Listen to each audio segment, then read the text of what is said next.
Hello, hello. Sorry about that kind of crazy last kind of transition there. Sorry about that kind of crazy. Kind of couldn't see where I was clicking, so I was like, oh. But welcome in everyone. Happy. What day is it today? I have no idea what day it is today. It is Friday. Yes, it is Friday.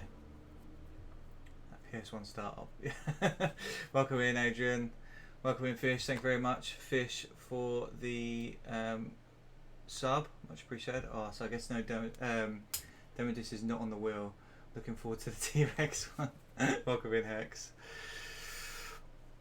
Well, today marks the first episode of DemoDiscovery.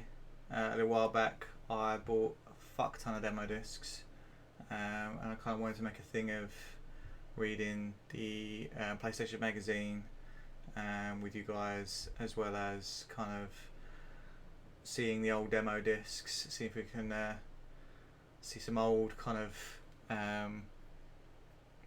old games, really. Yeah. Remember some of the really cringy demos. Yeah, I think it's just fun for everyone. I've got a lot of demos to get through, probably about 100 there, I think. No, so I think the lot I bought was like 80 odd, but I've got more coming in the post. But yeah, I thought I'd explore these with you.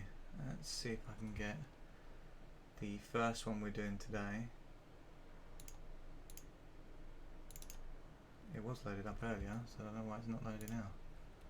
There we go. So today we're doing demo 1. We've got 2 demos today. The magazine 18 came with demo 1. I love it, I can't tell the camera. And also we've got another demo. We're going to play this first, which has got quite a few demos on it. This has got significantly less. But let's give it a go. So yeah, this is PlayStation official UK PlayStation magazine. Obviously, the US version, a Australian version. There's quite a few. Trying to find these was exhausting. Eventually, I came across a little kind of forum where like a bunch of scanners got together and kind of they've uploaded all their scans of multiple different magazines or console magazines. I think they boast about 10,000 different magazine scans. So all sorts of different ones are on there. I'm focusing on PlayStation because I'm a massive Sony fanboy, as you can probably tell. But yeah, this is number 18.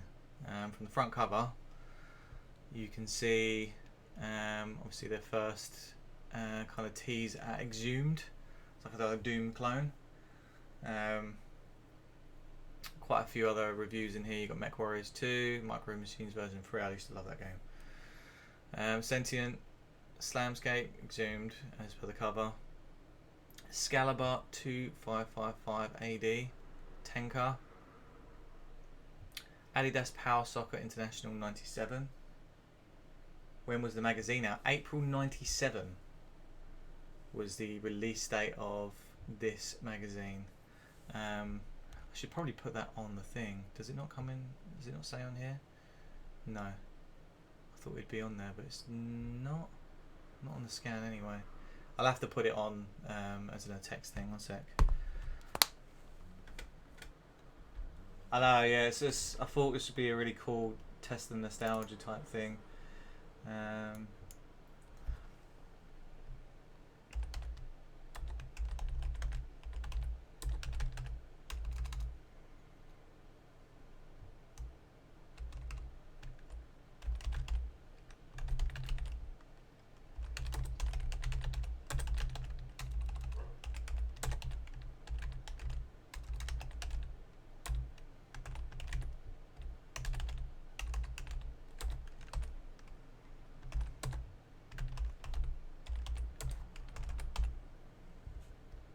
See if I can. Does that kind of work?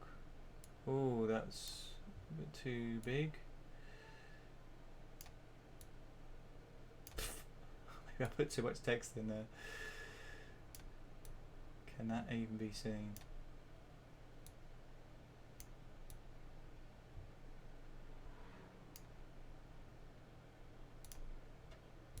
There we go. 240 quid equivalent in today's money for a PlayStation. Oh, that's mad, isn't it? But yeah, there's quite a few topics in this. Weirdly enough, I'll say weirdly enough, I don't know how much of a problem it is back then, but I was only, 6? But yeah, addiction's a theme in this magazine. There's quite a few kind of cuts to gaming addiction with lots of still images of a guy sitting in the corner with an ashtray and some like needles and stuff like that, which highlight obviously problems at the time. But yeah, let's have a look. So this is the opening cover. Sorry, there was other bits I missed off. NHL, Face Off, Crypt Killer, and the Atari collection. These are the highlights. Welcome in Mulan, knock knock, who's there? It's Dan Edwards for the next 4 days. Brilliant. Yeah, you told me this last time. Hope you're well, dude.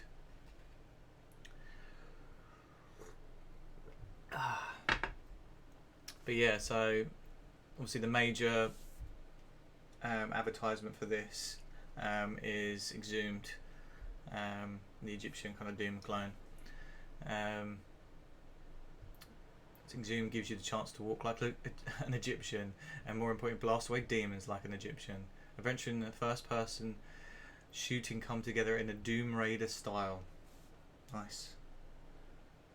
I'm so addicted to games. Yeah, not too bad. This is my first episode of DemoDiscovery. I bought a shit ton of demos and magazines and kind of a lot on eBay, and then thought I'll run with the idea and see if we can kind of get like an episodic thing where I cover a demo or two and a magazine with everyone in stream if they're interested in reading. See a few kind of old nostalgic things, a lot of classic themes. But yeah, I will be going back to some other older magazines because this is issue 18. There are issues before it without demos, and there are also demo discs that I've come across on eBay that are without magazines as well. So there's a few specials that I'll probably be doing going forward. There was like a McDonald's promo, like 4 demo discs. There's also a Pizza Hut promo with 4 demo discs. There's a Psygnosis, the developer, their own demo disc with a bunch of their games. So we could kind of do a few of those discs and then look at an old magazine before the demo started coming through.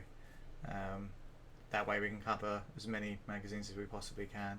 There's 108 magazines. See, Micro Machines, I still have my copy. Oh yeah, Micro Machines, yeah, there. I remember that one. That was fun. I enjoyed that a lot. There's a few other ones in there. So what's this? So this is a random advertisement. It's been prophesized. Beware 1999. I'm not sure what they're saying beware, but there's a list of games down here. Tekken, Battle Arena, Toshiden, Air Combat, Wipeout, Ridge Racer, and Destruction Derby. I'm pretty sure those are all out by this point, or by at least 1999 anyway. But yeah, that was the addiction image I was telling you about. There's later in the magazine. There's more to it. But this is edited by Rob Pegley. Q reminds me that he's a good editor when it comes to these magazines. I don't know any other editors and such, so this is more of a kind of a joint learning experience. I'm not an expert on any of this. I'm just enjoying the nostalgia with you. So here's the content. There you go. So other games: pre-play, Castlevania, Dracula X, Actual Golf 2, Need for Speed 2, Battle Stations, Pitfall 3D, Apocalypse. Yeah, I mean, you can all read. How is the text, by the way? Is it readable for you guys?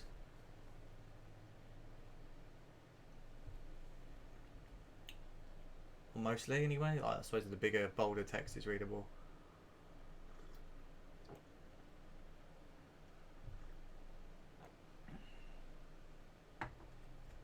I'm on phone, so okay, that's a no from you then. I will try and get like a better overlay where you'll see more of the magazine and less of all the nonsense on screen with it, so that you can really kind of get immersed and read it. Because unless you buy them, they aren't easy to come across online. As I said, I had to find there's some on archive.org, there's some like other places, but there's no like actual full-on collection apart from this one forum I found, or I found. Stripe helped me find it, and it even cost me a fee to kind of get access.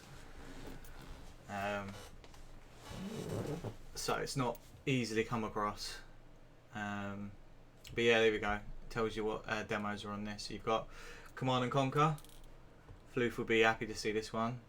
I had a little test with that the other day, and I don't recognise the mission. He might. We're not sure. Robotron X. Not even sure what that game's about. That's just random fun. Trash It. I remember the character and the hammer. I don't know why, but I just remember that. Barely remember the game. Adidas Power Soccer International. It's a football game. We love them.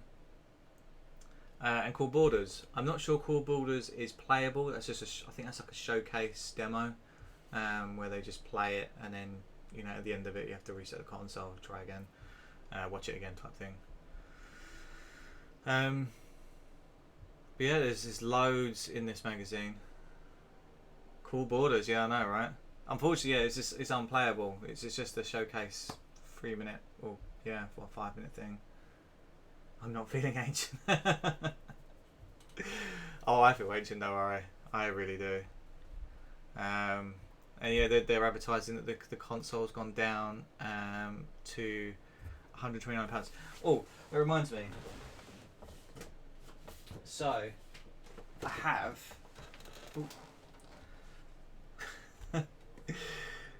my original PlayStation 1 receipt. I don't know why, but my parents got me this in... Let's find it. And it's surprisingly, the ink stayed on the receipt. But I thought I'd show you this. Yeah, so this was... So 23rd of December 1996 they got me this. And Fish, you might recognise the location of where they bought it. It's not really doxing me. It's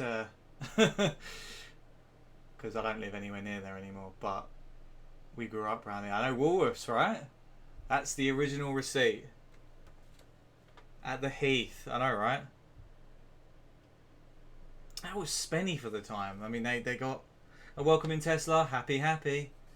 It's going back some time, but yeah, I found a bunch of stuff. There's like a PlayStation 2 demo and some like fucking hell. There's another thingy here. I don't even know what that is. But I thought I'd show that off.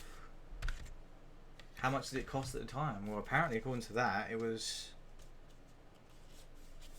So that was in 1997, so that was... They'd just gone down. I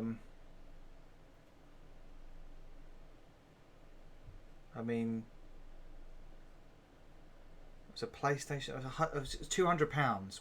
199.99 with some added accessories, I'm not sure.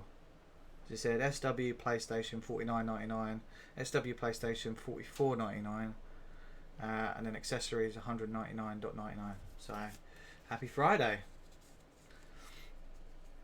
And Merry Christmas and Happy New Year to all our customers. And they bought that at 14:13 on the 23rd of the 12th, 1996. It was a Christmas present to me, 5-year-old me. Mental.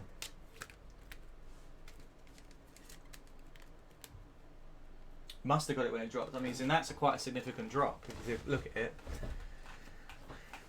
380 quid in today's money. It's fucking extortionate. But I mean, I suppose it kind of works out. I mean, you're buying PS5s and stuff like that for that much, or I mean, Steam Decks and Nintendo Switches. Yeah, madness.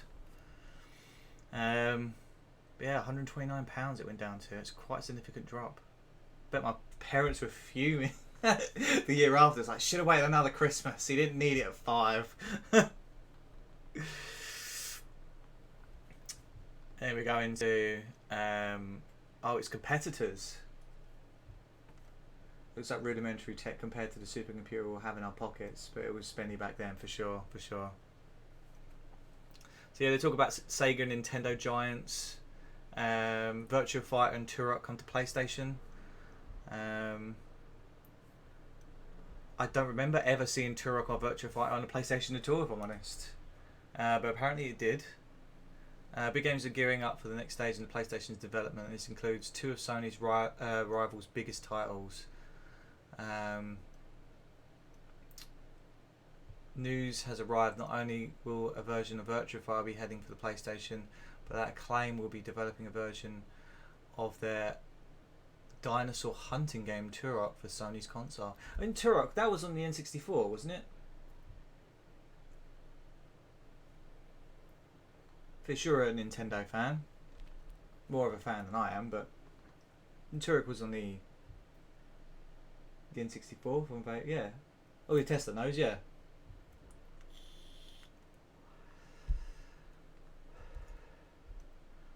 It goes into. I would read all of it, but I will be here for hours, and I don't think you want to listen to me drone on.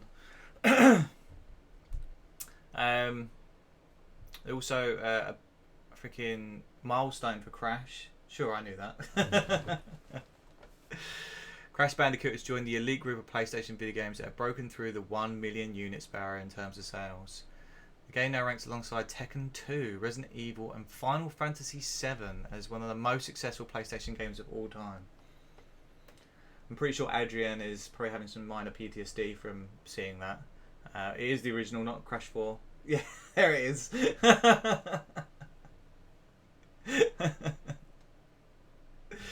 Oh, we love Crash. Well, I love Crash anyway. Unfortunately, you did love Crash, and Crash hates you because you've put in silly amounts of hours into 100%ing it. I feel for you.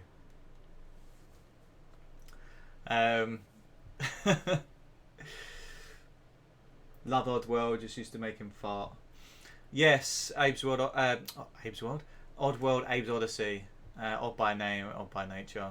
That was a quality game. See the pre-rendered backgrounds. I still love the Insane trilogy. Yeah, great series. But yeah, follow me. And then the fart. I'm not going to kind of try and replicate a fart on stream, but you know, and like the giggle and stuff like that. It's a really fucking hard game. Released, well, it was due to release in July '97, like obviously months after this magazine came out. So this was advertising this release. Turned out to be one of the biggest games in PlayStation history. These are smaller ones. You've got Lunatic, 3D shoot 'em up, pure entertainment, developer in-house. So Sony, I guess, or is it just they were called in-house? Released Christmas '97, futuristic arcade shoot 'em up in which you fly your craft through space-age cityscapes, frantic and fast-paced according to Pure. The background seems to be Blade Runner nature, very dark and full of foreboding. Kind of sounds like a post-apocalyptic Star Fox. Who knows? All-Star Soccer. See, football was still big. It still is, to be fair, obviously. But in the UK, football games being released left, right, and centre. To get it kind of right, there's so many competitors in the football kind of genre. Some were terrible, some were great. And nowadays, all you get is FIFA and Football Manager, and sometimes Pro Evolution. Those are like the 3 competing kind of football games coming out, whereas before you had so many. This is football. I think basically allowed you to just kill players, that kind of shit, and then obviously there are more realistic ones, and there were fun ones as well. Moving on to Actua Tennis. Sorry, before that, Agent Armstrong. What's this? Another platform shoot 'em up. Publisher Virgin. Developer King of the Jungle. Came out that month. 2D platform. Come shoot them. How the hell have they spelt that? Well, with some cunning 3D elements, most noticeable when you scoot around crates and other objects to hide from the enemy. Like FPS's, well, it's third person, wasn't it? 2D, oh yeah, wasn't first person. Actua Tennis, another sports game, coming thick and fast back then, coming out in June '97. Oh, that's interesting. It's tennis. That's the correct spelling for that context. I'm aware, it's just still funny. My dad used to tackle the goalkeeper in This Is Football all the time and got carded and abandoned the match. When you're young, it didn't really matter. It's a bit of fun. It's not competitive as it is now. The Land of Hope and Glory. This is a bit of a patriotic piece. Kind of located in different cities, and obviously they're I suppose icons really. Derby was home to Tomb Raider's Lara Croft. It's a fun fact. I mean, a few people might know I've got a Lara statue in my room. My old man bought it for me a while back, and the only other one I've seen is one when I went to Derby with Cake in a retro shop. Painted slightly differently, but and obviously in one piece rather than glued together after mine had an unfortunate accident. But I didn't know that Derby was the home to Lara before now. What's this? Having taken the software charts by storm, Idiosyncrasies were trying their hand at the music biz with little ditty from Tomb Raider's Lara Croft. Lara Croft was snapped up by Spice Girls manager Simon Fuller, who set to work on the soon-to-be hit single Raiders. As well as listening to the single, you'll be able to stick the disc in your machine and watch the cinema advert as well as the video and the hit of the year. It's out on March 24. Hang on a minute. Can we find that? Is that going to be fucking awful?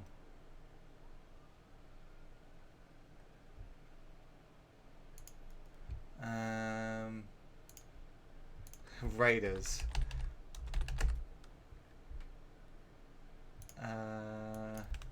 Did that ever get released?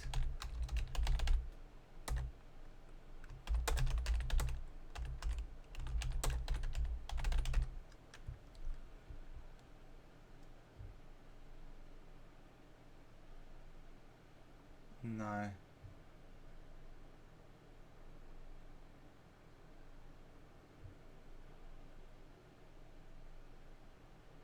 Oh right, okay. It looks like she was she featured in Spice World, the film. I think she's playing in a corner, like screen somewhere. Oh yeah. I really don't want to watch this. I remember my sister had it on VHS when I was a kid, and she watched it a lot. And yeah, there's a little CRT that's kind of sitting up on a wall where they're all kind of discussing stuff, and Tomb Raider's just playing. So I'm guessing that was it. Fair enough. London. Gianluca Vialli, who's now unfortunately passed away. Obviously bigging him up. Promote their new game, UEFA's Champions League, 1996-1997. Oh damn. What's this? Buckinghamshire. Interplay, the makers of Descent and Virtual Paw, just announced plans to recreate their scrapping game Clay Fighter for the PlayStation. For those who didn't play the 16-bit versions, a cross between Hong Kong Phooey and Wallace and Gromit. What a combo! I don't know if that ever made it onto that ever got published, but that sounds phenomenal. I don't even know what this is. WWF. Oh. Octo would be proud of this. Oh, proud he'd love this. It probably handles awfully. But hey ho. And then another football thing here. Fans of the Amiga footy game Kickoff were pleased to learn that Anko are hard at work at PlayStation Kickoff 97. Love Magazine! Welcome in Quantum. Happy. Hope you are well. Yes, welcome to first episode of Deccy's DemoDiscovery. Just going through some bits. And then we're going to be playing a couple of demo discs. Love Anko. Yeah, it's going to be fun. Yeah, we've gone through a few of bits and bobs. Mentioned that you said that Rob Pegley was a good editor for the magazine. Obviously the later ones, I don't remember the name you mentioned before, but we'll probably get into those at some point in the future. But yeah, moving on to the United States. Okay, so they've done the UK bit, and now they're talking about here we go. Do you want to borrow that number, Q, for Monday? Welcome in, Flame. Happy Friday. Hope you're well. It has been a while. Pegley was there for the first 30 or so issues. Oh, brilliant. Okay, cool. That's it. Oh, I'd be tempted to ring it. I would be very tempted to ring it. It's unless someone else has bought that number and then end up fucking ringing some. Nah, fuck it. I can't be asked. Yes. So Flame, I recently bought a huge lot of demos and magazines off eBay, and I remember the nostalgia of getting magazines or like going to the shops with my dad and mum. Yeah, walking down Morrison's or Asda and walk past magazine section. Like, oh, Dad, can I have one of those? Mum, can I have one of those? You know, it was like £7. Obviously came with a demo disc, and we didn't buy many games. We weren't like well off, but we had enough to kind of get games every now and again, like Christmas, birthdays, and whatnot. But this was my kind of entertainment. I'd read through this thoroughly, and then kind of go right, and then just start playing the discs. And I thought, fuck it, let's make a stream thing of it. I spoke with Dan, Fish, and a few others, and I doxed him, but never mind. Strife helped me with a few of the opening things, the loading page, and I'll show you in a sec actually. Check this out, 1 second. So this is the loading.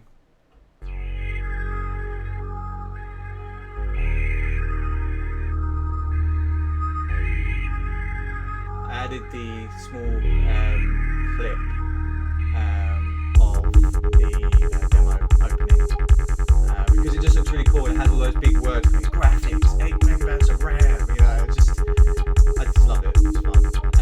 Stripe designed the disc turning thing. If you look at the disc, there's some funny bits and bobs on the disc. And then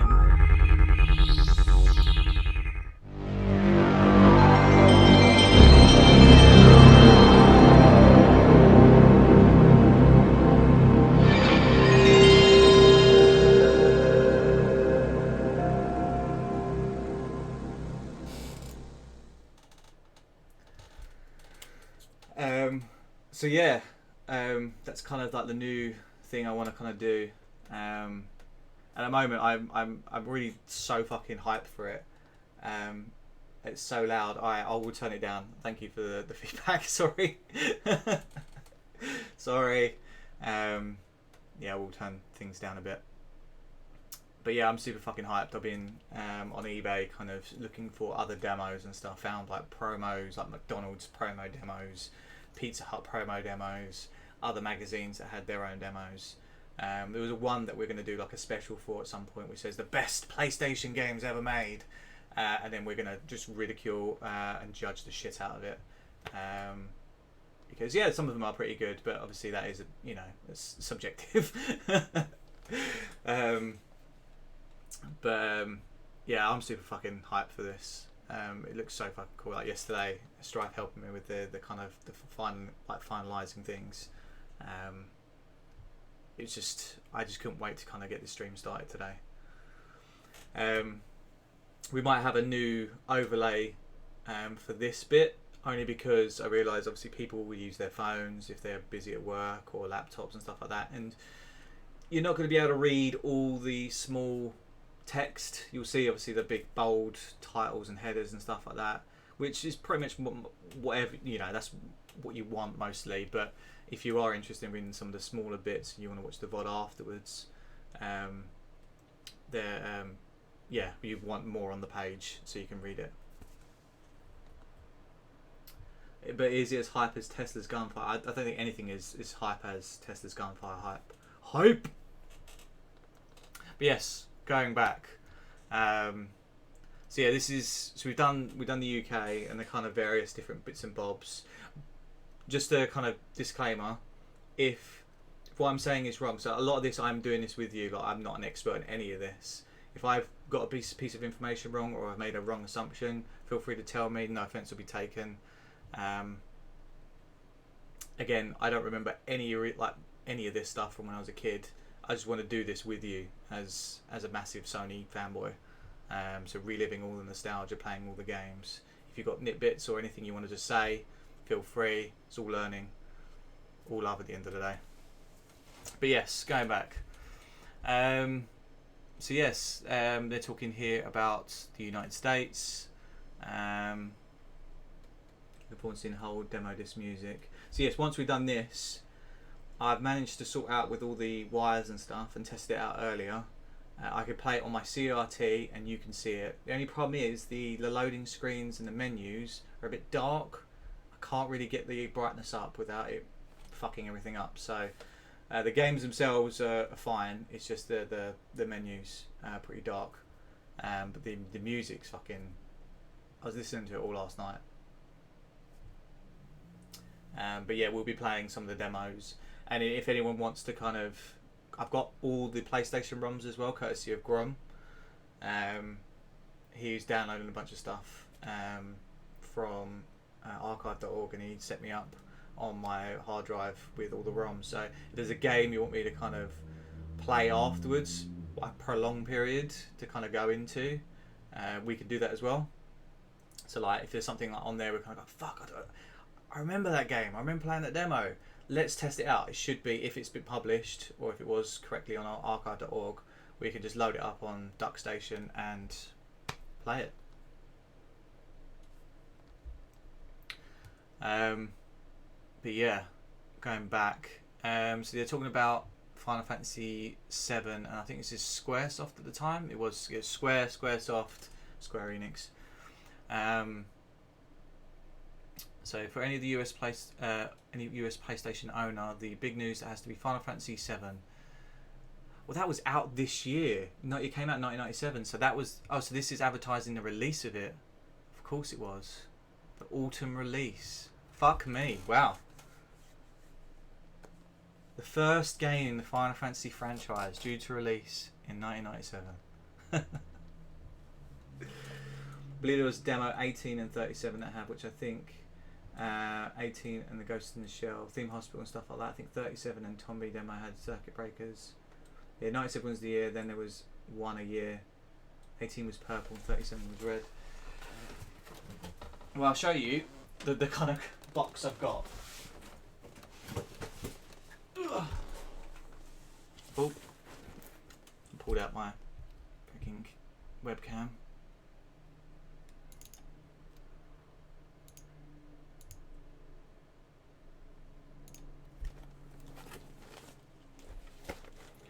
That's the box I got. The Final Fantasy VII review in this magazine is what made me buy it. Never heard of it before, changed my life. I mean, I was too young at the time to kind of really understand that, but I didn't get Final Fantasy VII until much later. I had friends, neighbours, that used to play it, and my cousin Strife, who had it at the time as well, and I used to watch him play. And then once I eventually got it, I played it myself, and then never stopped playing it. It's hundreds, yeah. It was a good deal. I think it was about $149.99 on eBay. It was like 180 odd, and then when I started watching it, they offered her like 40 quid off or something, and it come with like 15 odd magazines.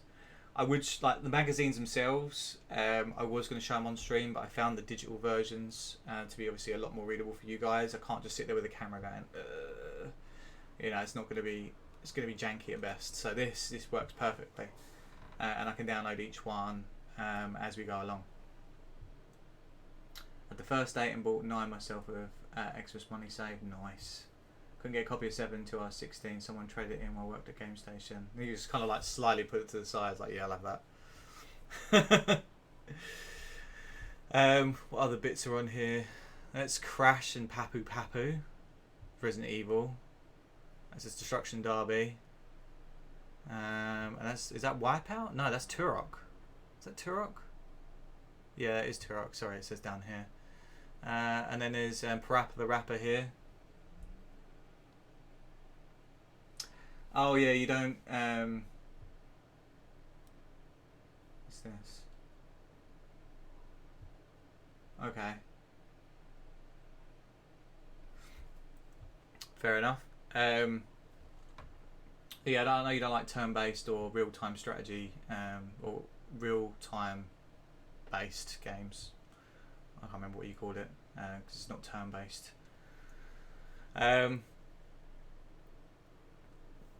Fair enough.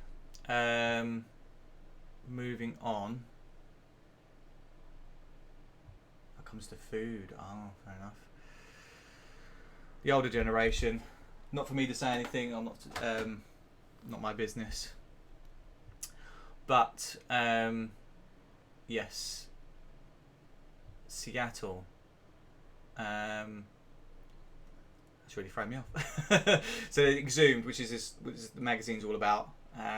Was they're advertising the most in this. As I said, the Doom clone. It's pretty awesome. I do want to play it at some point. It's actually not on the demo, sadly. It might be on a later demo, but we'll see. Real-time combat. I love turn-based. I hate turn-based. Masquerading as real-time, which is the active time battle.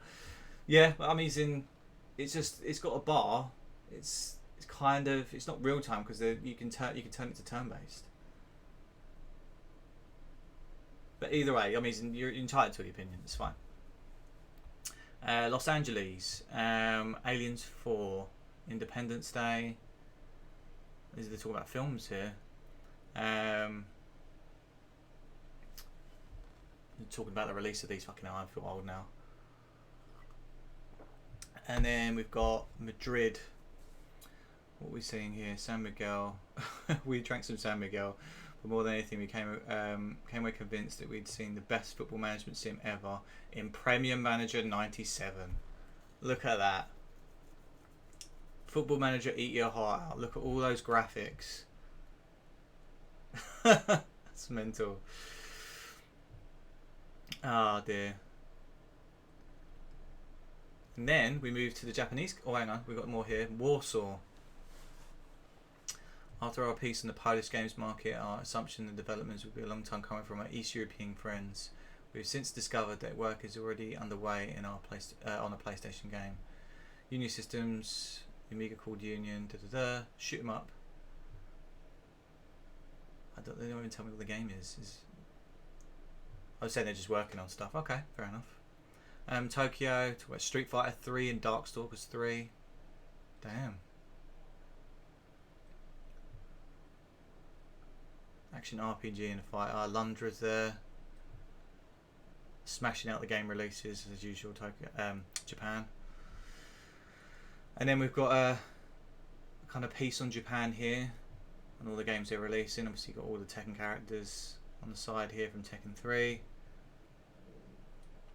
God, I started losing my voice talking so much. Capcom and Namco companies. What we got here?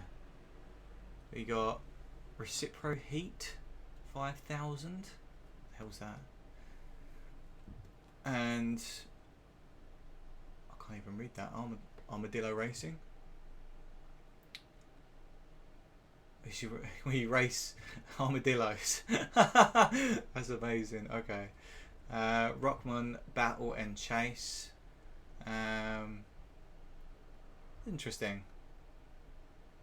Battle Circuit. Scroller 4-player adventure from Capcom. Another racing game here. From the creators of Tomb Raider, the Swagman cometh. The Nightman cometh. Nightman. So this is from Core. A magical puzzling adventure in store for all you PSX punters that simply oozes the addictive quality that made Zombies such a hit all those years ago. PlayStation Pro. It's an intriguing game. With its blend of unique 3D-ness and breathtaking cinematic intro, Swagman should have us cold-hearted critics smiling from ear to ear. Games Master. Interesting. I have to keep an eye out for that on some of the demos. Sony cut into opposition. New prices welcomed by retailers. And talking about the new drop down in price from like £200 to £129. And then they've got the top 20 of current games on the market. So you've got Destruction Derby 2 by Psygnosis, Cool Borders, Tomb Raider, Die Hard Trilogy, that was great, Crash, FIFA 97, Tekken 2, the Alien Trilogy, Jet Rider, I think that was advertised in the back of the magazine, Command and Conquer, it's in the top 10. Then you got Formula 1. I actually owned that. My dad's massive F1 fan, and he bought the Formula 1 97 game. Is that Formula 1 97 or just a different one? Oh, it might be a previous one. I didn't actually own that one. I thought Formula 1 97. Twisted Metal 2. Everyone loves that. Is that Lomax? Don't think I've heard of it. Resident Evil. Classic, great game. One of my favourite franchises. The requirement for velocity, as played by Quantum recently on arcade mode. You've got Andretti Racing 97 by EA, Virtua Boxing, Fade to Black, Adidas Power Soccer, and Rayman barely squeezes in top 20. Camera keeps getting knocked. I need to stop being so fidgety. Sorry about that, guys. I kicked one little bit of wire and it just disconnected completely. But yeah, damn. There's like a small bit here. Oh. Too Extreme, and there's some ratings. 6 out of 10. The Atari Collection, 6 out of 10. Bedlam, 5 out of 10. Crusader No Remorse, 7 out of 10. Exhumes gets a 4 out of 10. Oof. Legacy of Kain gets a nice 8 out of 10. Nice, nice. Mech Warrior 2, 9 out of 10. Micro Machines, 9 out of 10. Perfect Weapon, 4 out of 10. And Sudoken, 7 out of 10. Not bad. And here's some recommendations. Micro Machines, Destruction Derby, Command & Conquer, Tekken 1, Ridge Racer, and Wipeout.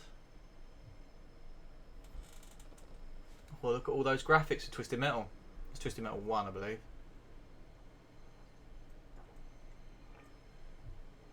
Oh, or is it actually? I recognise that map from Twisted Metal 2. Get Twisted Metal World Tour and get it soon. Play Magazine. The best 2-player action game of all time! All time! Holy shit. Playing the wrong games. I'm guessing we've got some ratings here. Fast times and PlayStation highs. Oh, they've got some times from some developers, or the requested the title top game are readers. Oh, so these were actually submitted into the magazine by actual players, so like the early stages of like speedrunners and stuff like that, and they get to submit their scores. That's really cool. That's brilliant. So they had Ridge Racer and Ridge Racer Revolution and Track and Field. Fair enough. And they're talking about their other competitors, PlayStation Power and PlayStation Essential PlayStation. We'll be getting some of those demos as well going forward. So there might be a bit duplicating of demo play, but it's still a bit of fun. Fucking hell. Actua Soccer. Now I did own this. I used to love this. You could use to kind of the replays would just have the trajectory of the ball, and you could just kind of like you had now, but back then it was just kind of slowing down the kind of like the shot you made from fucking God knows where, it fucking float around. I used to love that.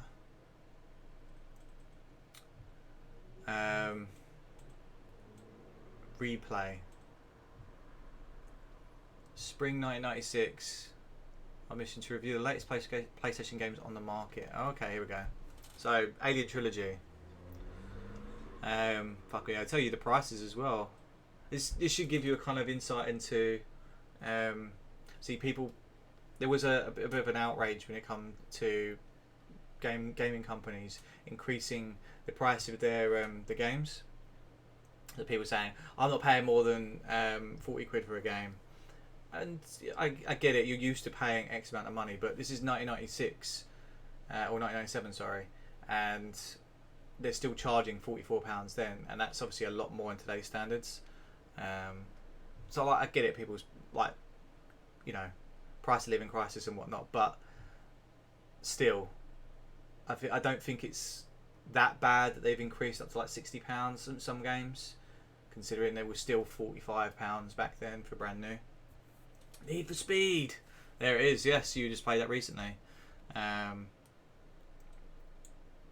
Games seemed cheaper back then, but yeah, by today's standards, it's probably equal. Yeah. But yeah, Alien Nintendo games were 60 quid back then. Yeah, exactly. A lot of people don't like the fact that the games are going up when it was about that price back then. It was always a bit cheaper. But yeah, Alien Trilogy seems to have a quite decent rating, 8 out of 10, star player, whatever that means. I'll score then. Oh right, it changed. Okay, so I see. So score then, 8 out of 10, star player. Score now, the same. It stayed the same. What we said: smooth of movement, big of picture, and puzzly of action. What the fuck? Monsters, guns, and an adventure in the offing. Yeah, oh yes, you enjoy the Alien. You will enjoy Alien Trilogy. Okay, first person shoot 'em up. The requirement for velocity: EA car racing game. Price £45. Not perfect, but immensely enjoyable. It scores 8 because of the fun factor, and the sheer weight of content will keep you at the wheel for a long time. It's scored 8 out of 10 then, but it's dropped to 5 out of 10. So, Q, have you ranked this yet on your stream? I was just curious because you're the only kind of comparison I have to what you think in a modern standpoint compared to what they think in a retro standpoint.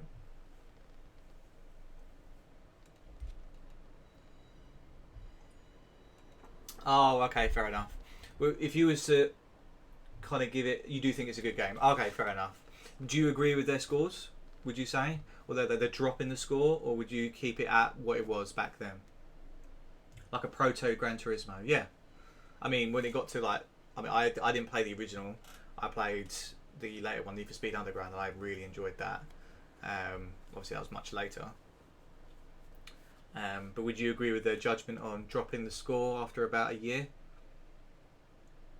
Or would you keep it at like a solid 8 out of 10?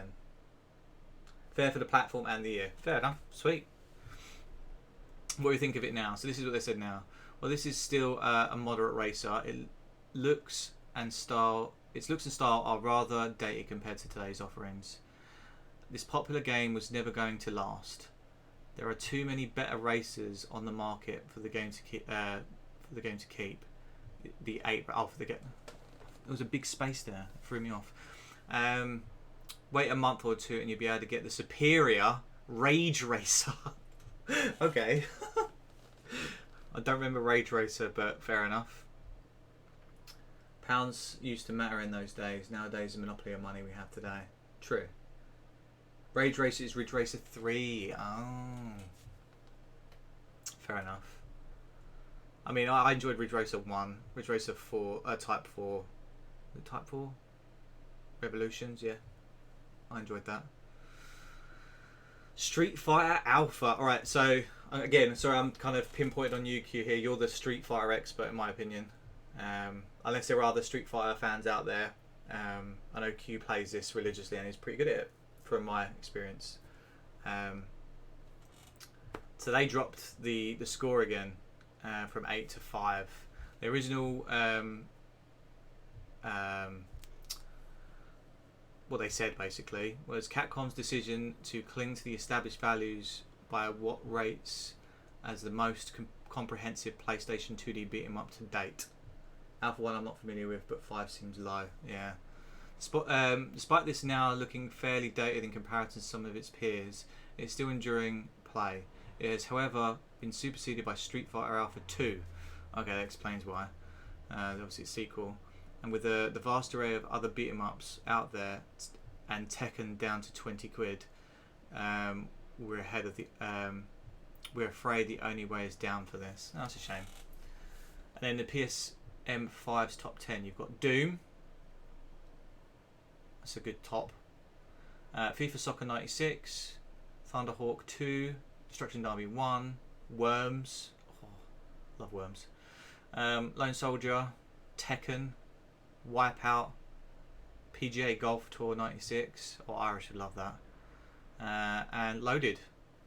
I do want to get Loaded. Excuse me. Alright. Let's moving on. We've got more here. Okay, cool. Some games I don't recognise. Shell Shock. I do remember Shell Shock. They kept that really high. So the price there, $39.99. Arcade shoot 'em up. I thought it was a first person. You're inside the tank shooting at other tanks, right? Moving around. Fuck me, I forgot that existed. So this is another reason why I wanted to do this, because there's some of these games I completely forgot about, and I'm kind of like, oh shit, that was a game, not just a fever dream.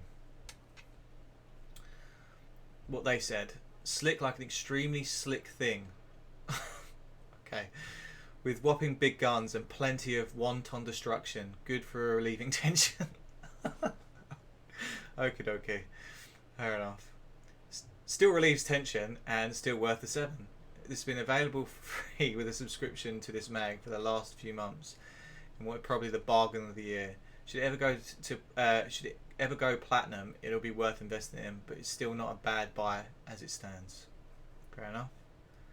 Primal Rage. Another beat 'em up with like monsters and shit. I remember the cover of that. It's like a weird kind of creature. That was fun. But that is taking a tanking in the scores. Publisher Time Warner Interactive. I don't recognise them. Probably not around anymore. At best, Primal Rage is no more than a competent 2D beat 'em up. It is cleverly animated and lacks sophistication of the major players. You got 5 out of 10 then. And then what they think now. Did we really give this a 5? Must have been Payday or something. Okay, wow. It's a barely competent beat 'em up. They're brutal now. And with the wealth of others available, it simply isn't worth bothering about. Looks bad, but doesn't play much better. 3 is generous because it's payday again. Wow. Fucking hell. Magic Carpet. So this looks like a JRPG kind of game. I'm not sure. It's a strategic shoot 'em up though. I don't know what this is, but it's gone up. Does anyone ever remember playing this? The vast array of video game knowledge. We've all played video game, but someone must have played that. Also, I've just noticed that pose he's doing with his arm down there. Oh, what is wrong with me? We could give it up tomorrow, no problem. Oh, it's the addiction thing, right? Yeah, I see. Sorry, cat was bugging for dinner. No, it's alright. Which game? Magic Carpet. So you've got a wealth of knowledge. You've platinum pretty much every game. It's a strategic shoot 'em up. Again, looks JRPG, but clearly, apparently isn't.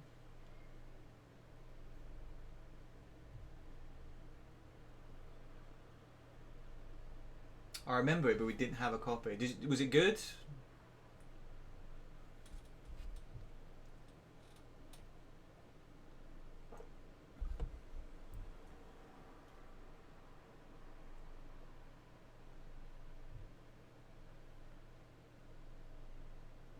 I mean, I know you said you didn't have it, but from what you remember seeing of it, or like demoed it. It's fine if you don't know. I think I played it at my sister's mate's, as her bro would let me play on the console. It was alright. An average. We wouldn't give it a 9 out of 10 is what you're saying. A 9 out of 10 is a bit high.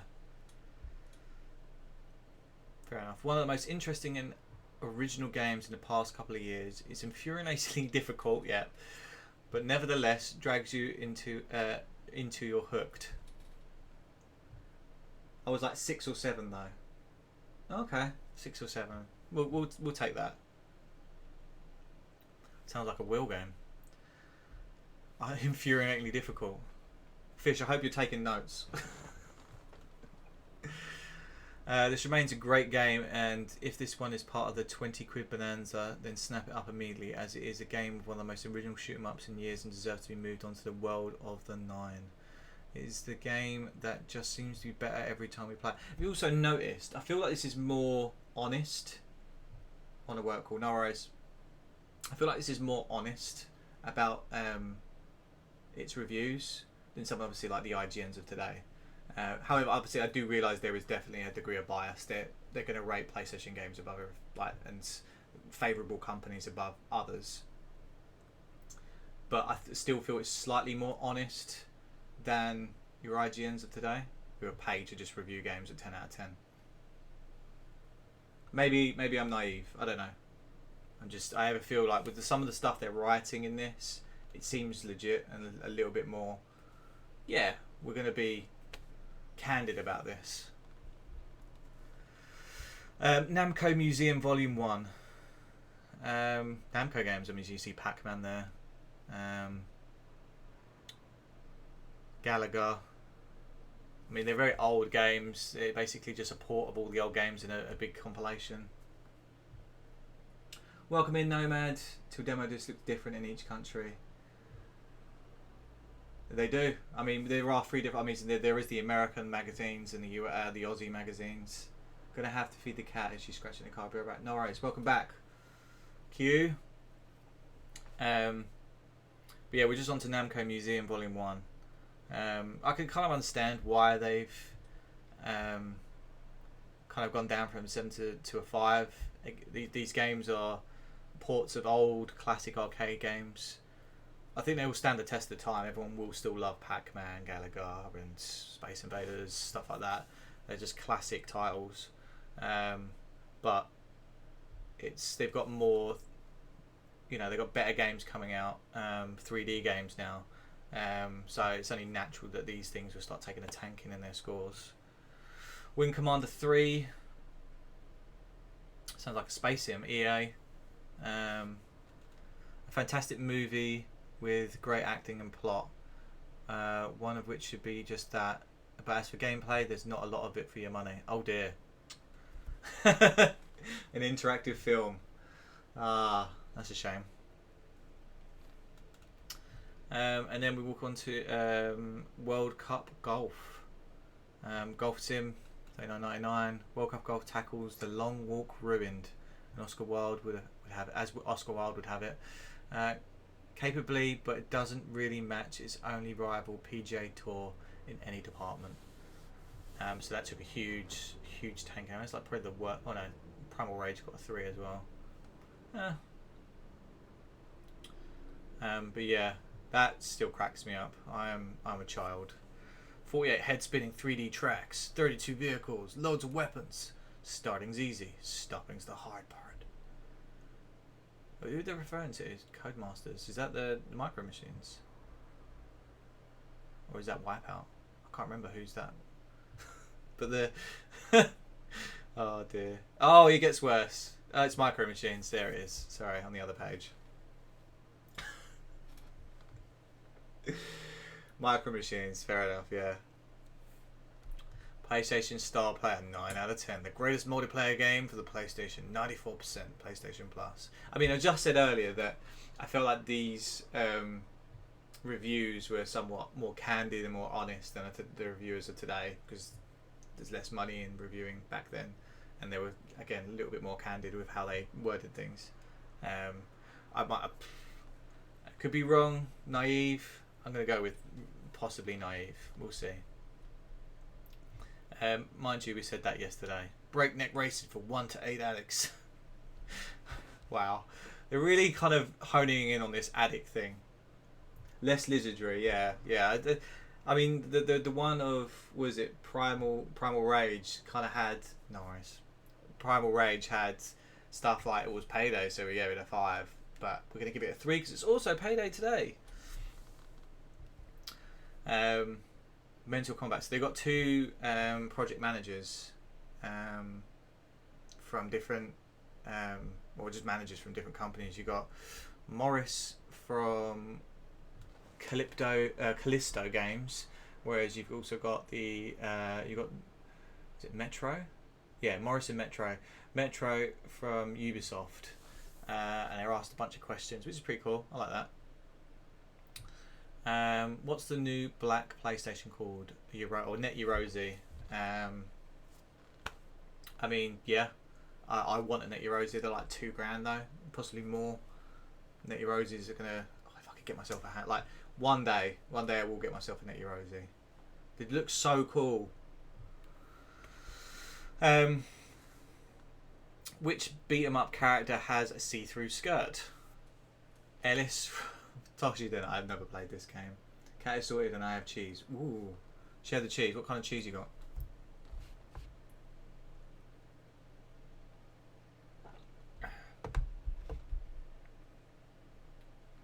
There's acceptable cheeses and unacceptable cheeses. Red Leicester, which is an acceptable cheese. Well done.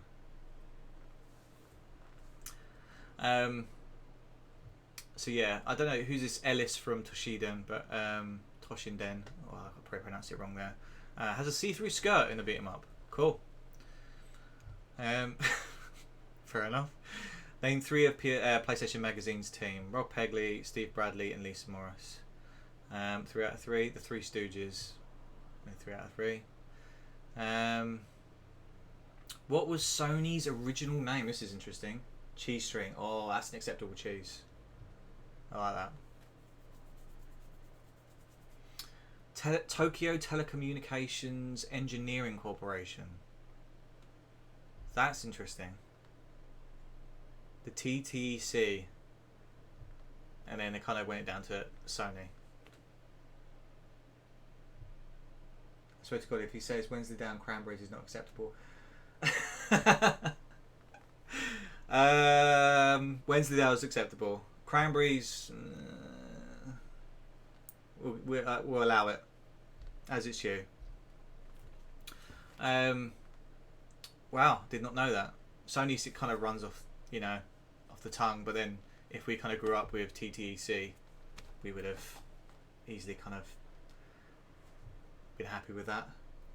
Welcome in, Mr. Octobot. How art thou, sir? Hope you are well on this lovely Friday. Whereas Metro went for baloney, which is wrong.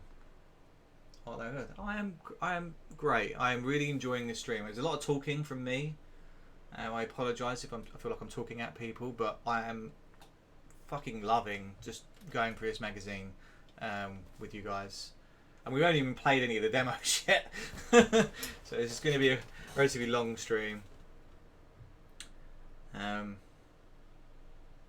Is that Sardinian cheese? Works for you?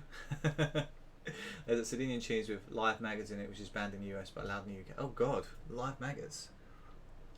I like stinky cheeses, to be fair. And unpasteurised cheese. I mean, like unpasteurised, you're looking at what? Like brie and... Is that unpasteurised? And camembert, obviously. I might be a little bit kind of wet behind the ears with my cheeses. We'll see. I don't know why I said we will see, but yeah, you guys might have a larger palate. Okay, I love cheese. Stinky cheese is great, but maggots is where I draw. Like, yeah, anything live and wriggling inside my cheese, something's wrong. What's the most players that can play a PlayStation game at any one time? 8 on one machine playing Supersonic Racers. And the other guy said 8 on one machine playing Street Racer. So it was a lot of racing games that used to be able to play like 8 people, which is great. You had to have the multi-switch though. Put a drizzle of honey on it. Ooh, sounds good. Which games have scored 10 out of 10 in PSM? Tomb Raider and Tekken 2. I can understand Tomb Raider. Tekken 2 is also great. Well, I don't know if I'd give it 10 out of 10, but still both great games. Name the famous Codemasters brothers. I don't know. You've got Darling, David and Goliath. Who's Bruce Kangaroo? Yeah, secret character in Tekken 2. Hidden Fighter from Tekken 2. What is the only pool game available on the PlayStation? Virtua Pool. Virtual Pool. This is where it gets brutal. I have no idea how brutal this is. Why they kind of went out with this. But why do girls wear makeup and use perfume? Morris's answer was, if you need to ask, you've been playing your PlayStation too long. Of course, some girls are pig ugly and smell. Fuck's sake. Oh dear. And then Metro went with to attract strapping blokes like me. Fuck's sake. Oh, product of its time. Verdict. Reliable performance from the Morris. Slow and old now, but it gets there. And then Metro goes with flash nippy around town. The Metro is too cheeky and impish for our liking. Ah, the sexist 90s. That's it. Yeah, I know, right? Oh dear, oh dear. Right, moving on. Oh, hang on. We've got questions here.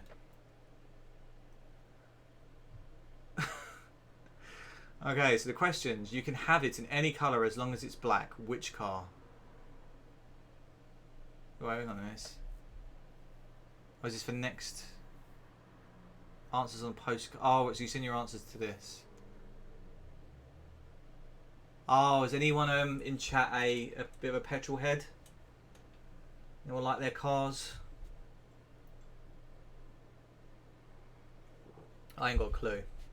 I've got a license. I know how to drive, but also that's debatable. I haven't driven like 10 years. I like the smell of petrol. Yep, me too.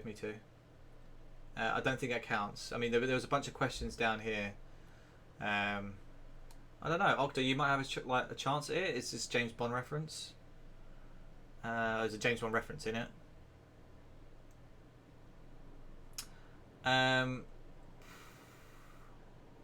Which car did James Bond drive in GoldenEye? Oh, you passed. Yeah, same. I drove for like a couple of years. Octobot and Fish can attest to that. And then when I went to uni, I declared it sworn and sold it. A great big hot dog. Ding ding ding ding! Give this man a medal and a t-shirt. Oh wait, no, I shouldn't do that. Incorrect. I have no idea. You could well be. And then it's name another James Bond car. Let's move on, shall we? Way some more big Big advertisements. Oh, this game.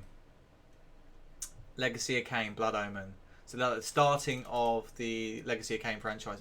Great fucking franchise that I want to see Hugh play at some point. If not, I'll play it at some point anyway. Aston Martin, yeah, the saucy sausage. Are you Mr. Matt in disguise?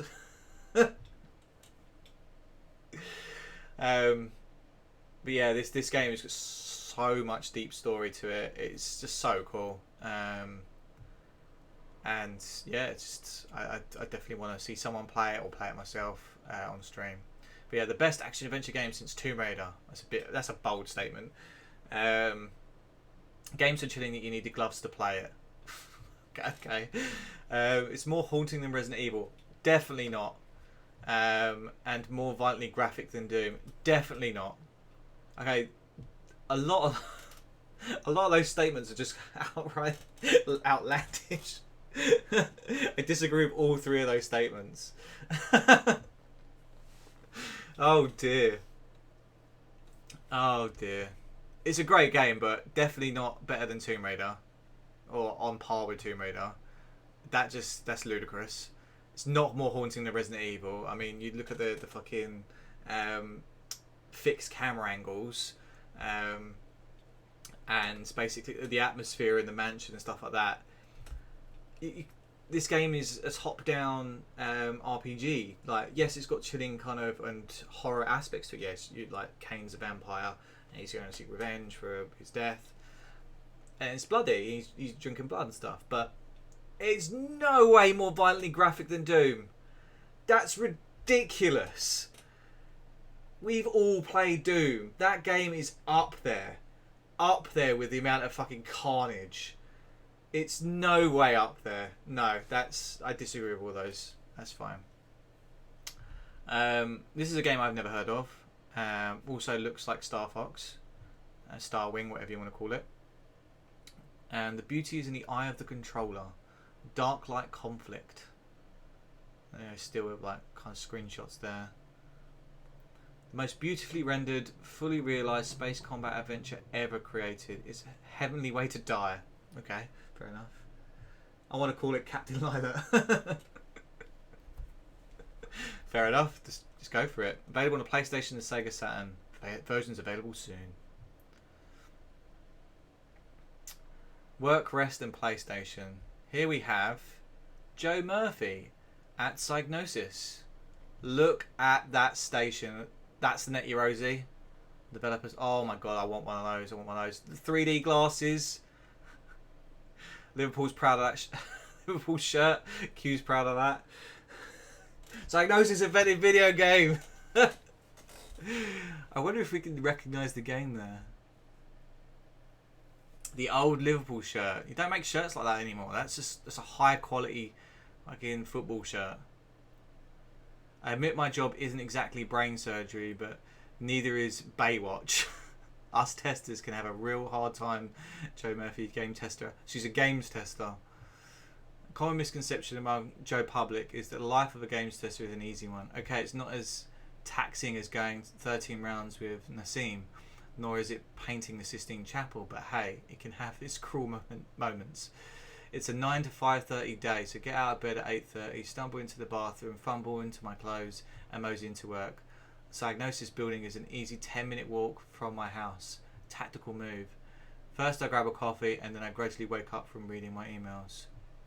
I'm not going to read the rest of it, but that's her day in the life. Pour us a cup of ambition. Scenario. So Joe, what do you do for a living? I'm a games tester at Psygnosis. Oh wow, that means you get paid for playing games all day. What an easy life. No.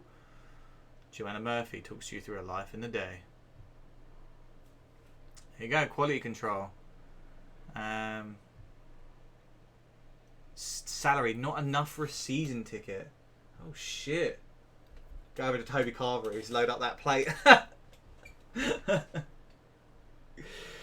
It was at that point she didn't realise she was just quoting Dolly. Working 9 to 5. Gotta make a living. Why am I singing? Oh god. Incoming, who sings that deck? MechWarrior 2. We love a MechWarrior. Kind of relevant-ish. Said 9 to half. That's true. Working 9 to half 5. I think that would be clipped. Ah, shit. But yeah, MechWarrior Combat. We had it's come out recently. Everyone's hyped about. What's it called? It's not a game that I am normally into, but I know loads of people talking about it. Like I know 16-bit's really into it. A few other, I think, Pixel Portables have been playing it recently. What am I thinking of? Shit. Armored Core. That's the one. Yes. Another mechish kind of game, but look at the graphics compared to Armored Core 6. I mean, the polygons alone, I'd rate this over Armored Core 6. MechWarrior 2 Arcade Combat Edition. Oof. Looks great. I mean, I recently tried to find a copy of Mech Commander, which used to play on the PC. That was fucking great game. But it's abandonware now, so free to play, but it's just a bit of a faff to get it installed. You ain't never seen Polygon this looks this great HD before in HD. I mean, that looks fucking quality. I still love that. I know it's not kind of today's standards. I still fucking love it. It looks so cool. But then I'm biased. I love this shit. Retro fanboy. We're moving on to more kind of advertisements. Castlevania. Magazines. I'm fucking loving this. I've been talking for an hour and a half. It's fucking flown by. Oh god. Oh, I love this. Out for the count. Castlevania has been a computer gaming stalwart for over a decade. It has first appeared on the aging NES. Can Konami successfully convert it into the hot 32-bit arena? I mean, look at all those. At first, when I saw this, I was thinking, fuck me, is this Symphony of the Night? Similar graphics. And, I mean, looks at some of the assets have been taken over. Release date. So it was coming out in May. So it's coming out next month. Single player platform, Japan, Konami. It's probably worth a fucking fortune because they stopped. Loads of the fucking Castlevania PS1 games are worth a fortune. Foreplay. Right, we've got another golf game. So this is this actual Golf 2. It's not much really to kind of go into really. I don't know golf that well, but you can play out to 4 players. I imagine it's just past the controller. You take a shot, I'll take a shot. You take a shot, that kind of thing. Need for Speed 2. Damn. Updated. Could you go into first person to see the inside of the car on Need for Speed 1? Q. I can't remember.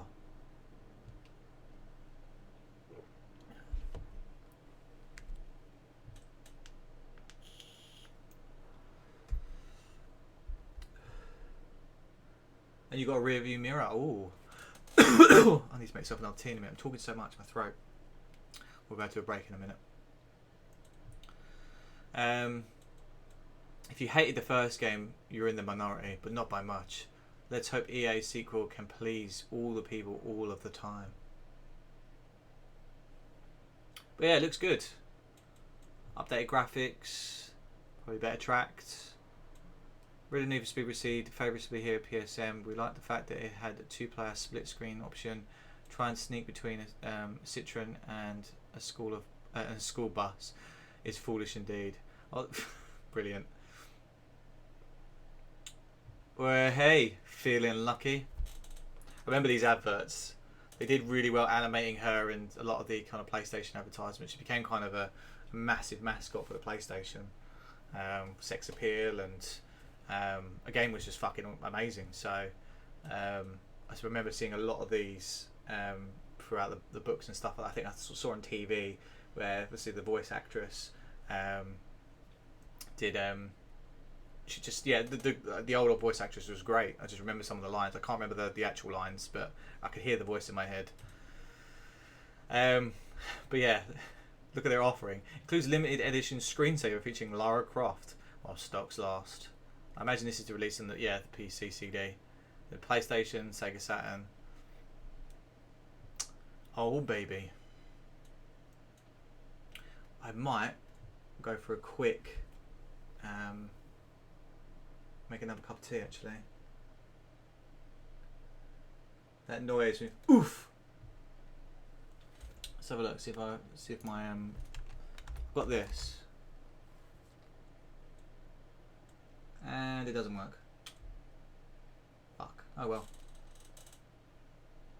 I think my bot's pretty knackered. I'll have to speak to Strife or Taylor about that. Anyway, yeah, I'm going to go for a quick 5-minute break. I'm just making myself another cup of tea because my throat is roaring from all the talking. So I'm going to put you to the loading screen. You can listen to... I might stick on another theme. PlayStation demo theme and see what you think. But I'll see you shortly.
That better? Sorry, I didn't realise the video music was all playing.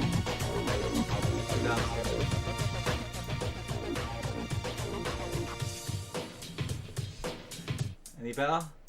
Turn it down quite a bit.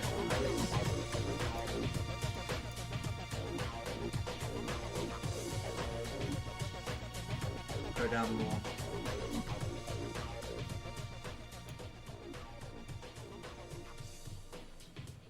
Yeah, that's good. Cool.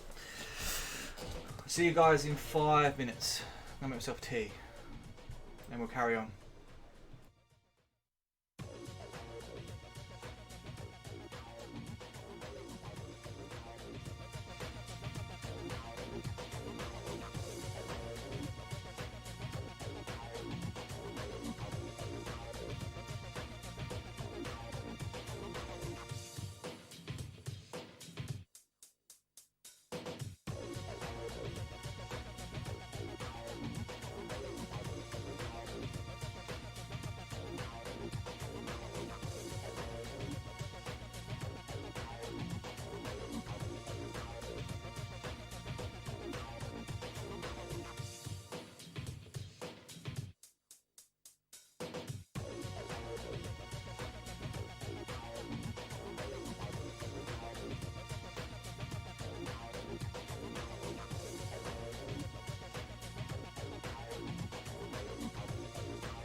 I am back.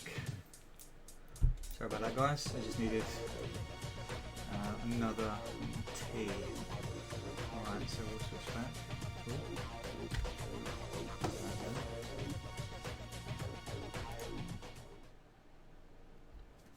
Right, let's get back into this. So, Battle Stations, another EA game. Famous for their quality sports sims, have come up with a bit of an odd combat game with boats in it. I mean, it looks like battleships, but 3D. It seems alright. It's an EA game, came out that month. United States, real time. 1 to 2 players. It's a strategy. Okay. Strategy action boat game. Not my cup of tea, but it looks alright. Oh, here we go. Subscribe to the magazine. Subscriber hotline there. And what's this? To celebrate New Year's, the new year, brought together with the best games from 1996, along with a few new ones, and bundled them together in this page. All you have to do now is choose the game you want. Oh. I haven't played it, the legit reviewer's response. Oh dear. FIFA Soccer 96 sold out. PGA Tour 96 sold out. Theme Park. Oh. That was a good game. Fate of Black. I heard of it, never played it. Space Hulk. Again, didn't play it, but that's like a Warhammer 40k game by the looks of it. Thunderhawks 2, another space sim. Again, not played. Shell Shock I played. Probably on a demo. World Cup Golf. Earlier kind of thingamabob. Theme Park was, yeah, it was great. World Cup Golf was reviewed earlier on. Criticom. I don't know what this is. Retail price 45. Oh, they're all 45. Oh no, some 39.99. I don't know what that is. Strange. Darkstalkers. Again, looks like a JRPG. Don't know it. Then you got a Psygnosis advertisement here. I mean that's the kind of. It looks funny as fuck. I think this is fun. I mean, you got 3D graphics there, and then something drawn on paint over there. It's kind of feel like Fred Flintstone feel to that, and then 3D rendering, kind of coming off the screen there. It's all happening in this. It's a bit all over the fucking gaff. I'm not sure if that was just kind of they kind of started with this bit, and then went shit. Oh, we need to get an advertisement for the April edition of 1997's PlayStation magazine. Oh, but I've only done this like the side bit of my monster truck. Fuck. Oh, what do we do? Okay, I've got this chicken. We'll add that. Someone else, and then another guy in the corner is kind of like, fuck it. I've been watching the Flintstones. He will do. There's a car that's crumbled. It's been overran. Fuck it. There's a mountain or two. I love it. It's brilliant. And then the statement, quite simply, the best 4x4 game ever.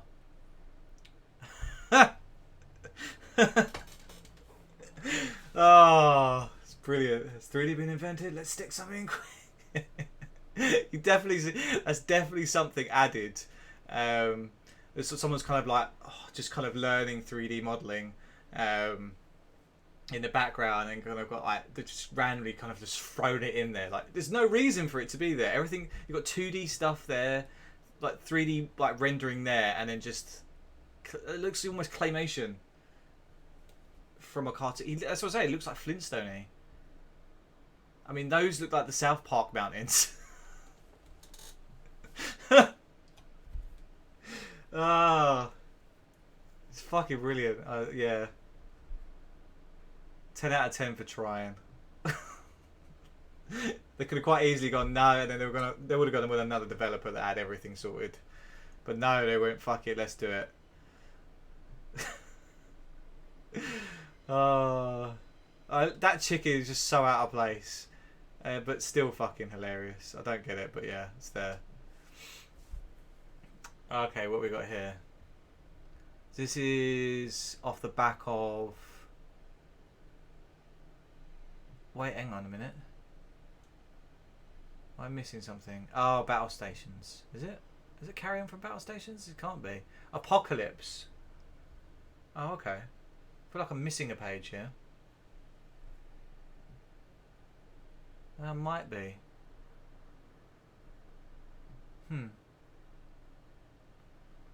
That's a shame. If there is missing a page, but it's what it is. So this looks like a game called Apocalypse. I don't know. It looks like kind of like Dark Cloud. A dungeon crawler RPG-esque type thing. Bruce Willis was in that. Oh, is this? No, this is not based off the one where he's in like a driller, right? Or are you talking about the reference? Hang on. Harry. What? What? It was an early dev. Oh, okay. We've missed the... For some reason, hang on.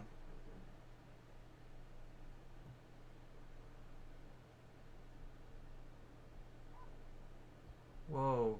Whoa, whoa. Hang on. So we were there.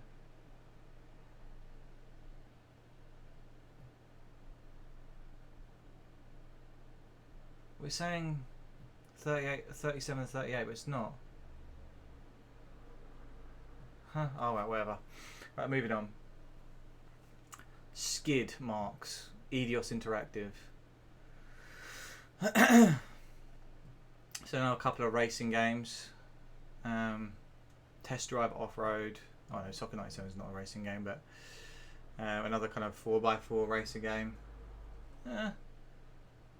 Released by Eidos. And then you got Soccer 97 by Eidos. Fucking, they're fucking pumping games out. 2 games out in 1 month. Oh, they're it's publishing. Yeah, they're publishing games. Developer Silicon Dreams in the late. Sorry, my bad. Yeah, shit. There's Soccer 97. Well, I do remember that as well. Those were fun games. They all had the same kind of feel to them, though. I think, apart from some of the gimmicky ones, they were really enjoyable, though. Regardless, I still got Actress Soccer somewhere. And then yeah, what we got here? So this is Super Puzzle Fighter 2 Turbo 2. This was brought up recently. I feel like this was, I don't know if this was a wheel thing or came up in a nomination for Q. I'm not sure. I swear I heard someone mention. Oh no, do you know what it was? It was in the yeah. There we go. Yeah, the quiz show. Yeah. Escape Route British brought it up because of the Ryu fighters from this. So in low res. There was a Ryu. Well remembered. Because I literally just kind of popped into my head. I was like, I swear I heard this recently. But this is the game. It's like a Puyo type thing, Tetris-y, super like a Mean Bean Machine type esque game. And imagine the characters in a bit like whenever you kind of do something, they'll punch each other or whatever, and they're like I don't know. It looks fun. Puzzle game, Japan. Yeah, it's pretty standard kind of Capcom, but they've taken their obviously one of their major flagship games and then mixed it with another kind of flagshipy kind of game. It's a nice little crossover. And then the Command and Conquer advertisement. So there's another game I owned when I was a kid. My old man got this with got Tomb Raider 1 and Resident Evil. He bought like a bunch of games like Christmas time, and this was one of them. And I remember because of that fact. I used to own it as a kid. I was like, yeah, I'm gonna do really well in this round. Like when it came up on the Wheel of Struggle, and I absolutely fucking sucked at it. I wasn't terrible, but I understood the concept of the game and how to play it. But I was nowhere anywhere near like Grom standard or Floof standard or anyone else's standard. Really, I was just kind of like my standard, which is quite low. But yeah, that's a kind of. I don't know where they've taken that. There's that Gulf War. Hang on, no. Is this somewhere else? Vietnam? I don't know. But that's a real life kind of war photo there. They were wearing fucking gas masks and stuff. That looks real. I mean, I don't know if that's. Have they taken that from an actual war? But great game regardless. I love that game. All the kind of the F&B stuff up here, and then gameplay. Nice little mixture, 4 and 4, and then obviously their logo there. And then some more kind of pre-play games in development. Westwood Studios, yeah, jam. Full motion video blaster, but don't let that bother you. Virgin's double CD spectacular takes you through a whole new chapter of the Star Wars saga. Oh, Rebel Assault 2. Oh, okay, so this is a Star Wars game. Yeah, hence Darth Vader. Didn't see him in the X-wings. Oh dear, oh dear. That looks pretty cool though. So what is this? The fight is only half the battle. Perfect weapon. It's like a beat 'em up. So it's time to think on your feet. When you've got 5 opponents on your tail at the same time, you've got to move at the speed of thought to survive. Okay, that's when it sinks in. There are 5 worlds ahead of you. 1,500 locations between them.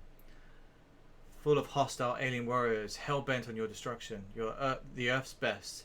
You hope it's enough. Even for a perfect weapon, it's a long way home. Perfect weapon, it's the thought that counts. Never heard of it. Well, it looks fun.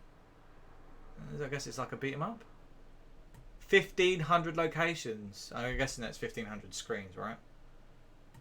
I can't imagine a game having 1,500 levels. I don't think they had that capability. It's not Load Runner.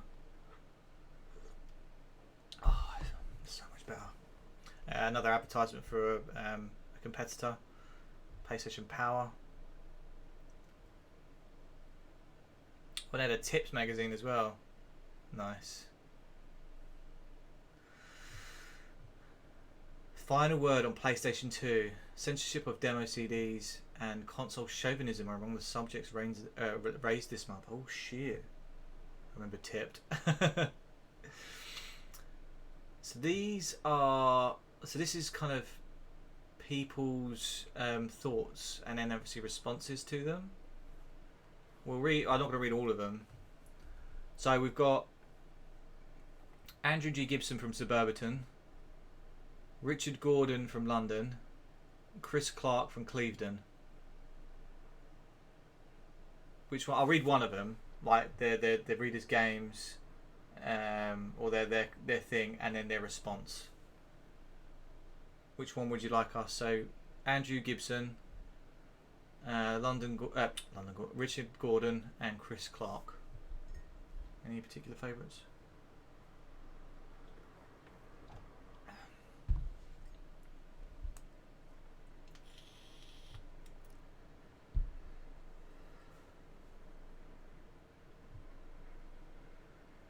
No? Okay. We'll go with Mr. Chris Clark from Clevedon. In replies to 2 letters in your issue 16, you stated that you'd like to increase reader involvement in PSM. It seems to me that the ideal way to do this when the Eurosi is launched in the UK, you could encourage the Eurosi owners to send in their homemade games, and the best could be included on the CD cover, or the cover CD. As well as adding to the reader involvement, it would also serve as an excellent launch pad for future gamers, future programmers. That's fair. Perhaps in the distant future we may consider such a thing, but PSM is all about advising people on which games are worth buying. At the moment it's much more valuable to include as many commercial demos as we can, so people can make informed decisions. However, when and if a sufficient number of good quality Eurosi produced games filter through, you can be sure we'll be the first to consider putting them onto some sort of cover promotion. That's cool. I mean, at least they're honest about it. I think they did at some point. There is Eurosi games that do feature at some point. Again, like I think I'd love to I want a Eurosi so bad. One day. Soccer 97. Love it. There's loads. Okay, here we go. Breaking the Law. Oh fuck it. I'm writing as this is obviously regarding Resident Evil as per the image there. I'm writing out of concern over the age limit for demo discs. My son is 11 and only allowed to purchase games that are suitable for his age range. The PlayStation is very addictive and I'm having to set time limits and days for play. I generally find the violence and noise more than I can stand, but I'm willing to be guided by the age ranges ticked on the back of the games. I was persuaded that PSN was worth my son's weekly savings and bought back issues of the magazine, but I've become very concerned that some of the games and demo discs are not suitable for 11-year-olds. I can't find any age range mentioned either on PSM's cover of the demo CD. I'm reluctant on the demo CD. I'm reluctant to ban the magazine and the game. So where should I and other parents find an age guide to the suitability of the contents of your mag CD demos? After all, on TV we are guided by the 9 PM watershed.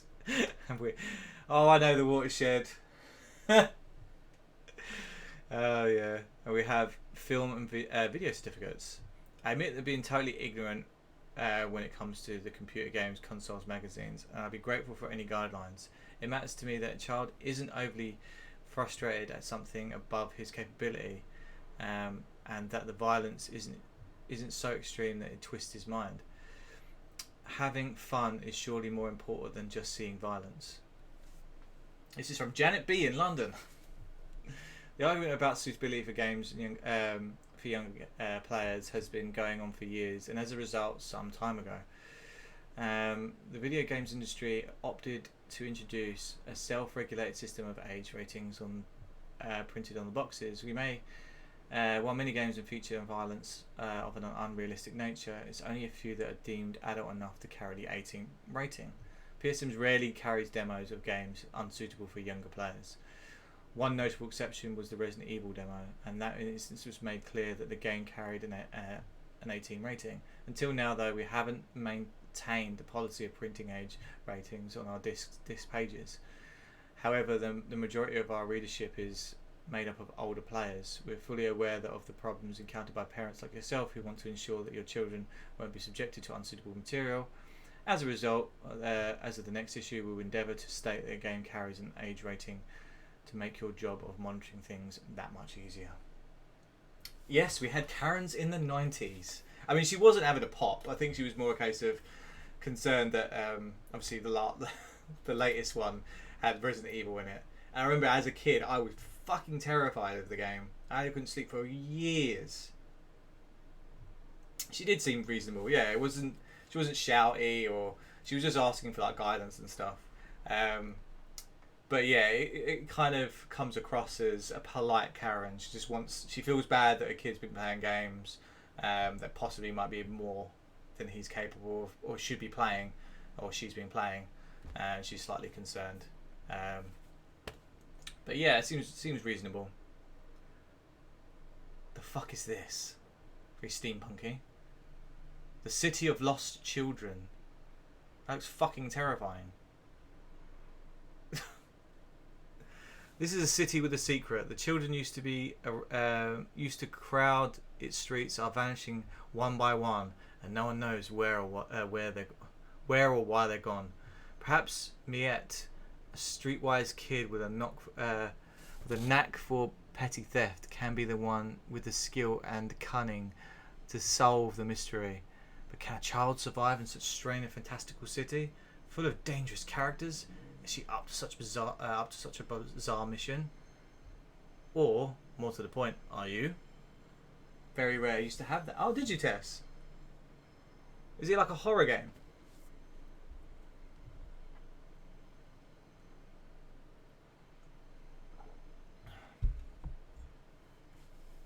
It looks kind of horror-esque.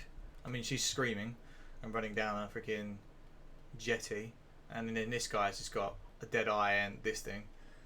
More adventure. Oh, okay, cool. Pretty obscure and hard. Huh, interesting. Okay, so more exhumed. And that looks like a real picture, an X-ray of a mummified. Yeah, it's an X-ray. It is an X-ray. Shit. I am the waking dead. Unveiled, I hunt thee. Come forth, bow down. I am strong. I am strong. Cool. Rest in peace. Pieces. New magazine, fresh concept, real deals. Get total bike and sort the rad from the radish. Fuck my life. What a line. Issue 1 comes with a set of hex tree keys for free. So that's like it's like a mountain bikers kind of thing. There it is. New often means more of the same, but in this case means different because we have pumped 132 colour pages full of straight talking bike and accessory tests. Read the Bike Spy's Bible. Oh, here we go. Feature the addiction. This looks pretty fucking dark for what it is, but I love the place. Is that PlayStation magazine? Yeah, PlayStation magazine's there. Gotta have to face it. You're addicted to games. Let's face it. We've all uttered that immortal phrase at one time or another in our lives. Just one more go. How many of you have taken it further than that? Have you ever let playing games affect your job or career? Do you sometimes play games for 7 or 8 hour stretches? Have you ever thought that you would play video games far too much? They've played video game. Yeah, so have we. Hey, it's not a problem. We can handle it. Or can we? Those are rookie numbers. And then there's like a full image. You've got like... I'm not even sure that looks like an ashtray, but there's a packet of cigarettes, a lighter, an ashtray with bifters, a controller, coffee mug. Is that McCoy's? Like an old pack of McCoy's? I'm not even sure. It's like some orange pill. I shouldn't laugh, and for some reason his socks are pulled down. I don't know why. One of his socks is pulled down. But they generally paid someone to sit in an abandoned derelict room and put like loads of accessories on the ground. Oh, he's smoking Dunhills as well. Oh god, grim. Is this what we look like? The sunken eyes, the greasy hair. Oh dear. There you go. There are people who I think can be legitimately described as addicted to games, he offers. In a survey we did, 5% of game players said they felt addicted. I knew this was like a thing back in the day. Gaming was just starting to come into the kind of forefront as like a thing. More and more kids were rather playing games and going out, and now it's an acceptable thing. Oh, don't worry, just play your PlayStation or play your Xbox, you know. Back then, it's obviously that is like Janet B from London said, like it's a case of if she limits his time in front of the console because don't want to rot his brain. But early stages. But yeah, there's more bits here, admitting addiction and stuff like that. It was frowned upon if you didn't play it. Yeah, exactly. Well, that vitamin D, you know, socialising. And everyone's kind of like, what if we don't want to socialise? And it was kind of like, I didn't really think of that. Oh, yeah, shit. People are different. And there we go. There's another advertisement for Need for Speed 2. Fuck me, it goes all out here. Needle. heroin, foil, lighter. Shit. That's it. Too close your eyes will go square. Too good to miss. That's pretty awesome. Another case study here. Yeah, exactly. A multi-billion pound industry now, or $1 million industry. It's just accepted. You're not going to turn around and say. I mean, you people say, "Oh, addicted to gaming," and it's just It's escapism, but not quite on that level of, I'm an addict. I need to go to see, therapy or professional help and stuff like that. It's Dr. Griffith relates cases where addicts have stolen to buy cartridges and stayed away from work or school to play games. Like, yeah, I think we're all at some point or another taking days off work to play games. Especially like these days, it's like, biggest game, one of my favourite games has been released, booking a day off work so I can sit there and just play it 24/7. Or if you're sick, you're kind of like, I'm just going to sit in bed, play my handheld, or sit in front of the TV, play whatever. We did it. We skipped school, 100%. Yeah, let's still do that. There you go. Booked day off work for Jedi Survivor. Stolen cartridges. I think that's just theft. That's just general theft. Video games are cool now, but as a result, games are made for normies. As a result, games are bad. Okay. I agree. I mean, there are some like newish games that are good that come out. They're very few and far between. Very few and far between, in my opinion. AAA games coming out, I'm like, I've got like a backlog of PS5 games that I still haven't touched. Like Elden's Ring, I haven't finished. That was really fun. I enjoyed it, but I'm not overly fussed about finishing it. Hogwarts Legacy. I haven't even started the Resident Evil 4 remake. I've got Callisto Protocol. Exceptions. There's small exceptions. There's so many like AAA games. I'm kind of like, don't talk about the backlog. Where I find myself quite easily gravitating back to the old classics. I could quite happily grab a game from the classics pile that I've got on my shelves over there and stick that on and lose a few hours, or load up Steam or an emulator or whatever and just enjoy myself. Where I actually physically have to sit down and kind of go, all right, okay, now let's get in the mindset and. But there we go. I've started Hogwarts Legacy. I realise I need to play through SNES Mega Drive games left on the mini consoles. Plus, I want to play Pokemon Snap. There you go. Great example. But it's I guess they are made for normies, and I'm quite happy not being normal. When people ask me like, "Oh, have you been playing any good games recently?" I'm like, "Oh, I played this." But that came out years ago, and so you can't beat some of the old classics, and there are few. Like, I know I'm definitely going to probably buy the Final Fantasy VII Rebirth, possibly with the model, because I'm a fucking shill for Final Fantasy VII, and I'll finish it, and then I probably won't play it again. But I'm that much of a shill, and I'm happy to admit it. I'll buy that game. It might not play great. I don't care. I have to play it. But other than that, I don't think there's anything else. Oh, actually, Silent Hill 2. I don't know. Either way, I'm not banking on playing any modern games. And then you've got the Wheel of Struggle, which plays loads of like retro games anyway, and I kind of focus on that. And just streaming in general, like nominations and yeah. But yeah, addiction. Going back to addiction, I think that's a bit too far-fetched. Addicts come in so many different ways. Like Cake says she's addicted to chocolate.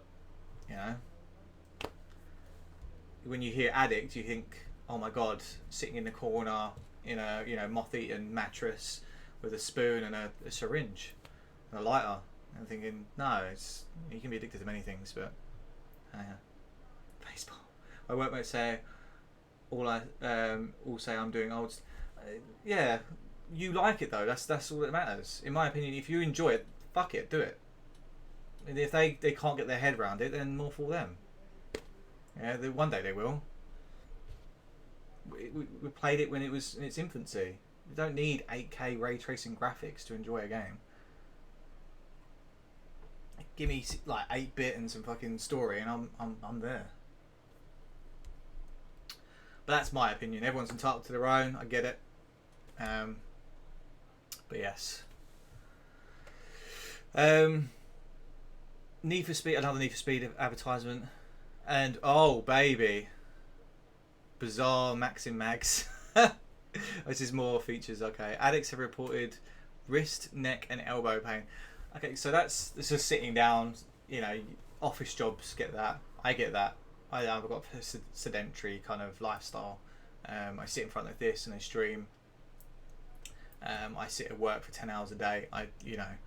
And then I sit on a train to and from work. Super sedentary. You get these kind of back problems if you don't sit properly, and neck and elbow pains. Tensovenitis, and even I can't pronounce that. Enuresis, an involuntary passing of urine caused by players not allowing themselves to go. That's bullshit. That is.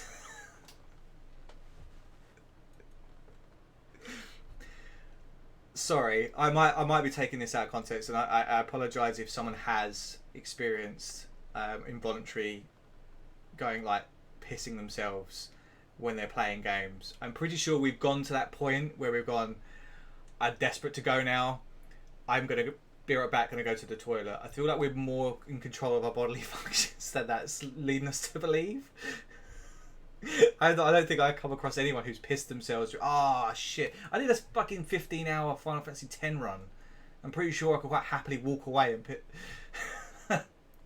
I'm someone who pisses myself when you're offended. Oh, Q. That warm trickle down your leg. That's why you go to like the be right back screen. You just kind of clean yourself up, despite the fact of being so on camera. I feel okay. If someone has experienced this, I do apologise. Like it's a thing. I just think it's being overly exaggerated for the sake of this piece. 100% it's been overly exaggerated. There's pictures of pills, syringes. My God, I like the one with.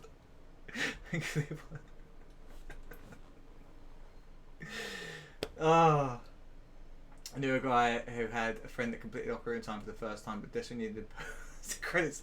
Well, you just go. There's a pause button, and if there's not, then you've made that conscious decision to wet yourself / poo yourself. But I love this section of like when I upload this to YouTube is like the controversial part of Deck challenging those who piss and poo themselves while playing games. Oh dear. Oh right. But yeah, there's just lots of imagery that's kind of used to make you feel bad about yourself, and I just think it's unnecessary, really. You've added gambling to it as well. Oh, Ray. Scratch cards and lottery tickets. Okay, lottery's not a massive gambling thing.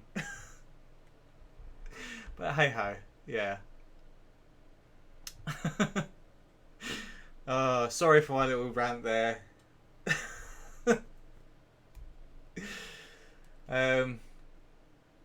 So another kind of thing to essential PlayStation. Oh, more Star Wars, Dark Forces. A first person kind of as the Stormtrooper, I guess. More playtest stuff here. Okay, so we're moving on to playtesting. So yeah, you've got Mech Warrior 2. Oh my God, it's fucking hot in here. Ugh. It's probably all the hot air I've been producing out my hot head. It's Mech Warrior 2. Marching into the battlegrounds of the future, go to the mechs. 100-foot tall robots with firepower to level a city, and you're stuck on top of one. every issue is going to say the same thing. Oh, yeah, that's true. So it looks pretty good. This first-person mech shooting game. Ooh, goes proper into it. Lots of, and they give you a 9 out of 10. Small sections talking about health, and yeah, I mean you've got to look after your health. In all honesty, like if you feel like it's taking over your life and you're not looking after yourself, then you've got to take a look at yourself and kind of go, right, maybe yes, I should shower, maybe I should eat better and whatever, that kind of stuff, instead of focusing on that. But it's all part and parcel of being a human being. You have all these needs anyway. Just notice them. Don't get so engrossed in the game you forget to eat or forget to have a drink or go to the toilet or whatever. Look after yourself primarily. But yeah, this is MechWarrior 2. It looks pretty sick, and a bit fun. But yeah, the whopping 9 out of 10. Activision came out in March. Developer in-house, United States. Robot Simulation. Oh, here we go.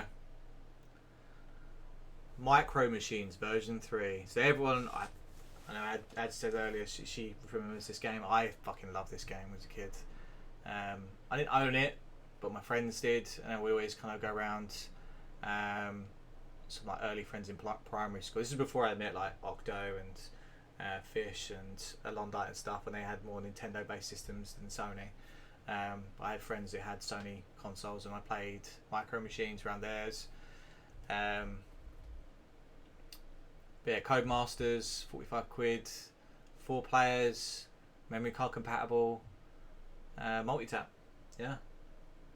Shows driving school. I can still hear the shrill voice telling me I'm going the wrong way.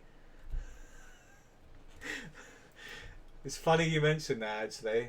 I was showing Cake the magazine the other day, and she kind of went, "Oh, Micro Machines," and she said the exact same thing. She said, "That fucking bitch tells me to go in the wrong way one more time."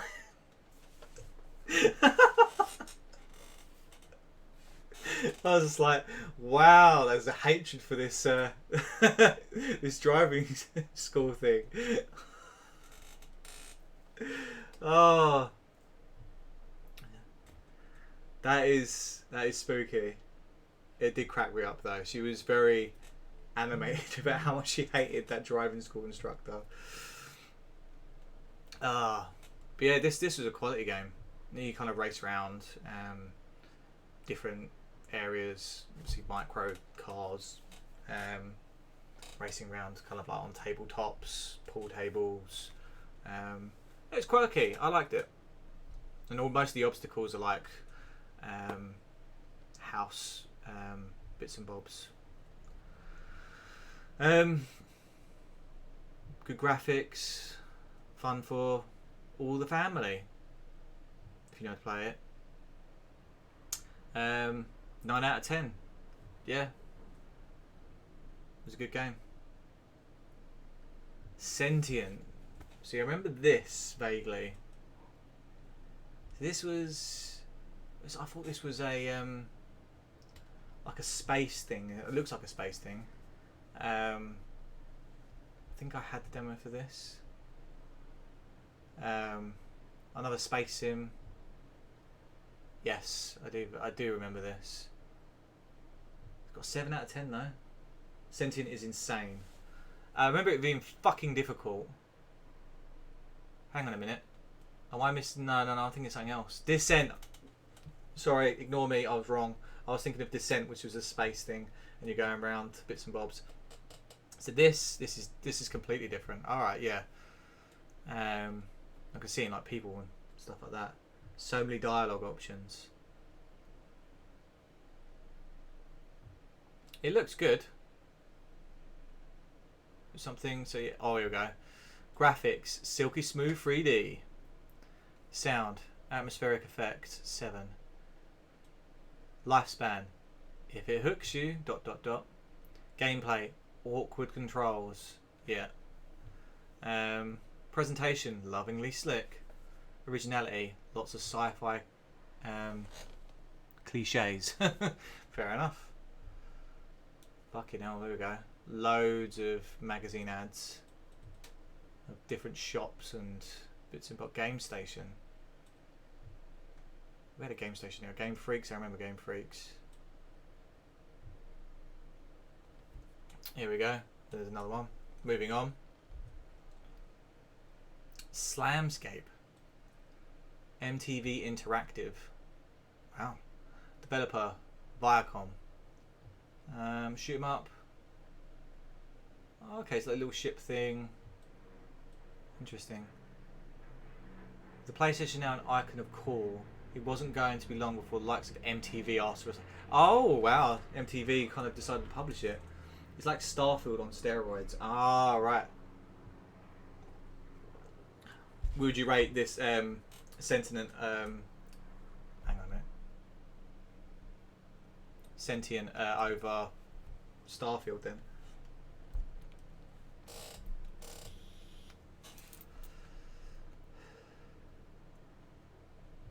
But yeah, this has got a good but a bit flat 7 out of graphics. Sound, a pop group and bangs 6. Lifespan, you may tire. I've only played it a bit, but it seems epic and so detailed for the time. Yeah, from what you're describing, it sounds fucking awesome. If it's difficult as well, I'll have to add that. See, this is again, I keep stressing this. Like looking through this, so many games I forgot existed, and I'm like, yes, I'm adding that to list. Yes, I'm adding that to list. It's fucking quality. You can ask each NPC how they feel, where they're going, and wow, fuck. So it proper gives each NPC a little bit of depth to them. Instead of kind of walking past and then having them kind of mutter something, and then you try and talk to them, and they just say the same line over and over again, like Skyrim-esque. I took an arrow to the knee. Yeah, but how are you feeling today? I took an arrow to the... Okay, cool, thanks, bye. I took an arrow to the knee. Gameplay, nearly 5. Presentation, clever plot, an 8. Originality, if only. But not got far in it. I'm going to have to add it to my list, I think. There's going to be lots of games added to my list. Exhumed. This is definitely one on my list already. I knew this existed. Doom clone. I'm a massive fan of like mythology and stuff like that. So like Romans, Greek, Norse. I studied it in college and stuff like that. Unfortunately, I didn't take it to university level. I did just the basic history, but I love all the kind of dynamics and the and like the political infighting you have between different gods and stuff. It's always really, really fun. You don't really get so much of that with Egyptian mythology, but there's an element of it in this, and it's intriguing. Anything mythology based, I'm kind of like, ooh. But yeah, Doom clone as well. So like tried and tested formula. You know, there's fucking loads of Doom clones. And they're all good. They're all fun. So they took a concept and went, let's put our own spin on it. I like it. Into the Valley of Karnak, doth the warrior stride. Welcome Lobotomy Software's epic blasting adventure set in ancient Egypt. It's really rather good. Yeah. And look at all these stills. It just screams Doom, doesn't it?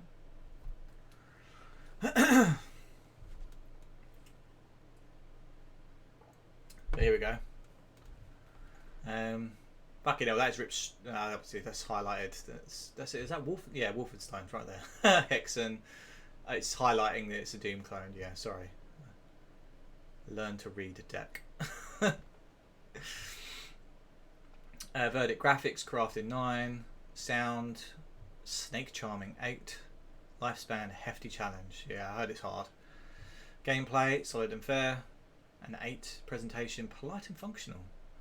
7. I wouldn't say it's polite. It definitely knows of gruesome stuff in it.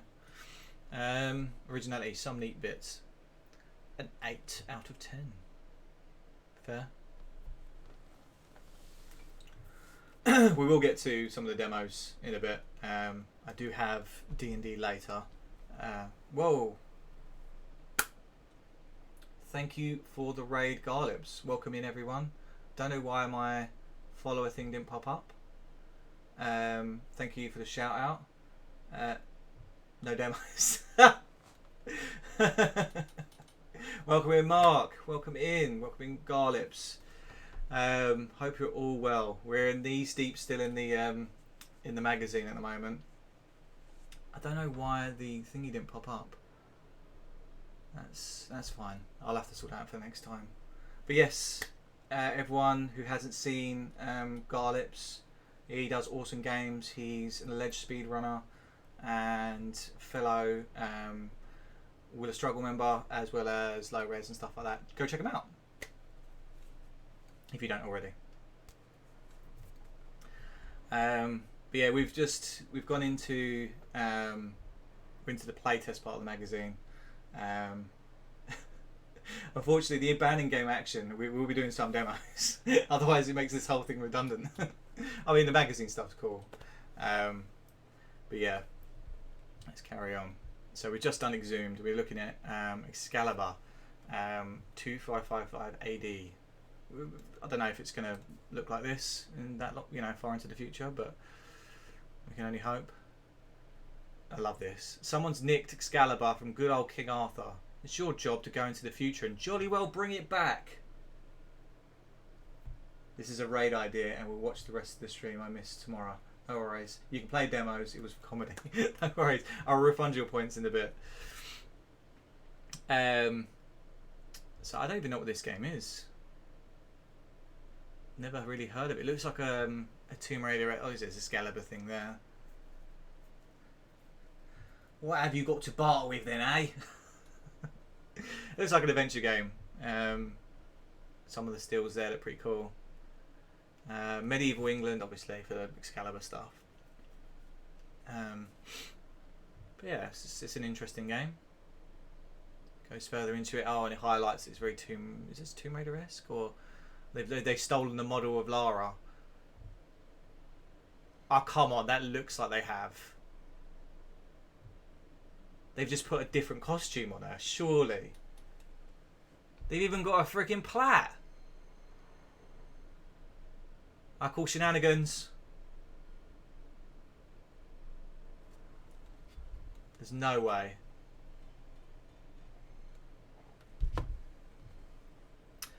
But yeah, looks like that got... Did that even have a rating? Oh no, it's still going.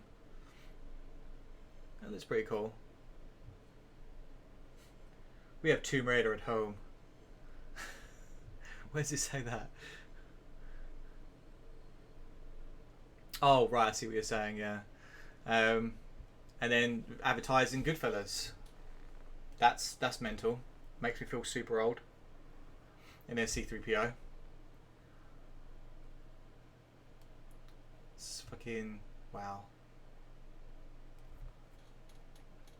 Wait, hang on a minute. They didn't even rate it. What? Oh no, it did. 7 out of 10. There we go. It's inconspicuously called Crypt Searcher. Yeah, that's fair. And then Adidas Power Soccer International 97. Play up to 4 players. Fucking hell. It's a little bit more complex version of the football games that were coming out at the time. 2 players a team, I guess. Gets a solid 8 out of 10. Graphics still rather fabulous. Good commentary to the sound. Will keep you going for ages. I mean, that's just competitive football in a nutshell, really.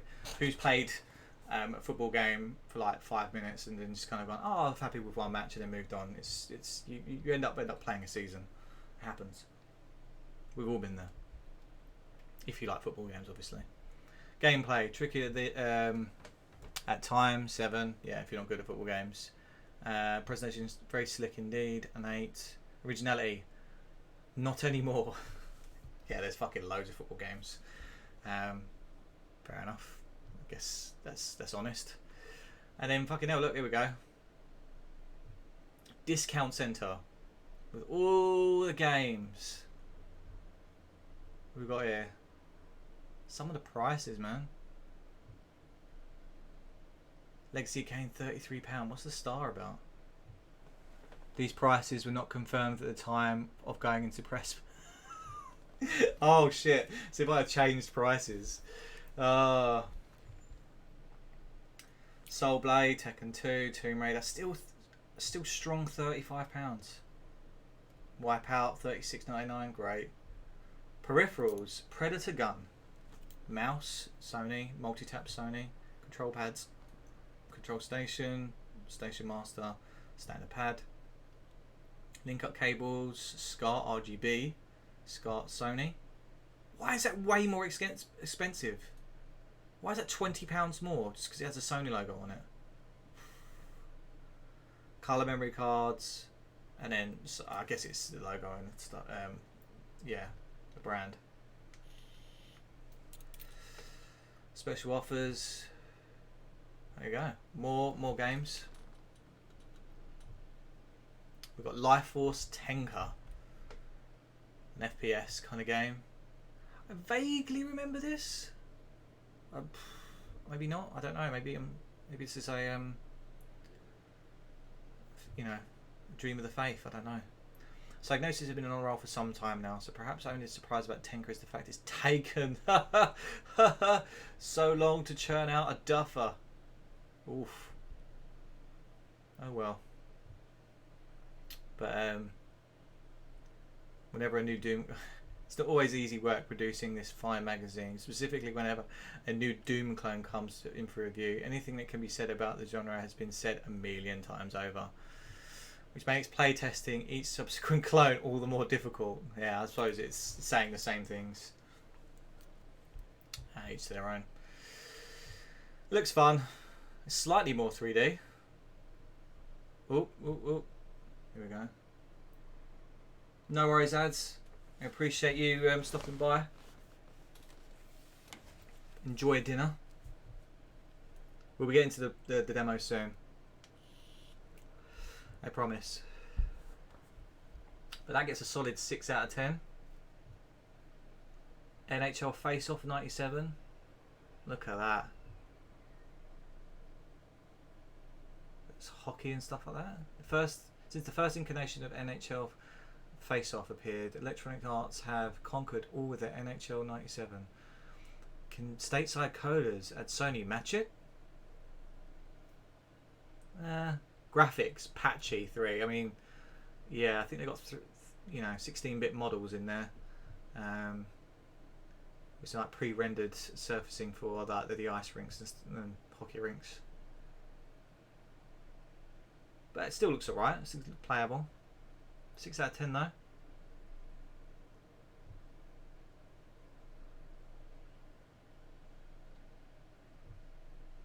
I love these old magazines, proper time capsules. Fuck it, yeah, I've enjoyed every minute of this. Proper going into everything, like this. We're having our opinions, and it's just a good time all round, really. And just the nostalgia is fucking amazing. So what's this then? Oh, it's just still the same kind of review. They've got a lot to say about it. And then a random advertisement for Tobal #1. Which just looks like a fighter. Yeah. Crypt Killer. Konami bring the light gun into the home, along with bucket loads of blood and gore, in its PlayStation arcade port. Will it still be a decent blast? What is this? I'm not even sure. Light gun on rails RPG Doom clone-esque. I've seen my bro play this. Is crazy. Oh really? I've never heard of it. Looks like fun. We got a 6 out of 10 though in 1997. Okay, now what's this? Games Mania, then Contact. Games Mania. Oh, it's more. Okay, I can see what's happening here. Yeah. Looks like Exhumed crossed over with like Time Crisis.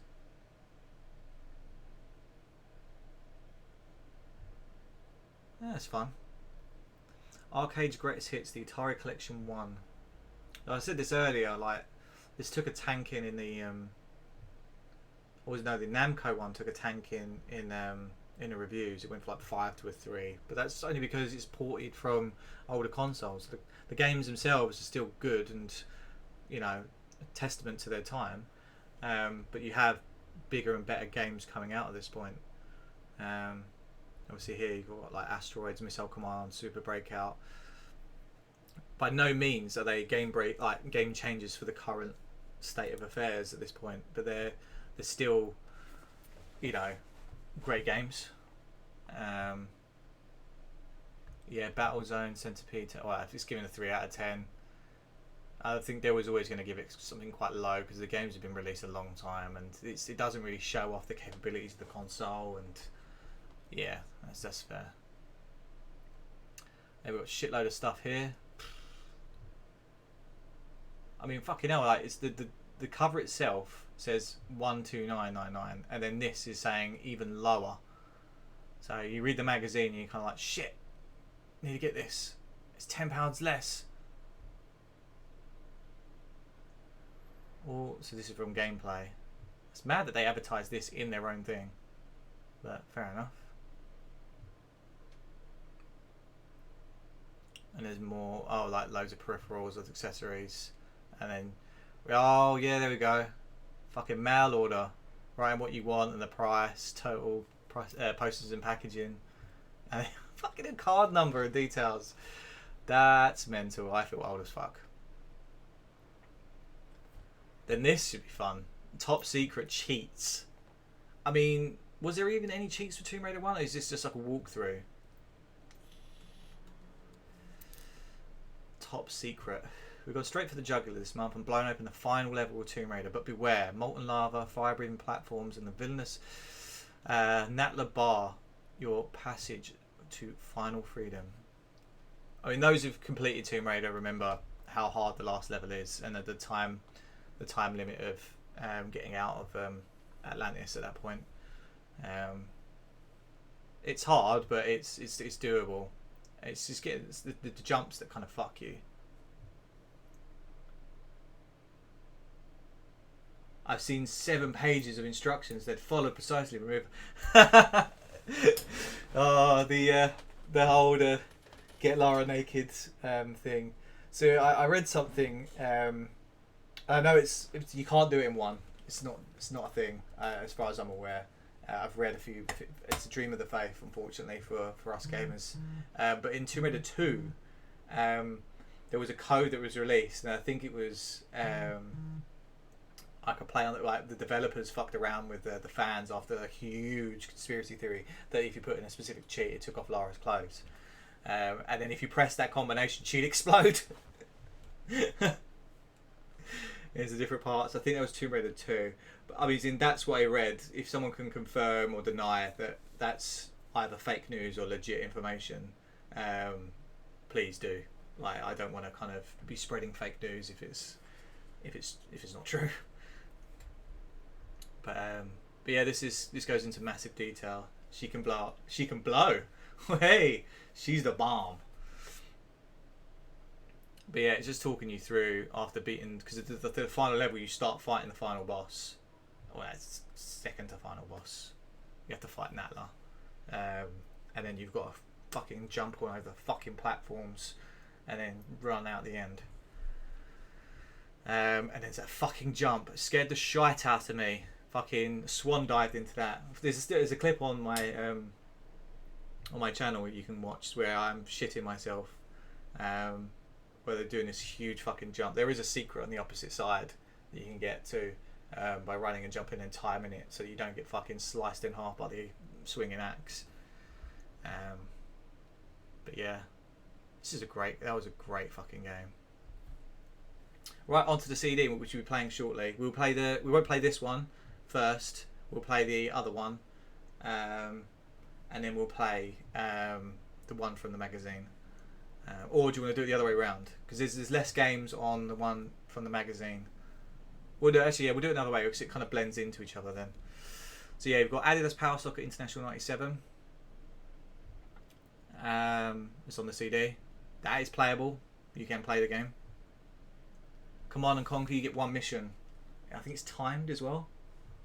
It's a mission I don't recognise from the game itself. I don't know if it's just a test mission, but all in all, it's pretty cool. It's got it. Trash It. I remember the game. It looks like a lot of fun. I haven't tested it on the thing yet though. Robotron X, I have tested that. That looks fun. You're just shooting loads of robots that's coming at you. And then this, it's Cool Borders is not playable. Cake tested this for me when I popped downstairs. Yeah, see, program rolling demo, playable demo, playable demo. Okay, yeah. So that's just a rolling demo. You just watch a guy do a bunch of tricks, and then it ends. And that's pretty much it, I believe. And there's an interview of Mr. Takazuka. I don't know who he is, but he's International Something Soccer Pro, ISS Pro, and the development team. Look, you can just see the 90s just in all their clothing and everything about them. It's fucking the CRT monitors. Next month's CD. Oh, there you go. Exhumed. There you go. Smash Court Tennis, Life Force Tenka. Oh, we get to play that then. That's cool. And Excalibur. I remember Spider. Okay, I remember this demo. I do vaguely remember this demo. And then that is almost pretty much it. Yeah, that's pretty much the end. And then you've got this other section here. Cool gadgets and the hottest high-tech hardware. Ultimate PC, a bin. Crazy hi-fi. Traffic cones. Slinky phones. A brick.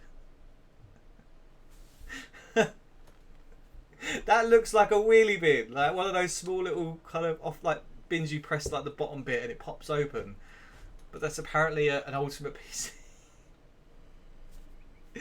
I saw this earlier when I was flicking through. I was just like, what? Crazy hot. And they did this. It's just so orange. I think it's wooden. Like, it's like a birchy wood effect. But it just looks like, they look like traffic cones. And then obviously the classic phones. Mobile technology in its infancy. And then, yeah, this is like loads of shit here. Look, the 90s were weird, but also fun. I for now, well, traffic cone speakers. Work is done, thank Christ. We're about to move on to the demos. I'll show you in a bit. But Q. Oh, shit. There we go. The Ultimate PC's a bin. A small office bin. You've got traffic cones, hi-fi, and then Slonk's phone. It's mad. And then loads of kind of components and shit. Don't know why this is the end of this. Cool for kids. The eMate. Oh, it's an eMate from Apple. That was an Apple thing. Wow. Shit. So it's like a tech thing at the end of the magazine. What's in the box? You've beaten my chatting shit record by some distance here. New world record. It's hurt my voice, I tell you. But I feel like this is an interactive experience because we're all being nostalgic and all having our own opinions and voicing them in a kind of playful, nice way. Fuck me, that's $2,500. Wow. Those speakers are fucking humongous. But look at that setup though. At the time, you'd be fucking psyched to have that. It's like a mini cinema. And then, there you go, subscription. And that's it. That is issue 18. It's not... it is interactive when you do it. Obviously, you're announcing the game that you're playing, you're talking about the developer, and of course it is. I'm not saying it's not. I should really... I think you're more... I'm not... No, I'm not. I'm not that level. You're more... Obviously, you play like the whole game, whereas I'm playing demos. The demos part is going to be a very small part of the stream, so I'm kind of thinking it has to be a lot of talking for the magazine itself. And if I'm talking too much, I'll try and cut it down. But And then the demos part is going to be a case of, here's 5 minutes of this demo, next demo, that kind of thing. But yes, let's switch on the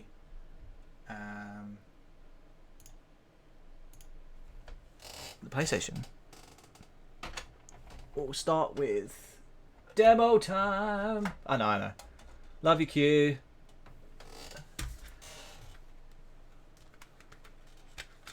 We've got 2 demos to play. So we'll play number 1. So it's fresh in our minds.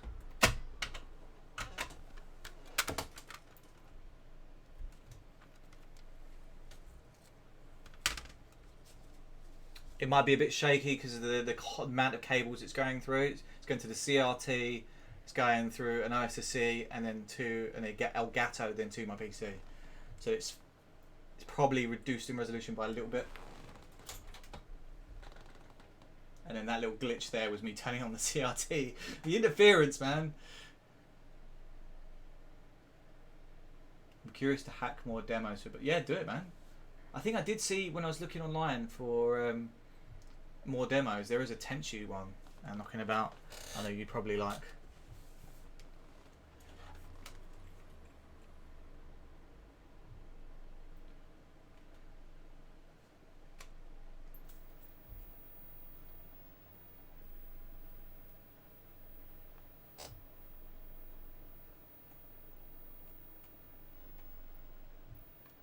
Oh, I imagine you probably already had, yeah. So let me just show you what I've kind of got set up here.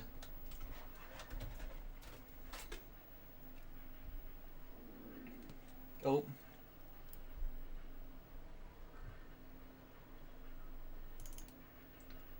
This is such a fiddly thing.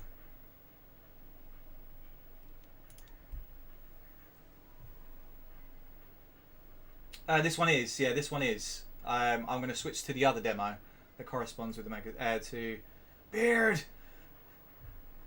So this is one from the magazine, and then afterwards we're going to play the other demo that's not part of the magazine.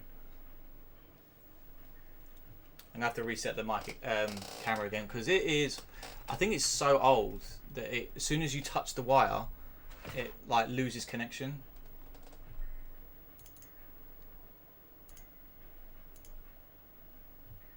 There we go. So what do you want to play first? We've got Cool Borders, Adidas Power Football International 97. Love the Trash It series. I've never played it, but I remember the character. Yeah, we've got Trash Hit, Robotron X, CNC. What do you want to play first, guys? We've got 5 games to pick from. One of them which is not a game. It's just a rolling demo.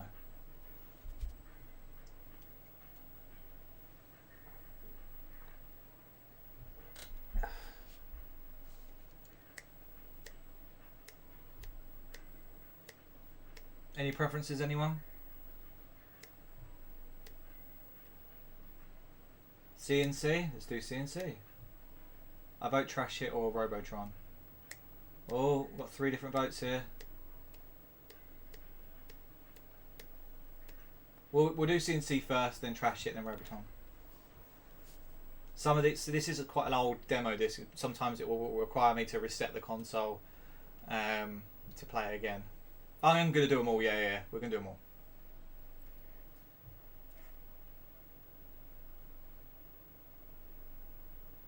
Is the sound okay for the console?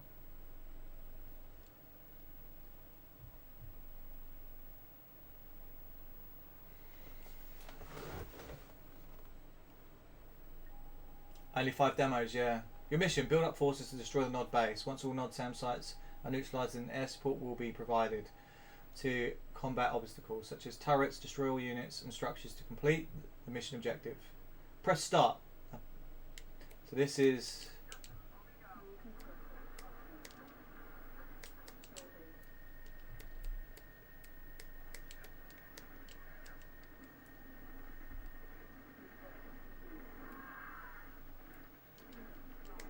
Oh, I'll try and remember how to fucking play this.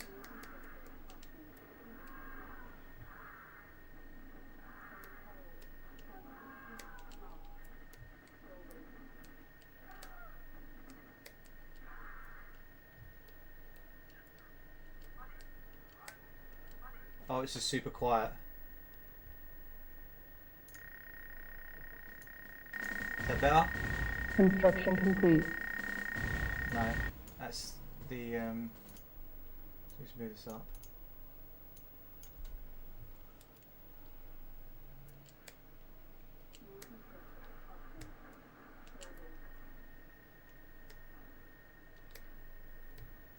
Let me find some Tiberium.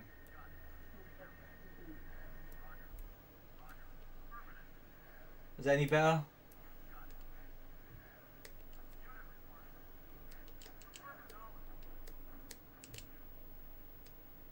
Up a bit more. Yeah, 2 secs.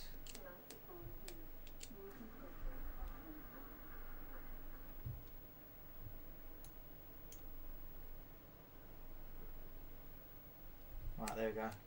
It's kind of up high already. That's the highest it can be. I think, oh no, near enough. I'll put it on the highest actually.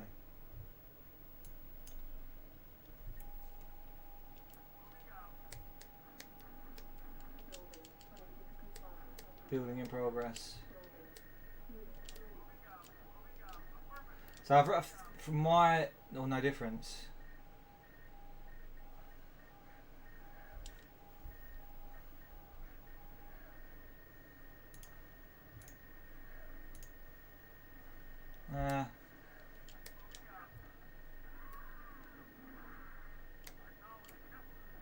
Not bad for a demo though.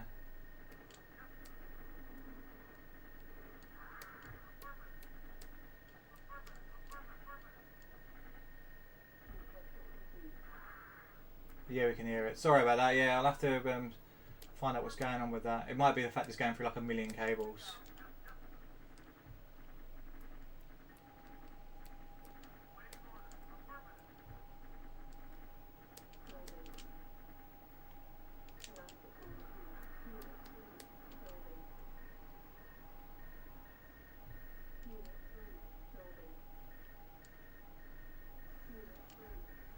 It's quite a small map. It does.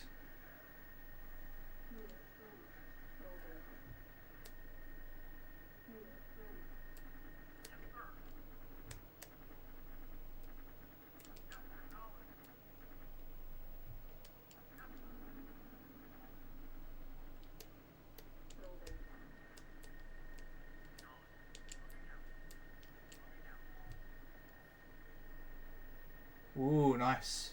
Welcome back, Adrian.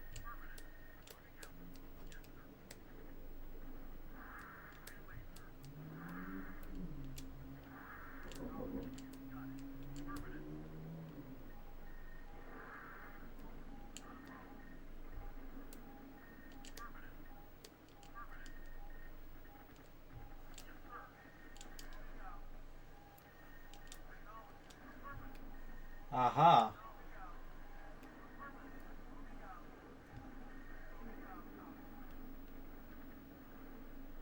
Can you actually win this?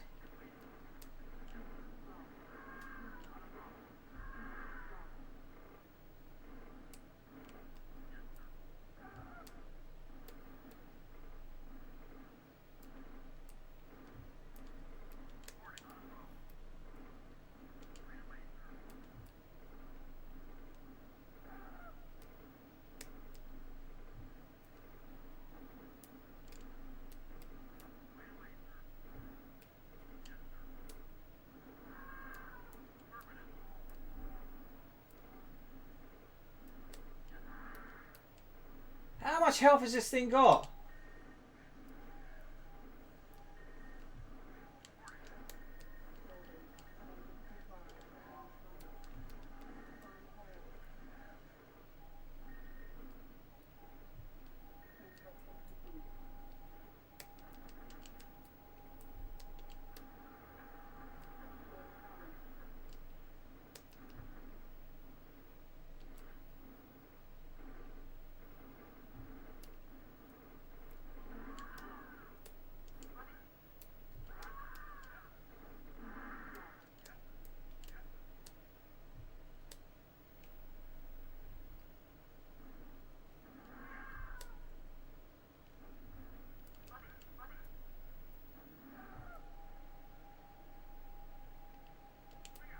thought this was timed. I might be timed. I could be wrong.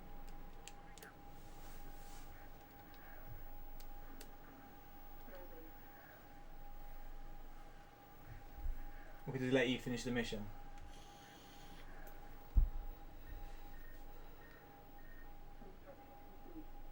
There's actually manual stuff. No, not that I could see. No, there was obviously a section on the magazine. I don't know if it really explained much. Could go into it and look after. But yeah, it's not really kind of user friendly. This one. It's kind of a case of if you know the game, then you're fine. Like I know what I'm doing because I know the game. But it's just new players would be like, huh? Imagine a timer would not be for this one.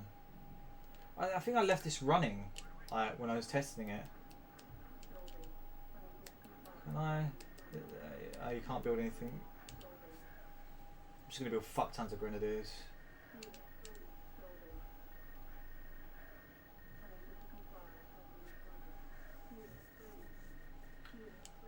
Obviously you can't stack as well. Maybe it's an idle timer. Oh, it might have been, yeah.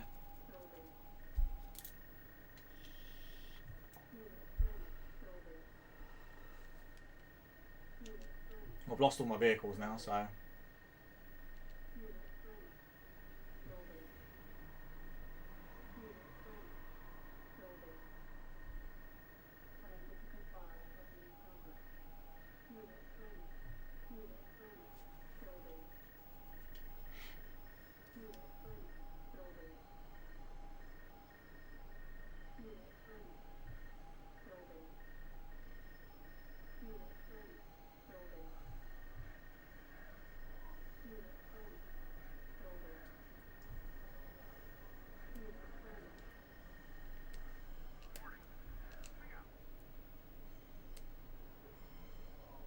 Oh, that's cool.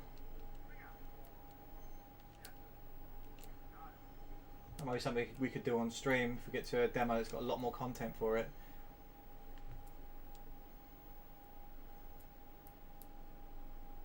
Million grenadiers! Fuck this shit up.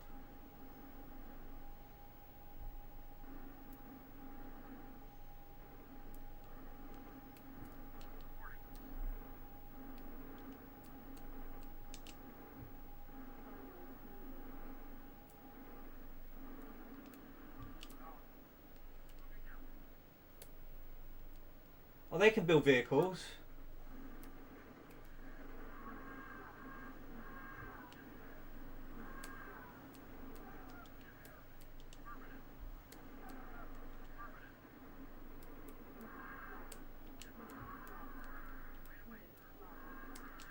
It's really hard to manage without a mouse.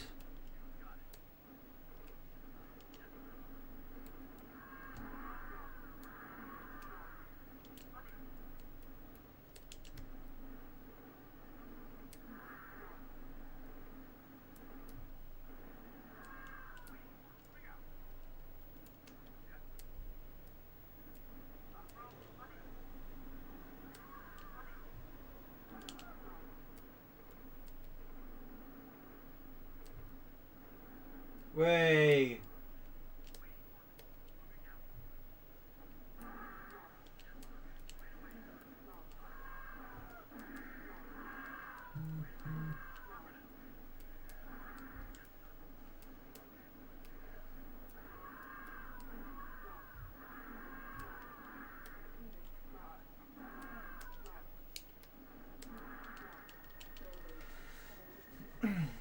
Oh no, I think it does work on OG. I do have a PS1 mouse somewhere.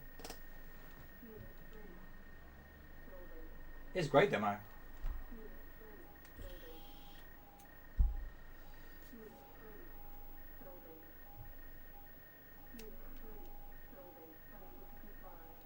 Minigunner.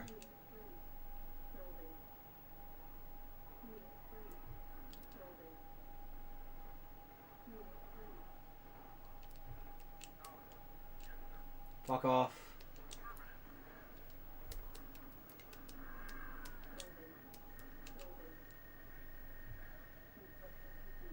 Yeah, down here.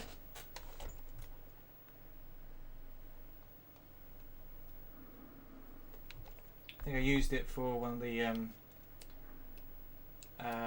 with struggle games. It might have been Populous. No, I don't think, or maybe not. I don't know.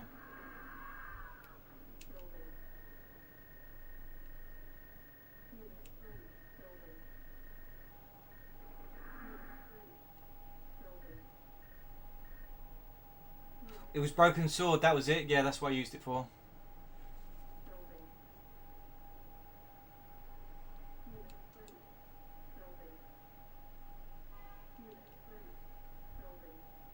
Yeah, but I think it might have been an idle timer test.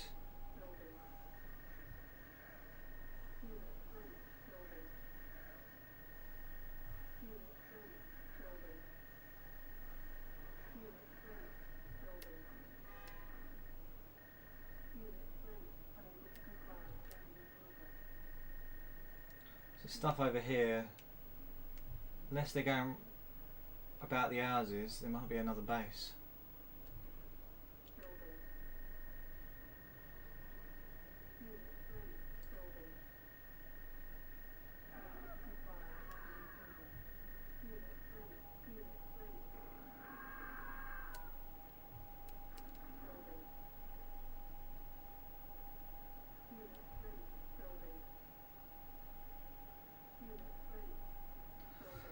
Not being able to stack up is it's quite frustrating. Sitting here just going X, X, X, X.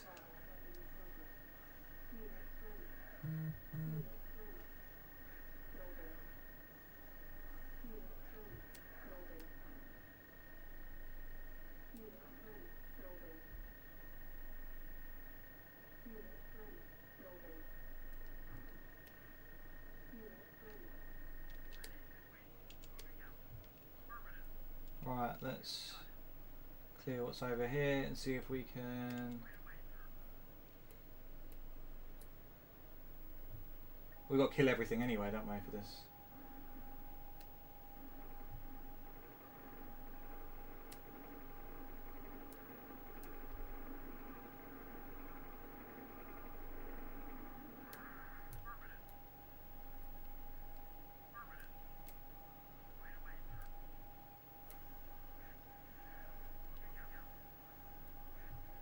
Another SAM site over there. This does vaguely look like a mission that I've done before on the main game.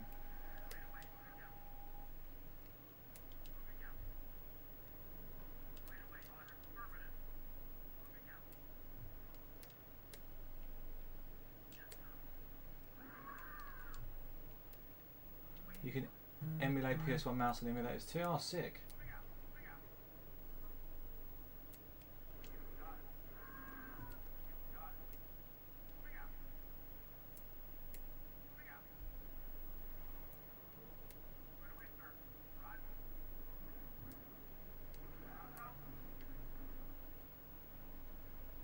Yeah, I think I do recognise this mission.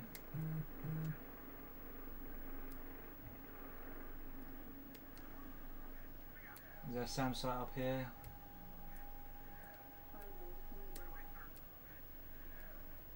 Oh, maybe not.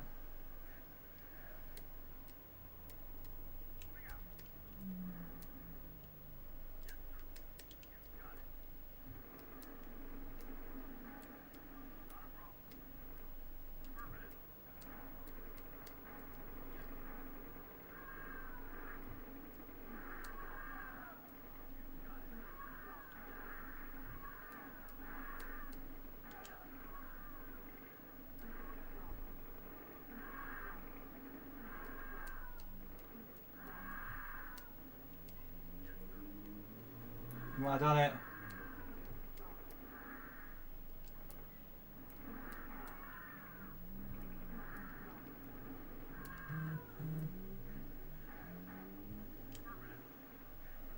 Let's get rid of their construction yard.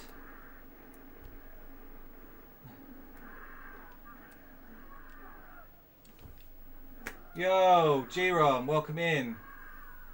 Thank you for the raid. Hope you're well.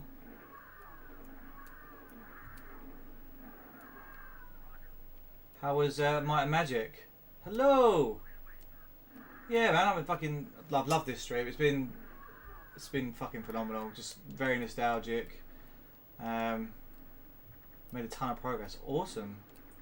If you don't know Grom, please give him a follow.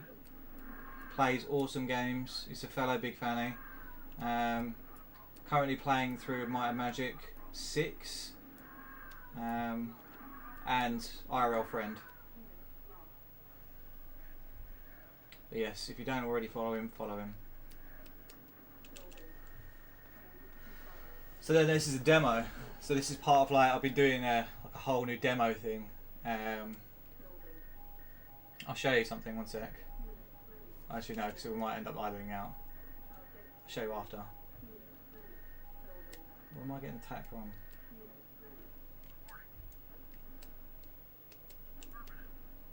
We were going through the PlayStation magazines, and yeah, just kind of reliving it, sharing our thoughts, seeing some of like the kind of the cringy 90s stuff. Yeah, it's been good. And then playing the demos afterwards. Yeah, that's it, yeah. As long as you play, you just carry on playing.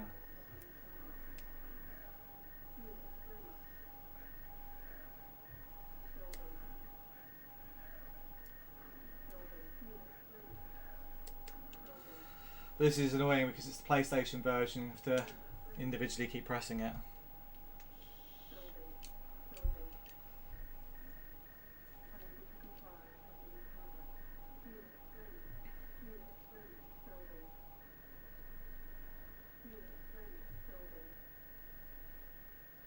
But I'll show you the new openings in a sec.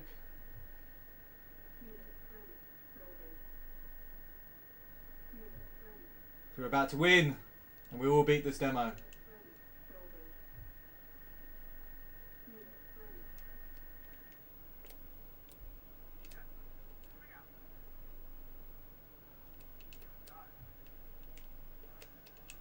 Do you recognise, as a person who's very good at Command and Conquer and has played majority of them, if not all of them, do you recognise this as a level?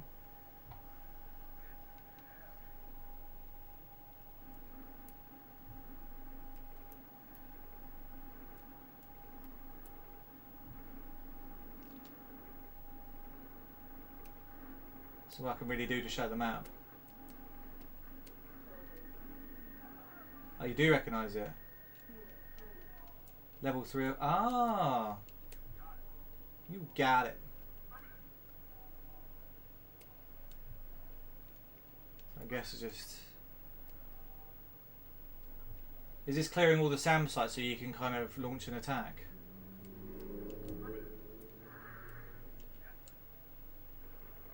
Ah, I vaguely remember that then. In which case there's probably another SAM site over here. There is.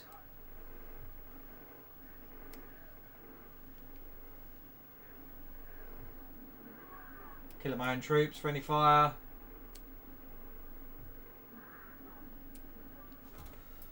Mission accomplished. But yeah, so this is... Oh wow, it's got all the numbers as well. Facts. And it goes back to that. So this is the new opening. Thank you for the GGs. So we start off with this.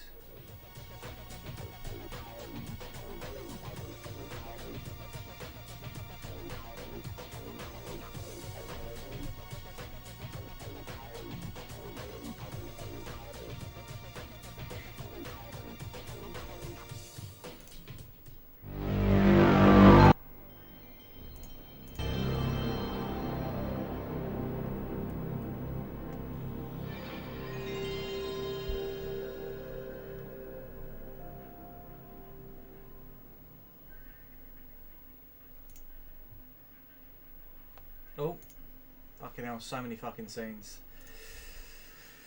Well, yeah, that was Command & Conquer. Right, so we've got Cool Borders, Adidas Power Football, International 97. You approve. Appreciate that, bro. Well, it's not enough. A support PS1 mouse was saying, no, it looks like there might exist a ROM hack for it. Ooh. So well, the other one was Garlip says Trash Hit or Robotron. Which would you prefer, Garlips?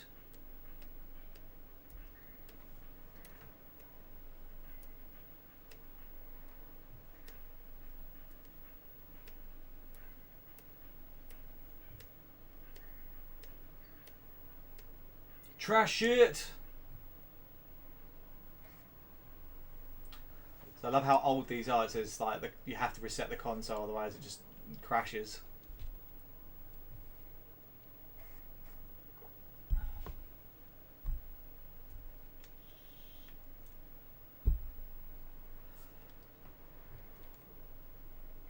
I recognise this character. It's strange. This is Trash Hit.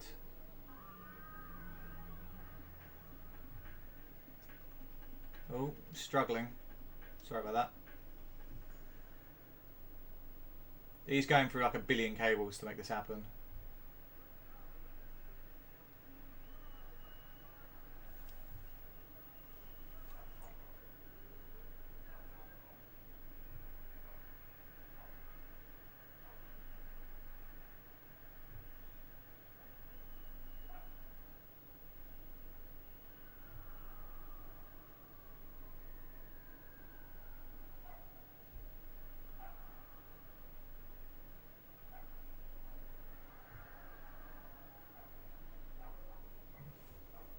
Right.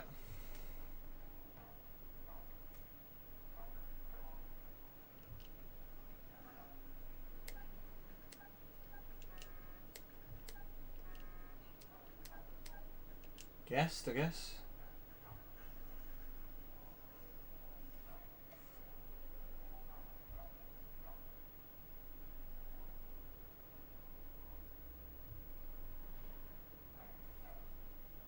It's funny because that gentleman died. Oh, I do remember playing this. Is this like a loading screen by chance?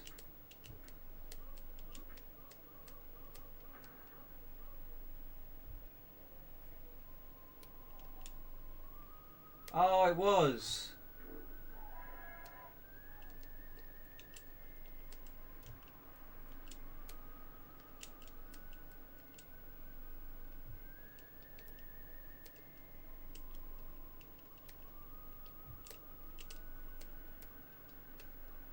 How do you open these? I guess you need keys.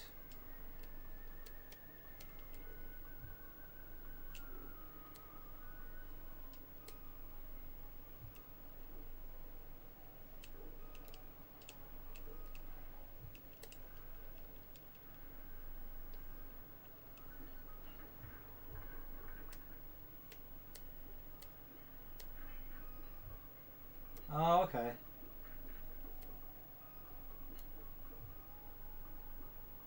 I don't know what that is as a carrot of sorts. Oh, right, okay. You have to hit it in such a way you don't get crushed. This game looks cursed. Love it, love it.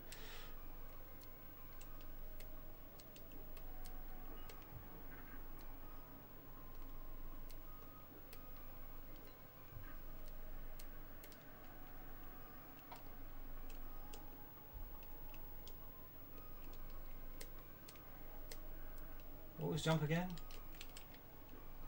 Oh, I can't jump with it. Ah, that sucks.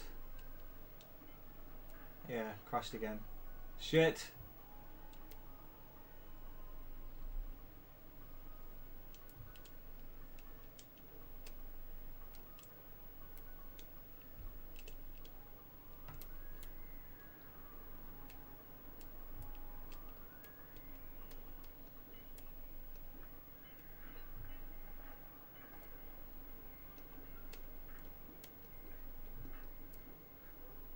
What is happening? I'm just smashing shit, right?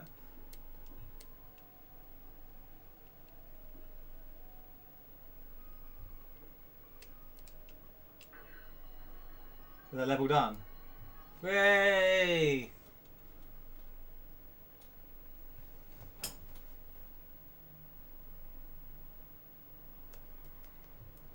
that the end of the level?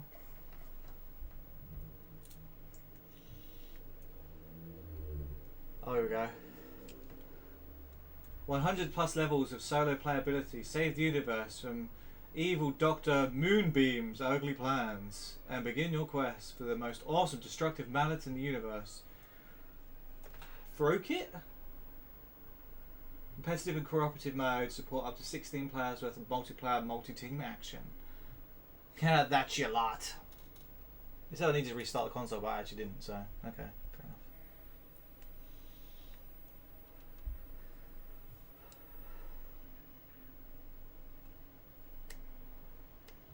So, Robotron X. And then we've got Cool Borders and then Adidas Football. We'll do Adidas Football, we'll do Cool Borders next, then finish on Adidas Football. Well, not finish, but we'll go on to the next demo after that. There's a lot on the next demo. But I will have to be finishing up soon. So this looks funky, right?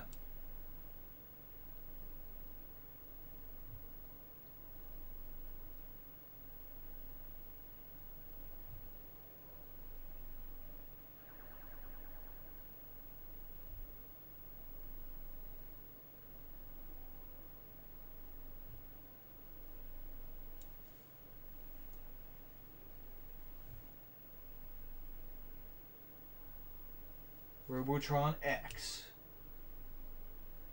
Playing demo.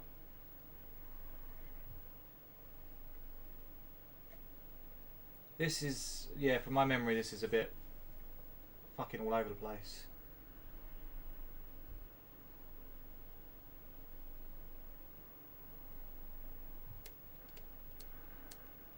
So triangle is shoot up, square is shoot left, circles right, and X is down. We're just shooting all this shit.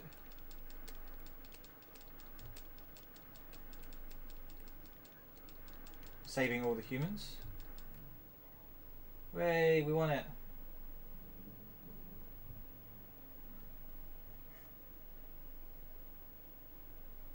Smash TV controls, yeah.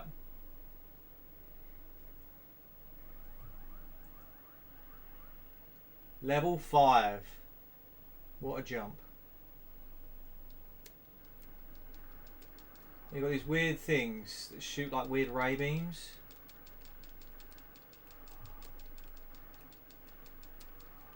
I'll just do this.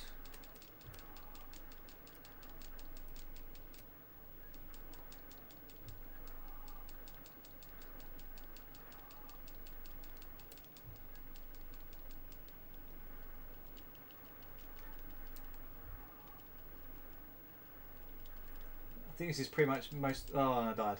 Shit. Whoops.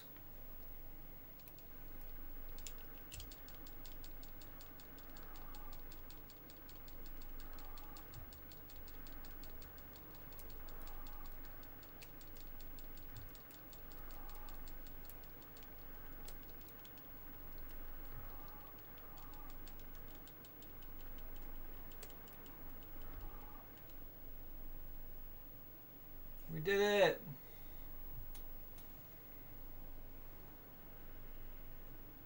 Jumped up to level 7.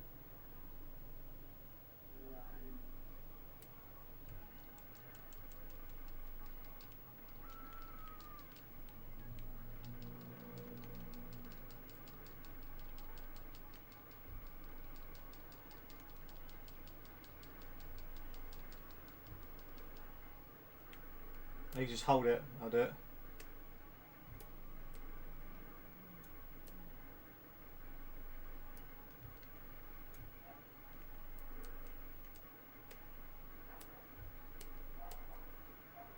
It's fucking chaotic as shit. I don't know what's happening.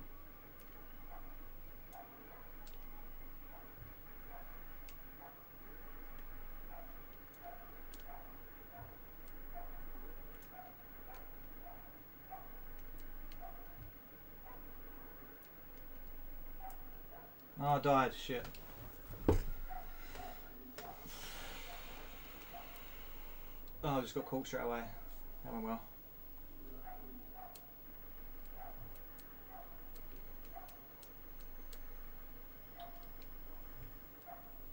Alright, so you don't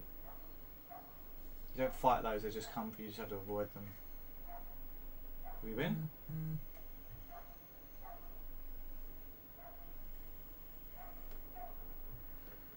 Level 14 or 19? Is that 19?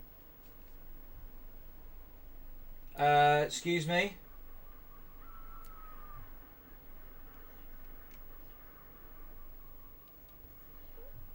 How the fuck?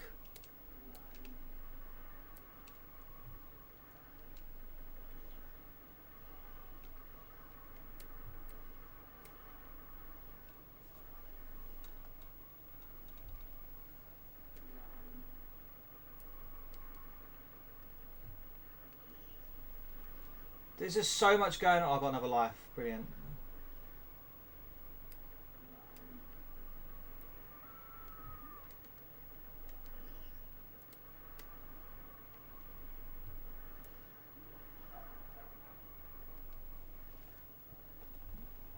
Just mental. I think that's my lot. Game over.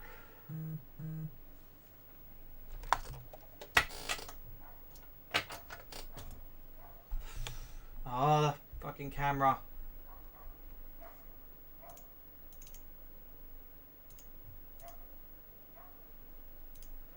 Sorry about that.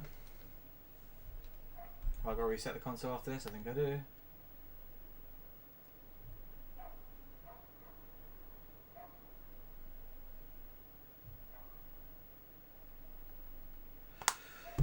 Right. Looks like we're resetting. And then we'll do Adidas Soccer. Oh, sorry, I should have warned you guys. Whoops.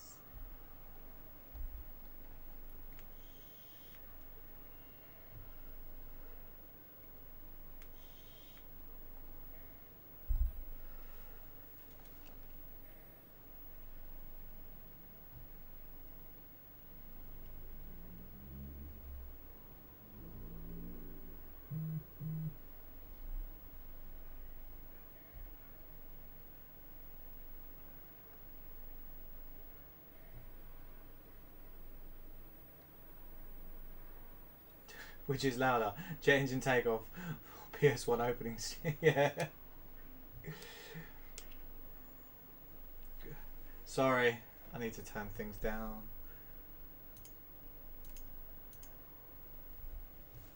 The game itself becomes really, really low, and then as soon as like the PlayStation opening thing goes, it's like super loud again. International 97.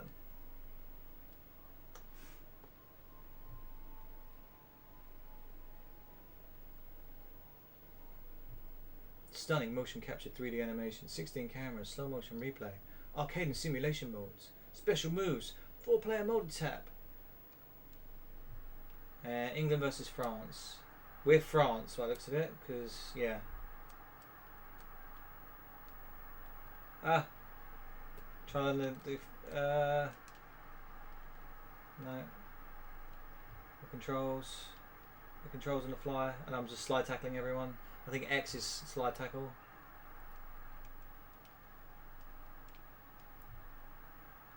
Oh my god. There you go, we got the ball back.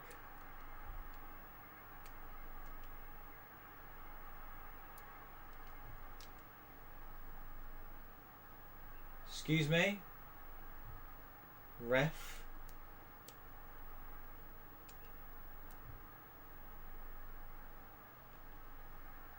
I did not press back pass. Oh my god. Referee. Thank you.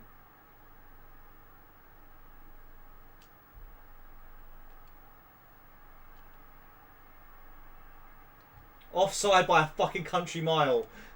And the game doesn't recognise it apparently. Are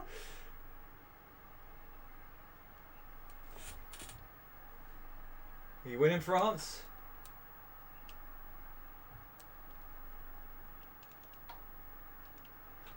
Oh, come on, get a goal. David Seaman in goal.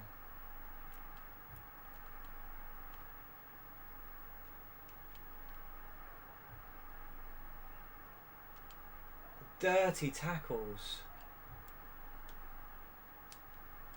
Yeah! 1-0. Zidane. Go on, Zidane.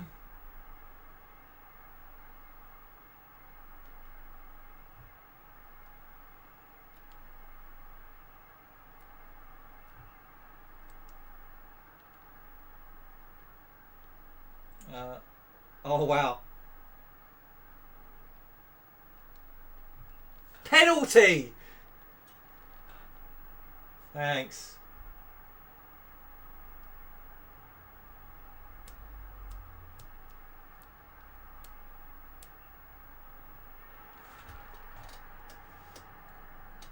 Two 0.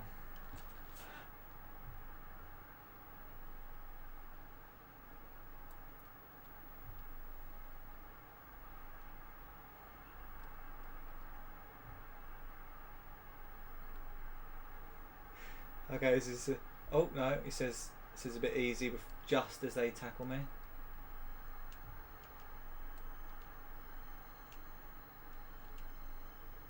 Oh, ref, thank you. Ah!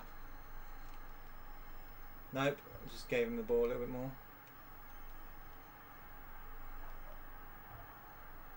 Oh, controls are less to be decided. No one there. Oh, there he is.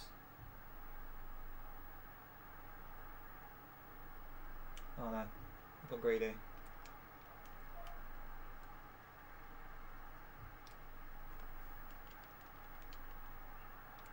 Whoa.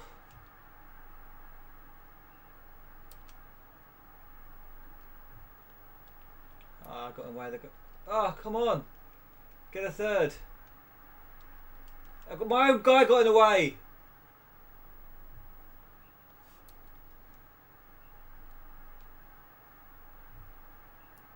Time's over. Can I not score in the last second? You win!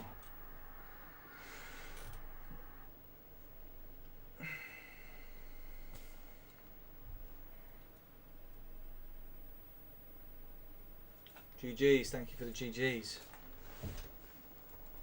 Right, okay, so that's all the playable demos. We'll finish off this demo with Cool Borders, which is a rolling demo, so I don't really need to do anything.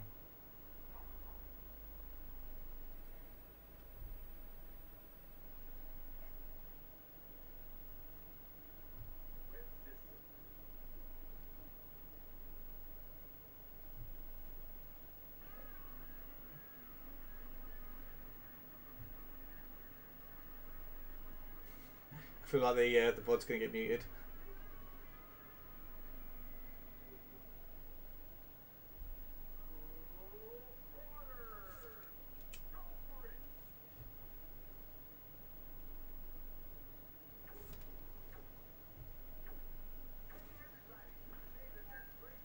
Playing with no hands.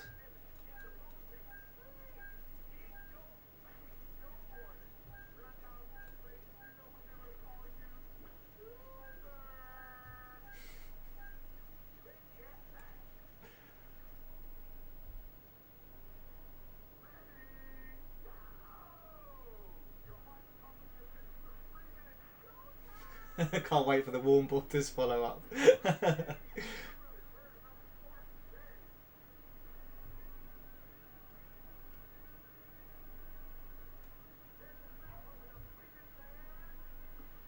Oh, look at that.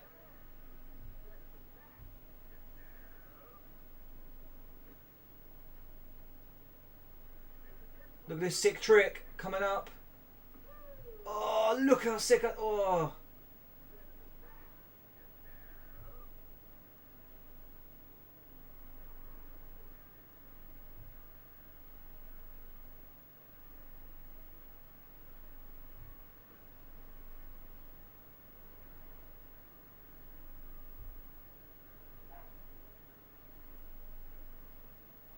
Oh, look at that.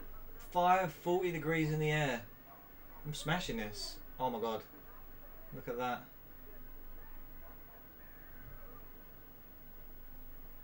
I'm not sure he's travelling at 105 kilometers an hour though.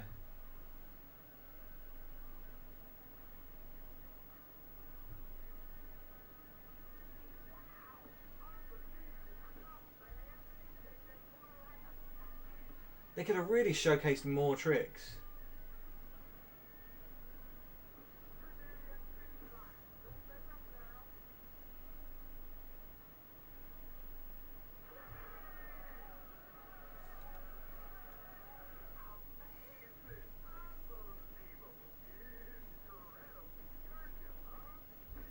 440 melancholy grab.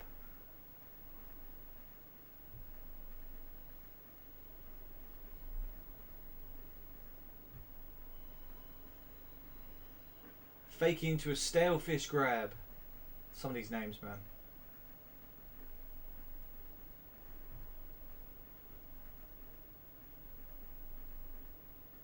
Fakey to flip melancholy grab.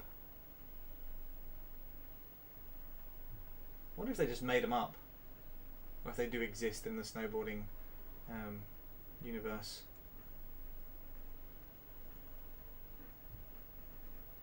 Hell yeah, FF7 Northern Crater. Well, they're showcasing that you can go first person as well for added nausea. Ooh, backflip stalefish grab.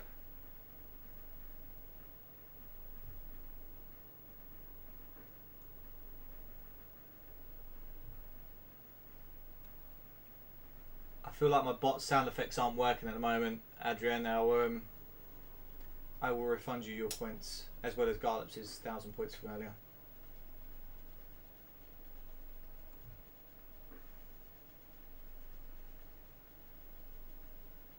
And that is it. That is the rolling demo. Does it stay like this, or do I have to reset it now? Yeah, I think that's it. Right, so we're going to move on to...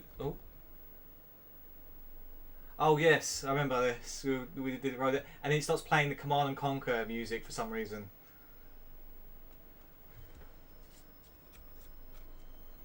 It's the demo obviously just kind of crashes. My own. But yes, that was demo 1.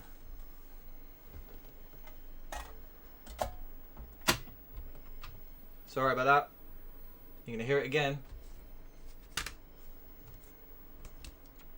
Super loud.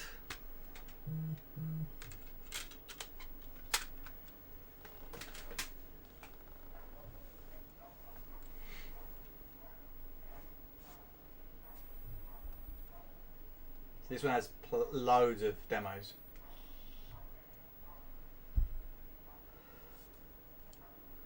I think the actual menu though, where you choose the games. Oh no, actually, I tested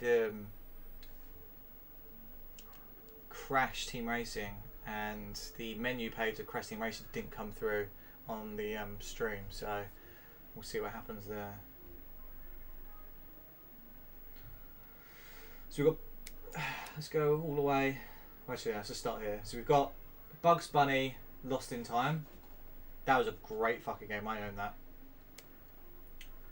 that. Crash Team Racing. Great game. Croc 2. Is this Ostraga? You had this demo. It's fucking sick, isn't it? Is that Ostraga? A Duel of Sorcery and Fist. It looks like a fighting game. Deathstrager. Oh, okay. Devil's Dice. Yeah, Bugs Bunny Lost in Time was fucking great. Devil's Dice, so you have that. Gran Turismo 2. Hotline and Powerline. I don't know what that means. Like, I think it says helplines, so it just probably comes up with a bunch of helplines. Ridge Racer Type 4. Spyro 2. This is Football. Tony Hawk's Skateboarding. And Wipeout.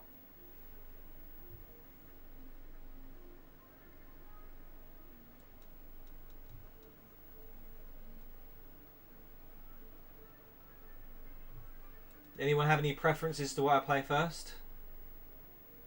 This is the best demo disc ever.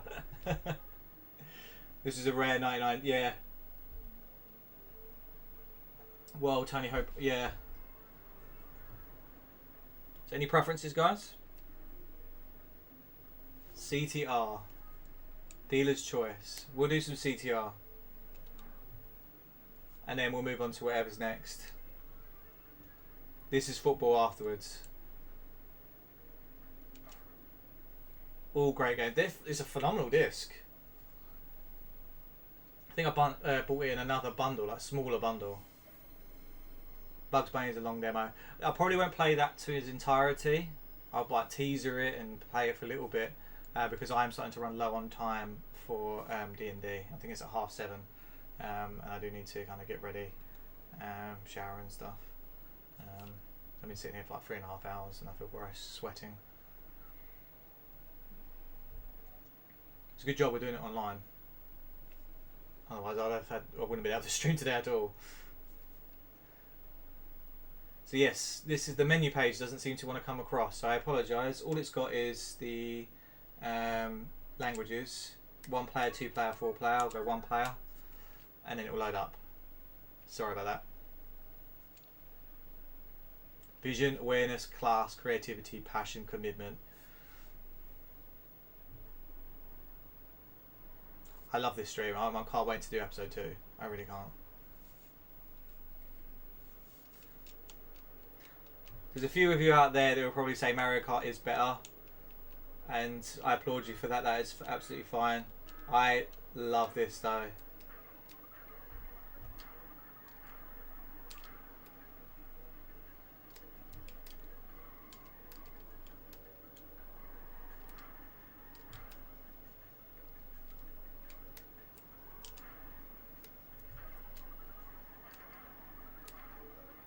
I fucked that right up.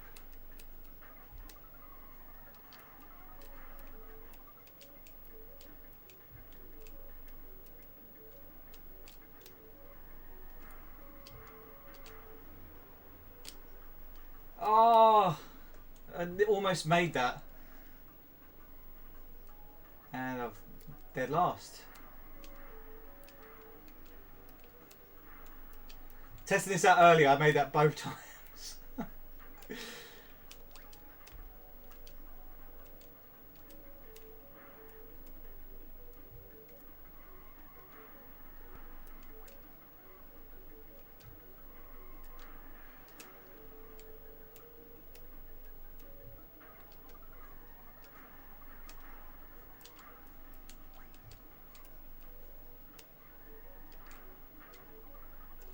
Oh my god.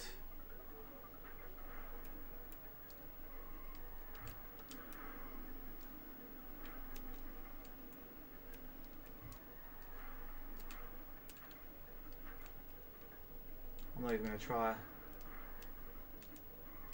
Can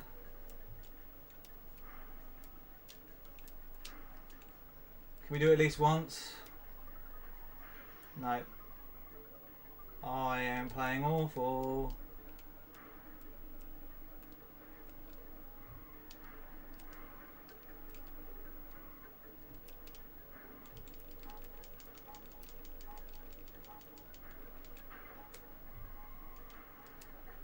Shit. Here he is, ladies and gentlemen. I am doing shocking.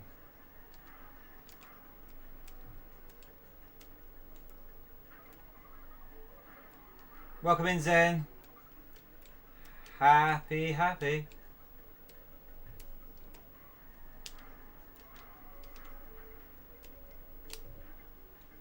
Ah!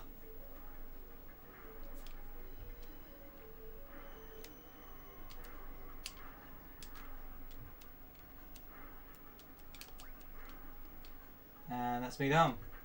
I did shocking. I tested this out earlier and came second. I hope you're well, Zen. I know there's this very strong Mario Kart fans in chat.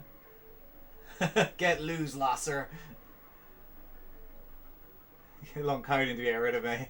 I'm special. Donkey Kong Racing. Yeah, everyone's got their preferences. I prefer CTR over Mario Kart. I still love Mario Kart, don't get me wrong. Mario Kart is tried and tested, and this is a Sony rip-off of it. I'm not going to deny that. But it's still good in its own way, in my opinion. Golf racing. Oh. So yeah, that was CTO. You didn't get one race. I put myself to shame there, which is understandable. You know, what's different? Like Mario fart, am I right? Oh, burn. How many kart games out there? There's loads, man. I think most of the famous go back. There's Clone of Kart game. So what are we playing next? I've had my pick. Anyone got a favourite? What, Croc 2, Distrega, Devil's Dice, GT3, Croc. Right, we're going for Croc. Let's quickly flip through this. Actually, no. Quantum did say this is. We'll do this as football, then Croc. Sorry, and then Spyro. Sorry, because he did say that. Right. Yeah. Yeah. Sorry, I forgot. Q already said this is football earlier. And then we'll do Croc, then Spyro.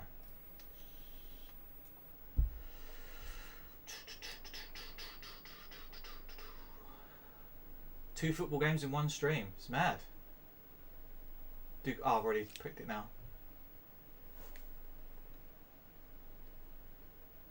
It's alright.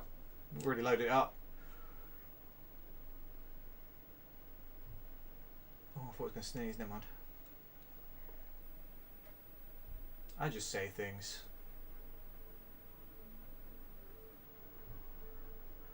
Excuse me?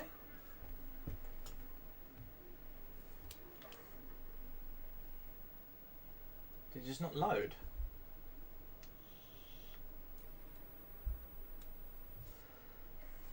It's a video. Oh, is it a rolling video? Ah. Yeah, the sound effects aren't working today, unfortunately. Zen, I will refund you your points. It's fine. Oh, there we go.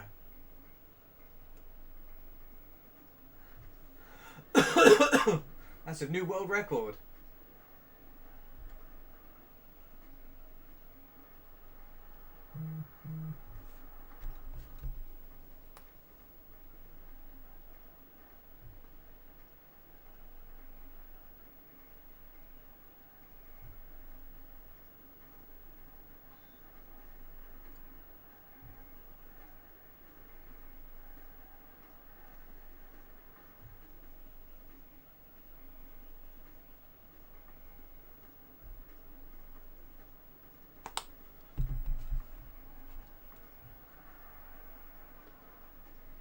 What's this Lemnod's blue something? I'm not sure what you mean, Zen. Laser used to fall a lot on early systems. Winning 11. Oh, we've got real footage as well.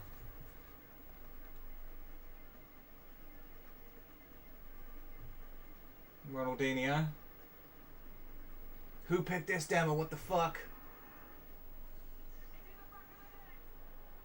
It's in the back of the net.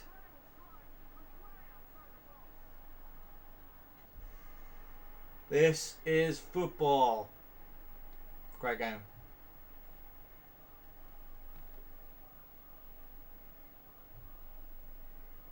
Compare the real 2D clip to the advanced 3D model. Yeah, a lot of football games do that, to be fair, even nowadays. Look how real these players look. And then you kind of, you play Pro Evo and their faces are mangled.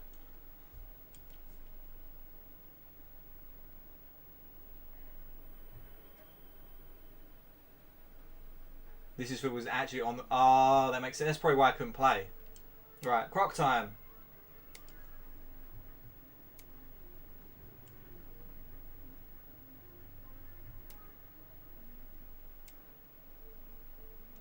Croc 2.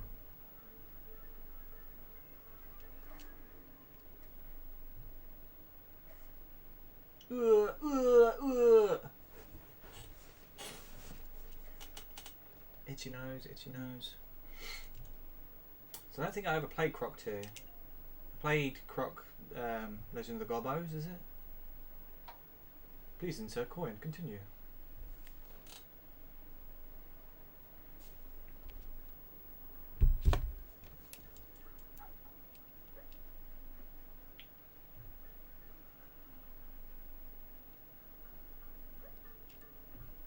Can you just smash it?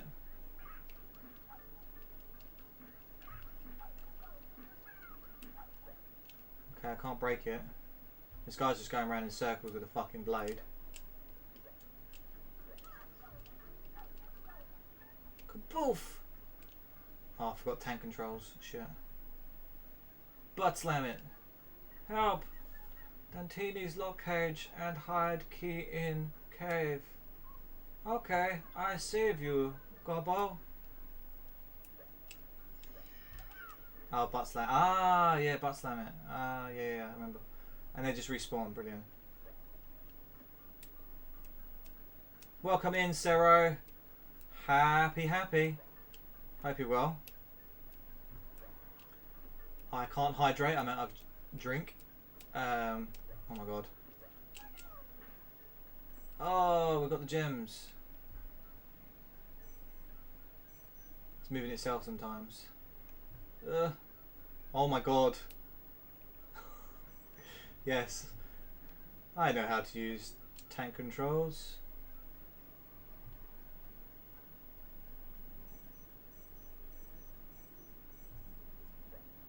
They're doing a remaster. Yes, push a wall. It's tank controls deck. I can't. Oh, terrible.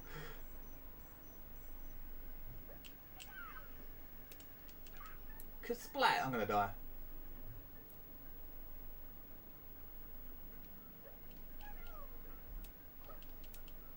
This doesn't look break-onable. It's not. That makes sense.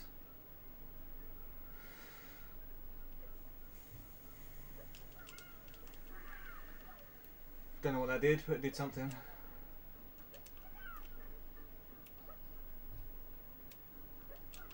Excuse me.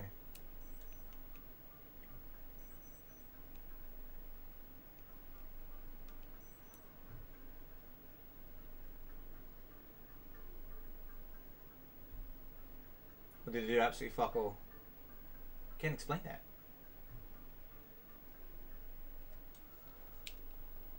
Oh god.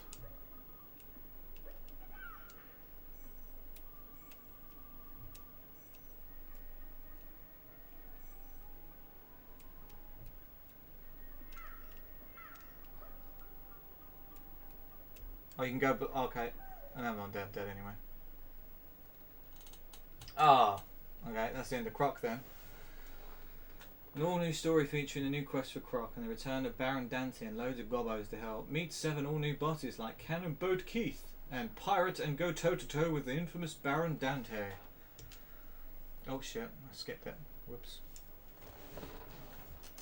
What we playing next? What was the other one? Zen said something, didn't he?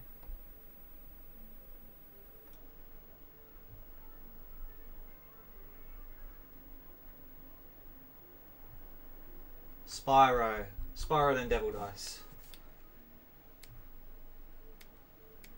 There's quite a few on this one. Can't remember where Spyro is. Is it here?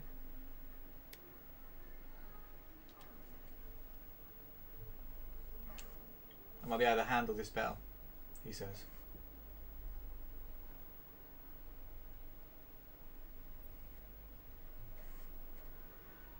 Spyro the Dragon, yes! Yes, Queen! Sunny Beach or Skelos?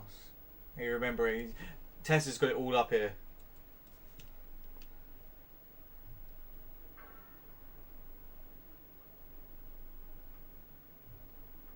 Take a trip with Spyro to the Kingdom of Avalar, his newest adventure. Experience a huge variety of unique and challenging gameplay. Negotiate right turns at the Breeze Harbor. Oh, sorry, that was loads of Z's there. Breeze Harbor. Race. Okay. Chase down the lava lizards in Skelos Badlands. Dogfight with the sheep in the metropolis. Play the ultra-fast speedways for money. Take on huge new bosses.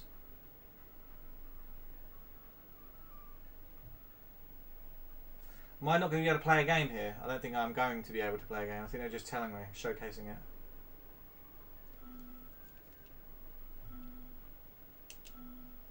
Oh, right, okay. You can play.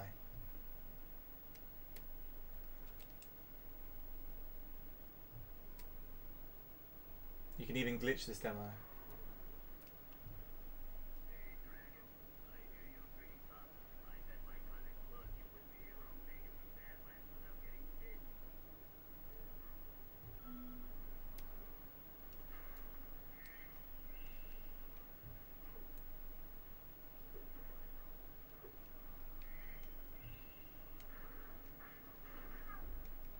Gotcha.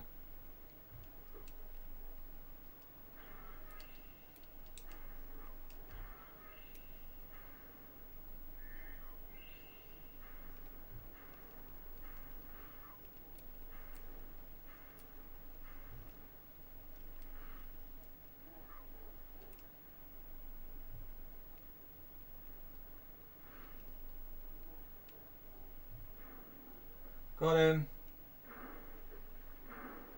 Oh, fucking hell.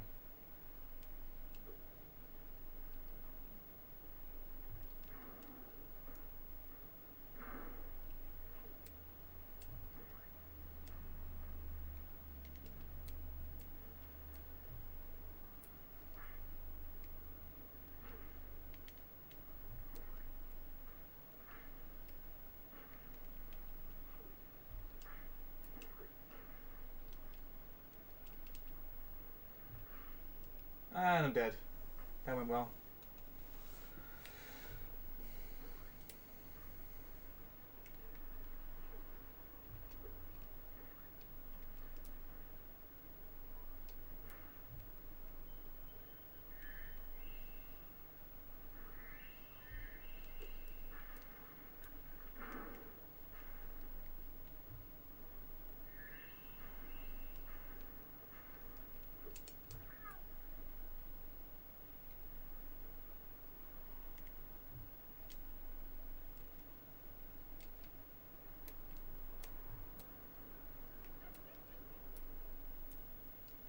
Are you just gonna, can I interact with you? No?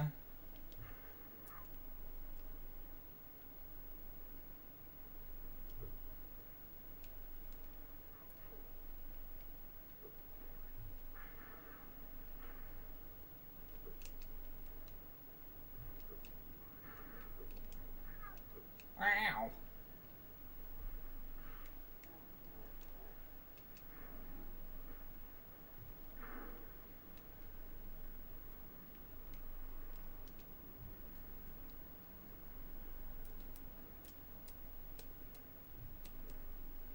I need to line us up. Oh, I thought I had. Oh, god damn it!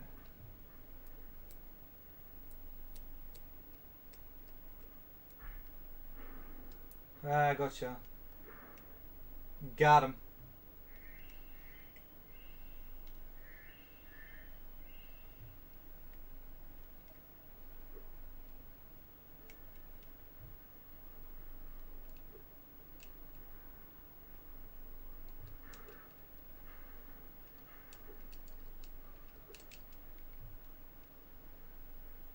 I'm doing terrible at this. I'm struggling with tank controls for shit. Let's fucking just get out of here.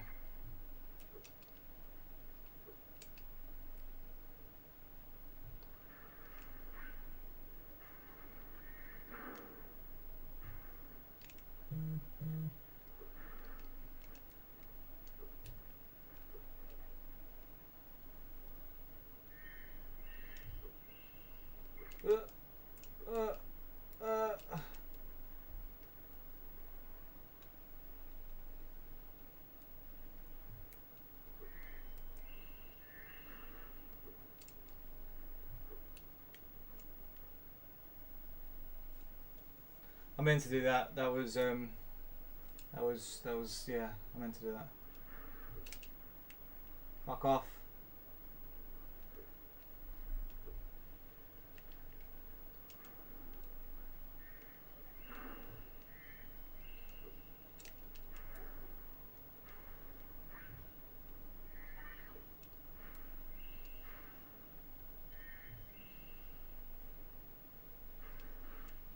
Ow.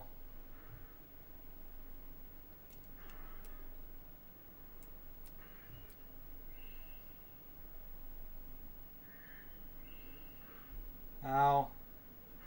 Should probably jump.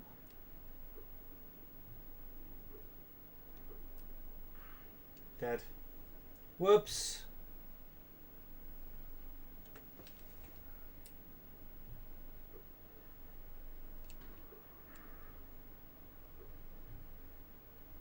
What does that 16 mean?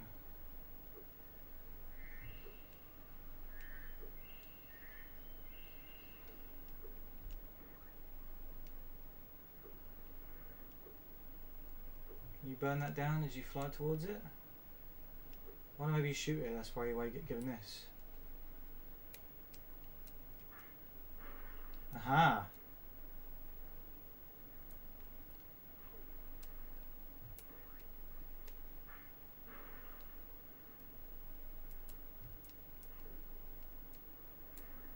I played video games before.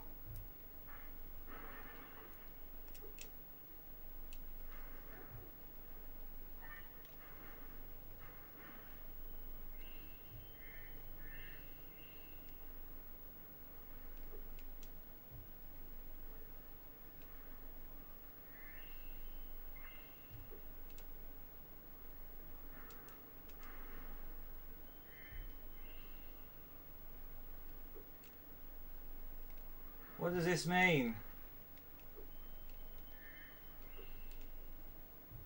I'm guessing bones.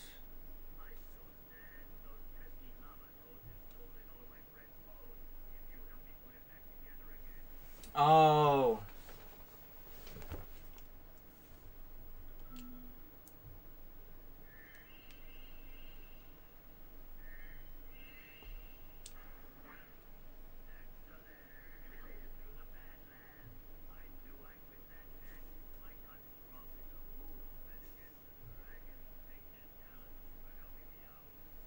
Thanks, mate.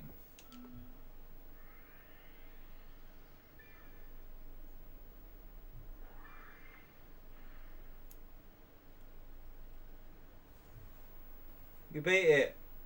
We didn't do the side quest though. Devil dice.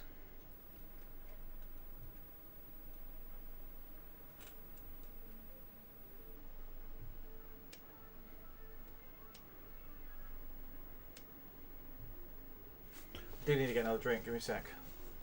I am parched.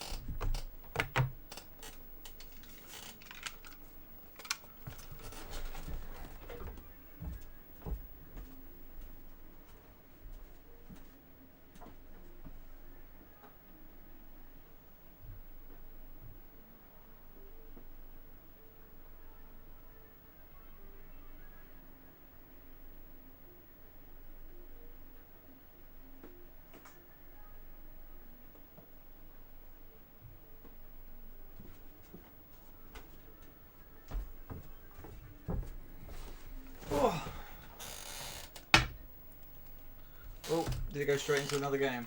Shit. Welcome in, Dicks. I'll have a cup of cheers. 2 sugars as well, yeah, for Grom. Of course, of course. Hope you're well, Dicks. I don't even know what's playing right now.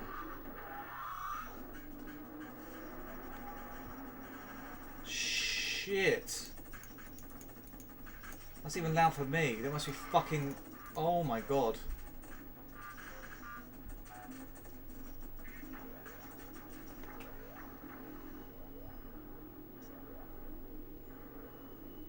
FF8.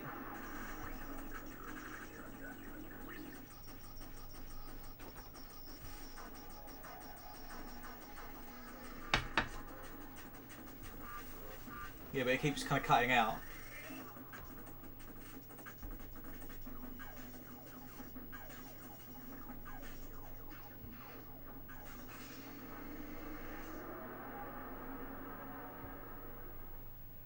don't even know what that was. I'm guessing that's like the idle demo or kind of advertisement.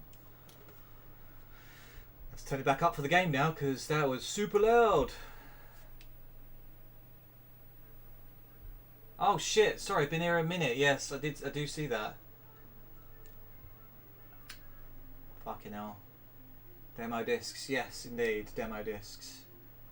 Devil's Dice. So we've gone through the magazine discs, and then we played the first demo related to the magazine, and then we're playing this bonus disc I had lying around.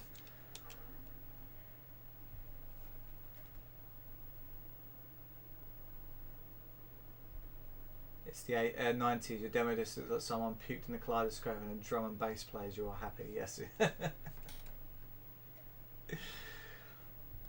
I'll show you the loading and startup themes that Stripe helped me with once we've done with Devil Dice, to give you an idea of this theme.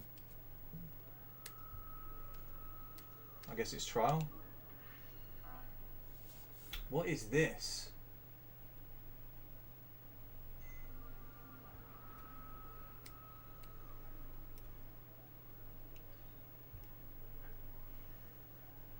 What have I got to do?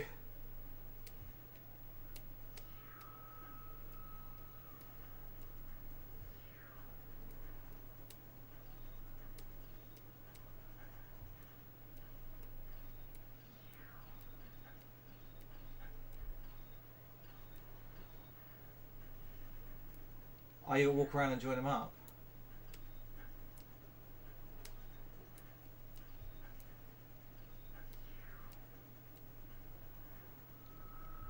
Oh, okay. God, thinky brain is not working for me today.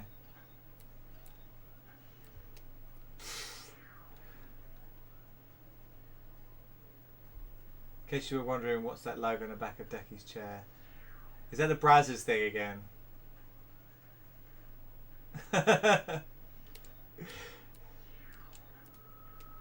I am doing fucking horrid.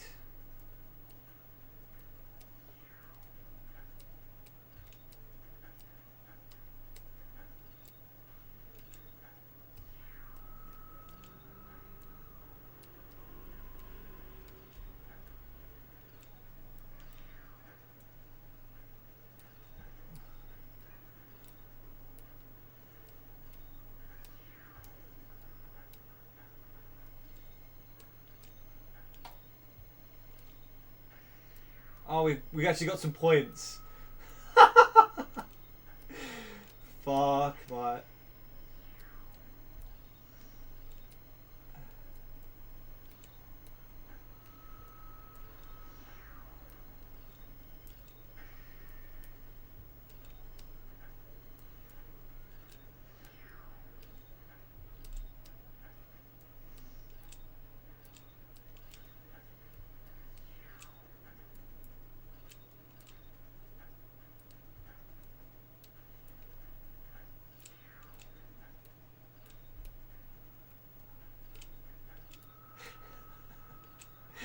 I mean, this would be good for their will, I'm not gonna lie. Because I'm fucking shit at this. My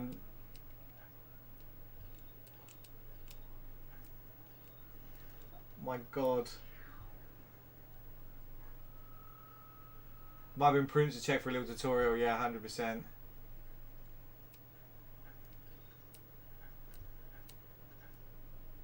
Why am I not getting points for...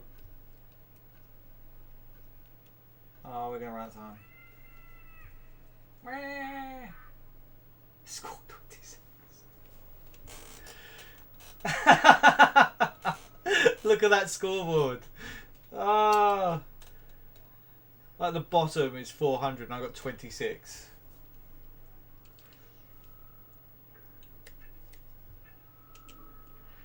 You can read the manual. Oh, 52 in it. Exactly. Rules. You move your character, yeah. Score.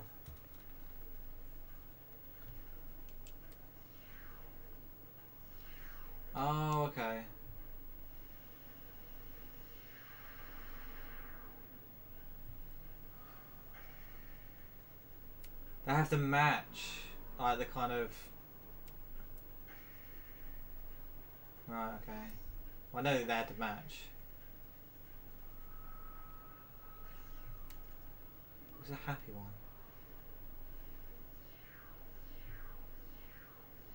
What does that do?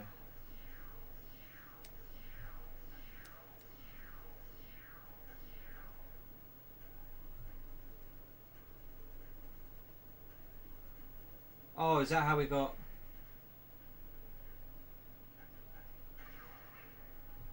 Oh shit, son. Oh, we only get 1 point per dice. Alright, okay.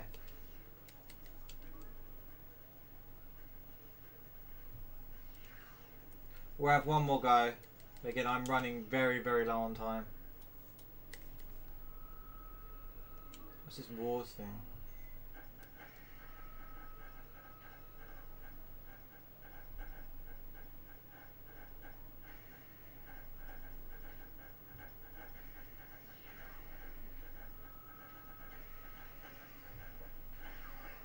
Oh my god, I ain't gonna lie, it does look like fun. Oh, I thought you couldn't touch the ground. Oh, you can though. You just pop up.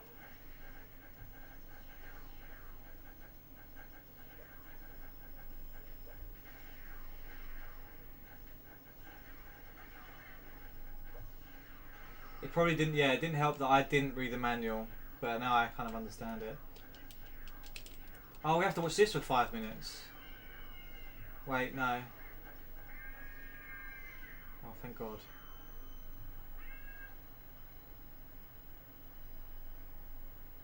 Even when you know what you're doing, yeah.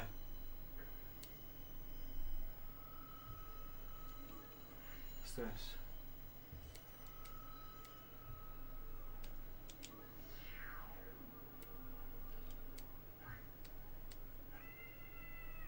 Sorry? What am I supposed to do?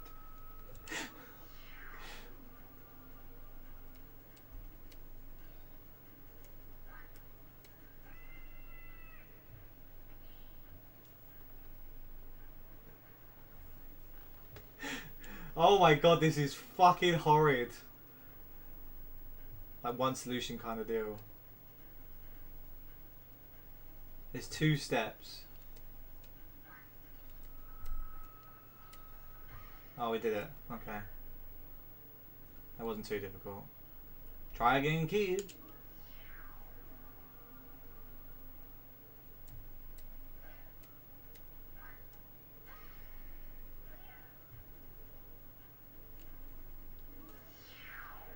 I'm kind of getting it.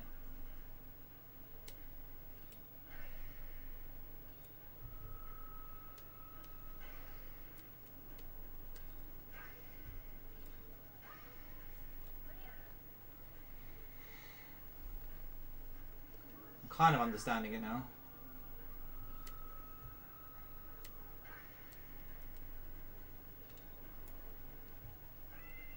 Shit, no.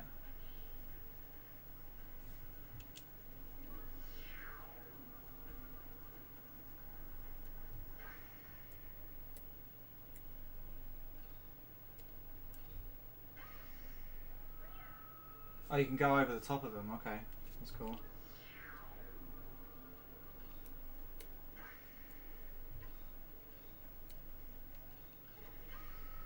You can push them as well. Wish I knew that.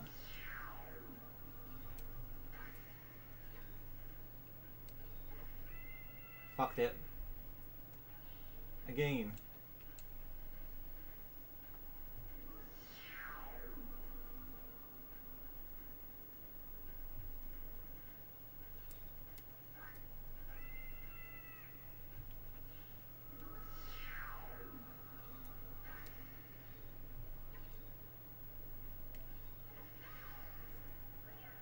I'm getting it.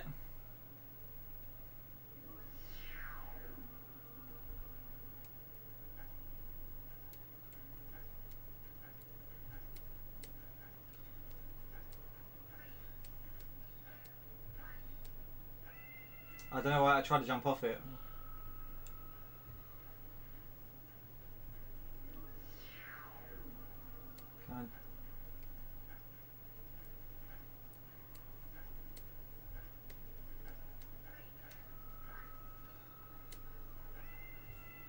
This one's a little bit more difficult.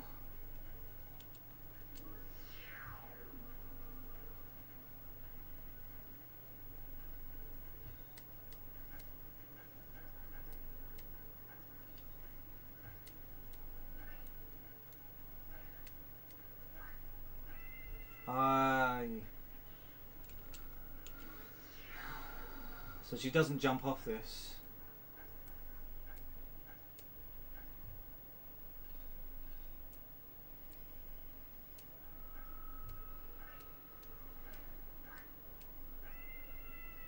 Try again, kid.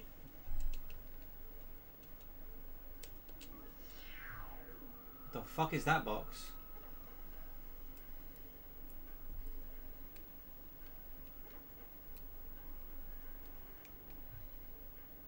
No, okay.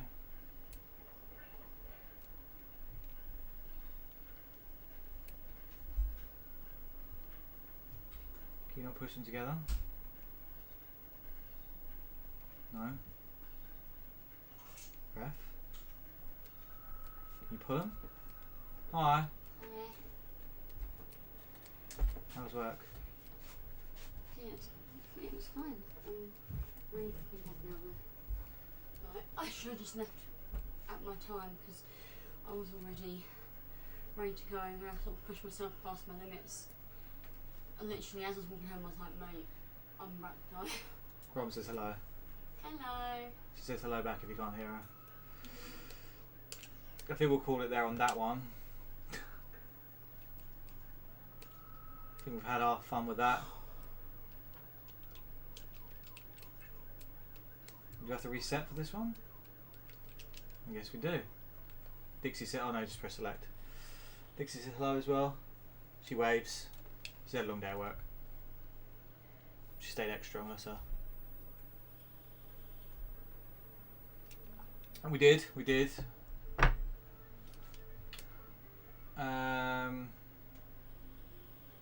Got Destrega. We've done Croc. Crash Team Racing we've done. We haven't done bugs yet, let's do bugs. I'm running solo on time.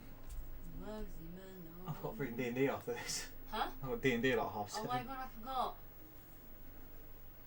Oh, that means I've got to do dinner. Ah. I can do dinner, I'll just join late. No, it's fine because I'm hungry, so I'm ready to do. Okay. I might not had this all day. I'm dizzy. Woo. Head Holy rush. moly in my head. I'm gonna lay on the bed. Okay, done.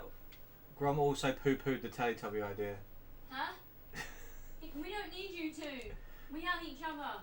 I don't know if you heard that, guys. She said you apparently don't need us to. We have each other. We have each other. Oh, she heard.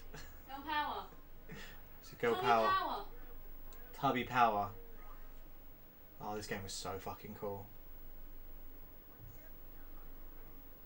There you go, sweet. Yeah. Time for Tubby bye-bye. Tubby bye-bye. Yeah, I'm definitely not dressing up in a Teletubby outfit. It's a Tubby Toast, not gonna lie. Ooh.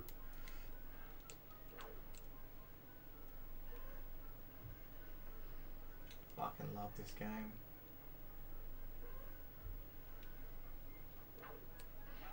Hey.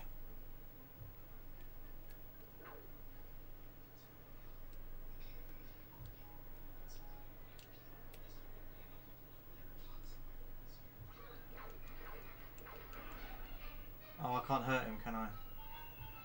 Oh, I was supposed to get him. Oh, right, yeah, you're supposed to get him to fall on him.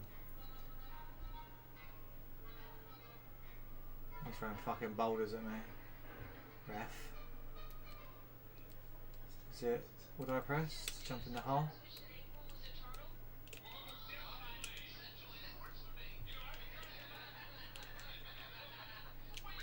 There we go. Jump on his head. Oh. It's been a long time since I played this. Golden carrot. On the time things. Ah. Fucking. Great.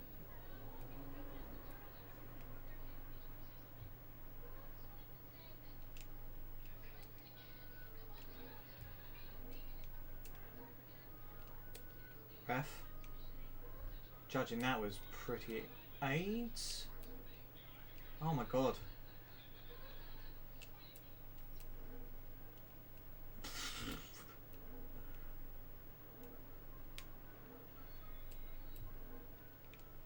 Oh, I can't get that. Oh, there's a checkpoint, I can't get that.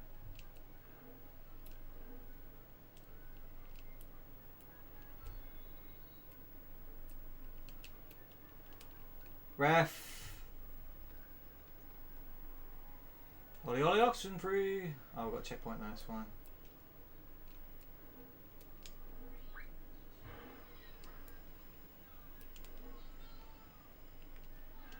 Ah.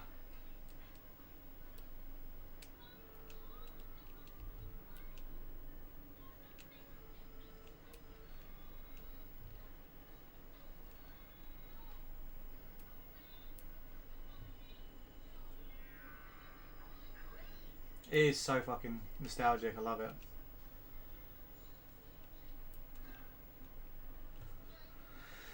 Just fell to my death. I'm hoping that counts as I collected them though. It does. Sweet. Got there, Manine. Indeed.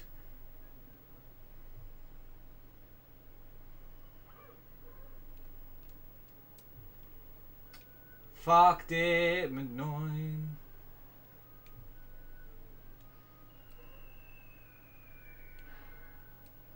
Huh? Huh?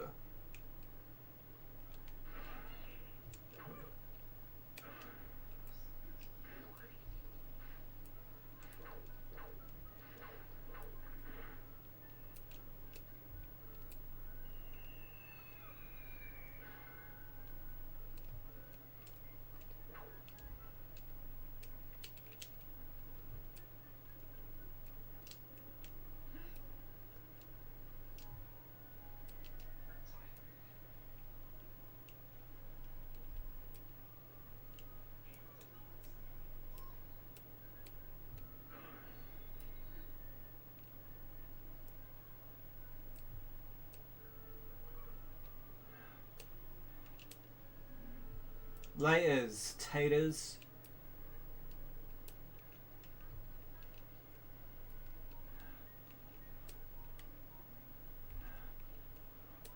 Fuck! Oh.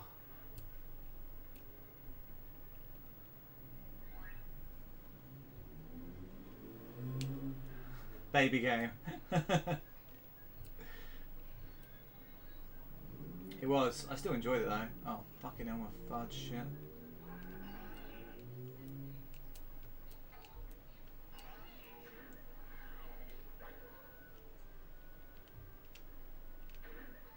Oh, I'm supposed to jump on the top of him. Okay.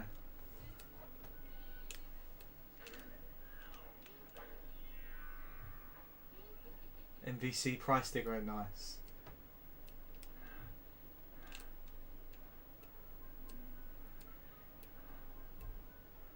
I'm supposed to jump when he bends over. Fuck! The jumping's awful on this.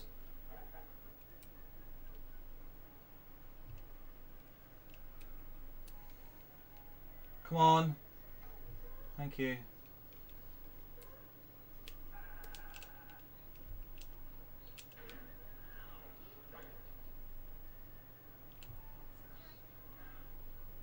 Judging jumps on this is horrid.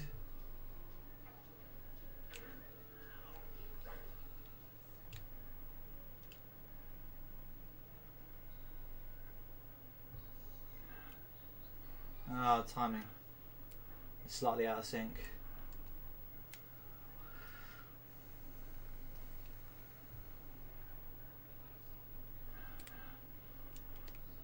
Ah.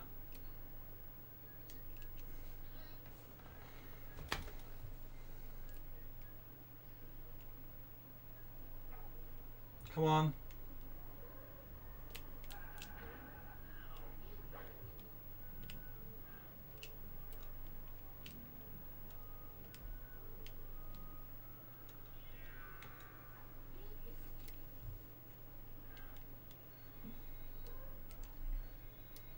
We did it. We beat it. Oh, there's more levels to it.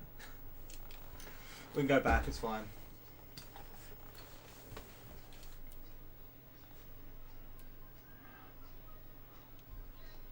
Yeah. We'll go back. So that was bugs. I think Tesla did say this was a long demo, that one.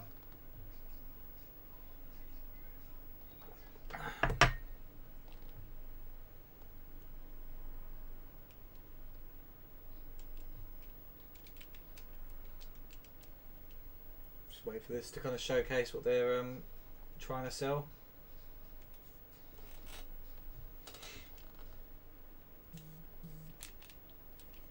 Oh, there we go. Put the Konami code in and it worked.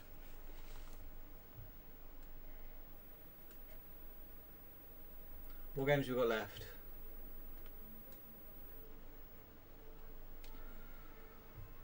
We've got Wipeout, Tony Hawk's. That's a video. We played that. Ridge Racer Type 4. Can't play that. Gran Turismo 2. Played that. Destrega. Played that, played that, played that. Wipeout. We'll do some Wipeout.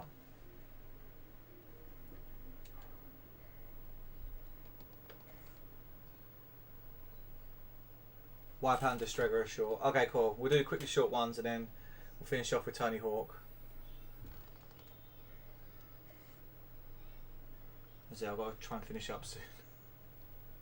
I'm pretty sure I'm supposed to be doing D&D in like 15 minutes. I'll just be late.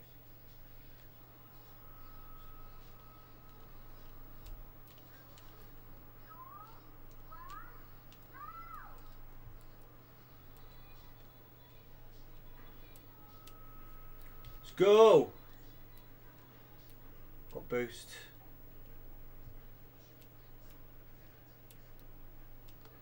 Wipeout was sick, you know. I love the graphics of Wipeout.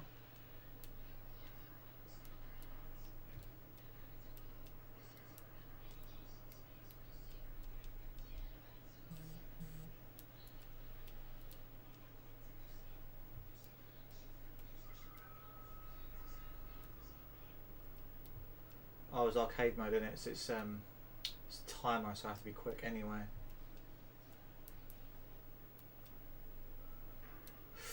I'll do really well there,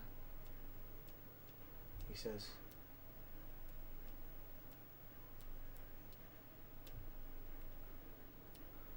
Learn to break, am I right?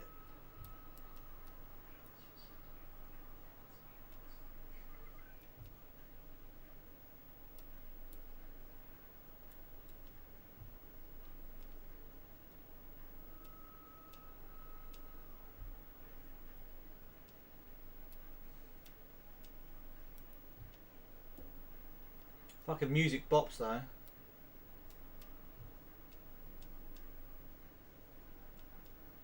Oh, we're up to third.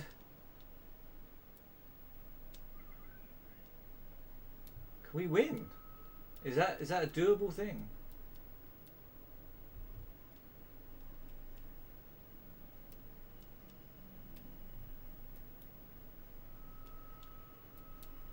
We're second. No. Third again. That guy is rapid. Fourth.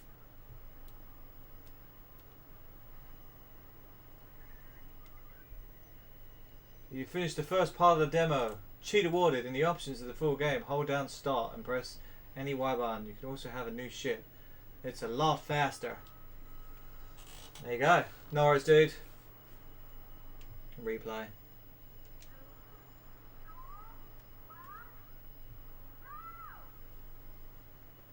It's the font, yeah. The font is less to be desired. Well, that was Wipeout.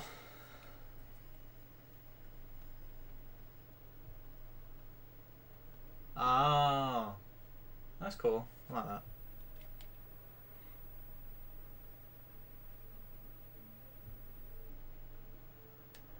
So Wipeout's done.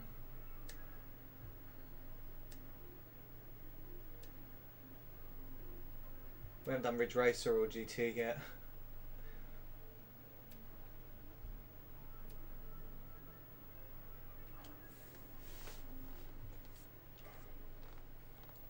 I didn't even read the actual controls.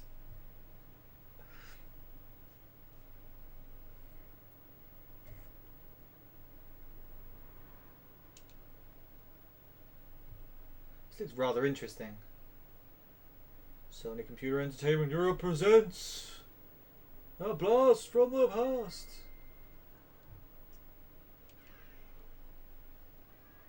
Hello. Oh, I've got two characters I can pick from. Milena or Grado. Let's try Milena. Milena. Okay, can I fart on that one? Battle 1. Milena versus Grado. Or Grad, sorry.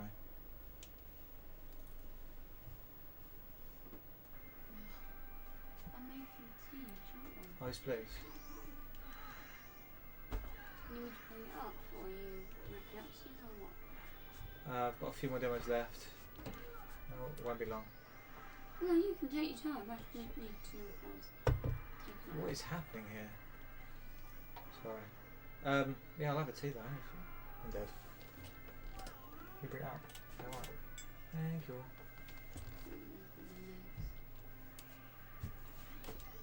This is DVD. Oh, it makes sense why I'm running around a what looks like Namek.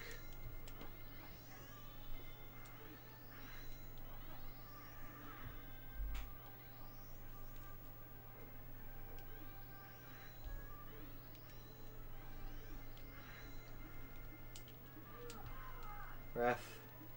Real big maps. Come on. Ref. Can you...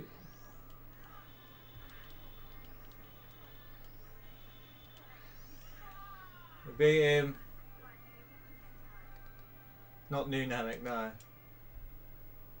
Final round. Ref. He's fuck tons of damage.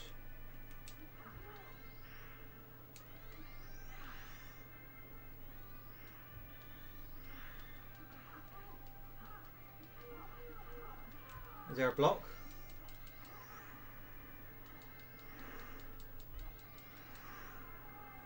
He beat me. Shit.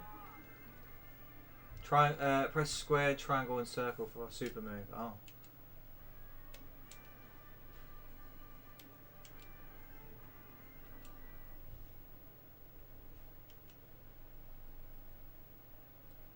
Let's try Grad.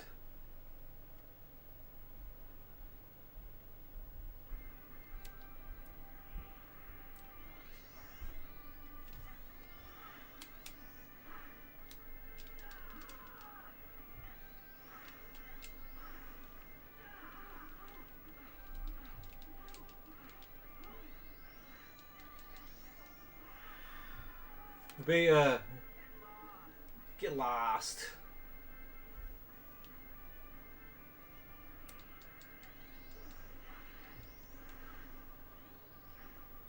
Final flash.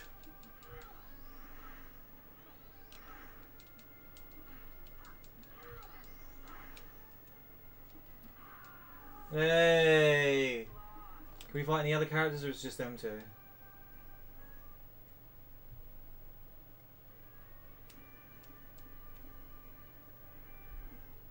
That's it. Okay, that was the stick one. That was quick.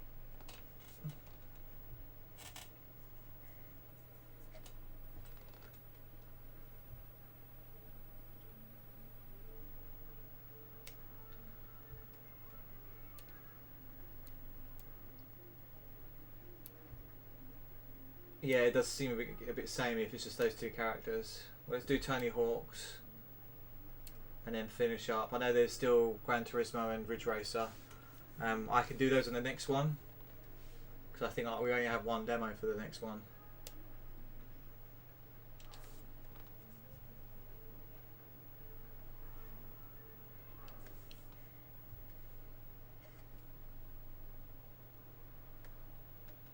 Fingers crossed for Superman.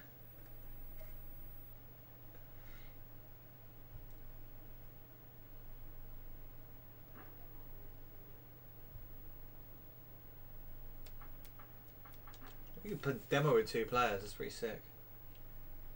It'll be Tony Hawk, Burnquist, can't be Jeff Rome, Bucky Lasek, Chad Musker, Kareem Campbell, Andrew Reynolds. I'm pronouncing all these wrong anyway. Which be Tony Hawk. Oh. I'll get 2 minutes. Okay.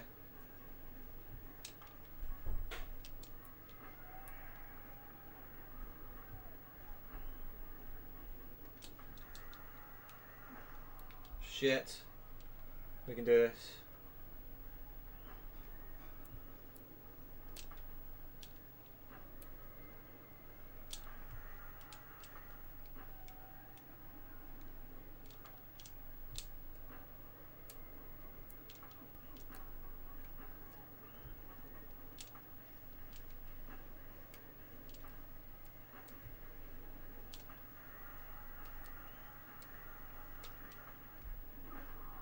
Fucked it.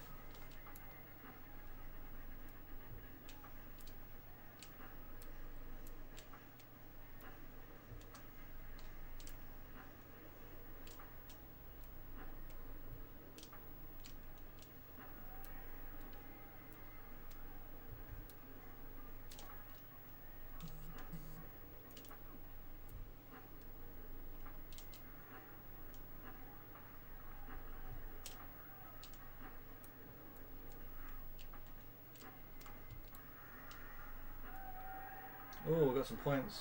And then fucked ourselves. Everyone with the Dreamcast had this because you could just burn your own CDRs, yeah.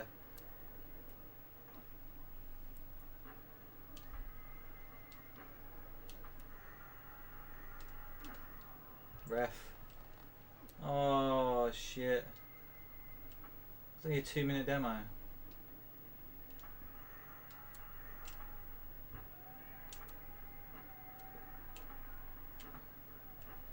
$180 Ali. Fucked it. For a nollie. We did terrible. That was Tony Hawk's Pro Skater. Or Tony Hawk's Skateboarding, rather.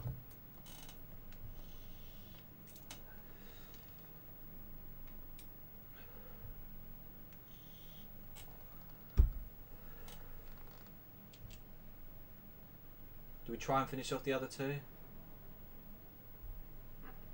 Oh no, I didn't mean to do that.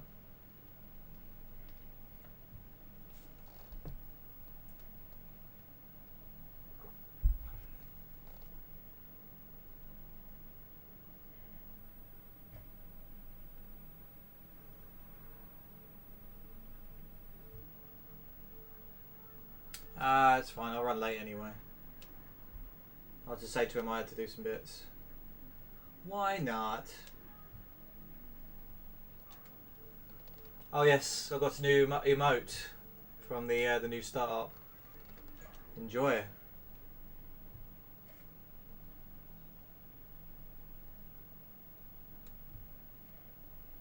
Oh yeah, I'll show you the new startup Deccyf. I said I would show you. There we go. So this is the new loading.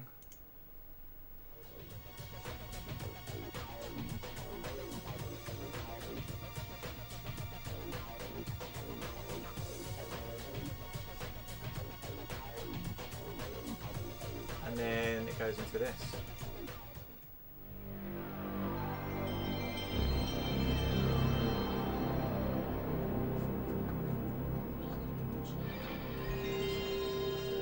Okay.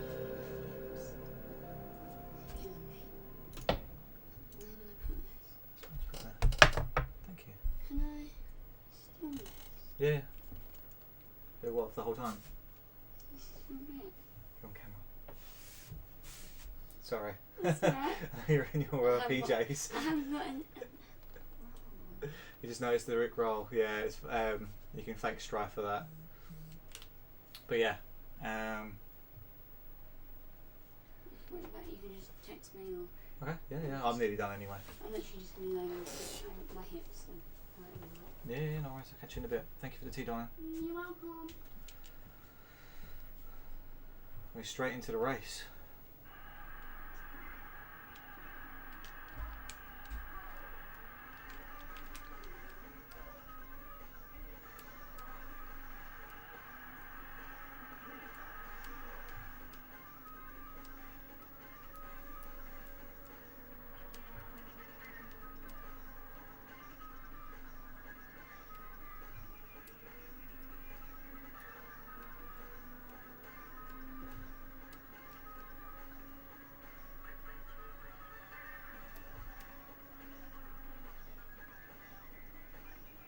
Should have braked.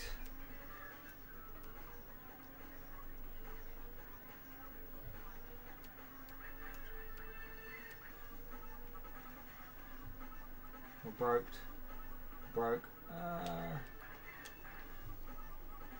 Let's go, brake.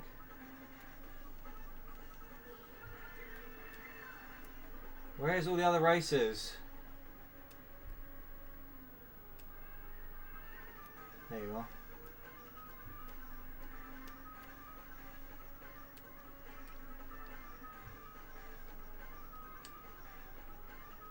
Graphics great for this is Ridge Racer, isn't it?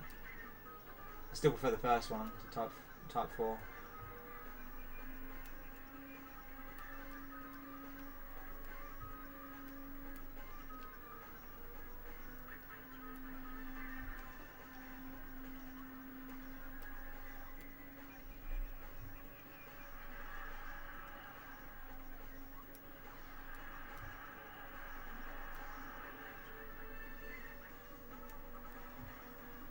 Oh.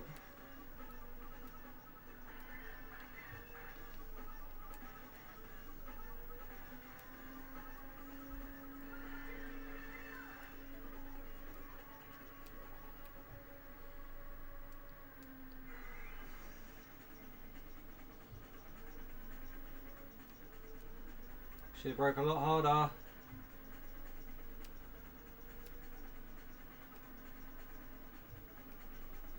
Should have just slammed into the wall.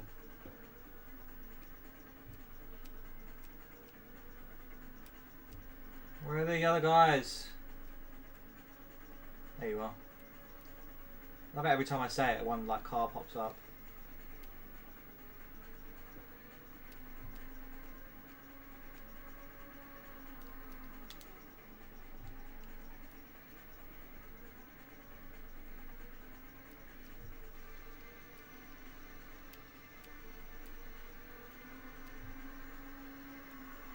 He's in the same car as me, it's cheating.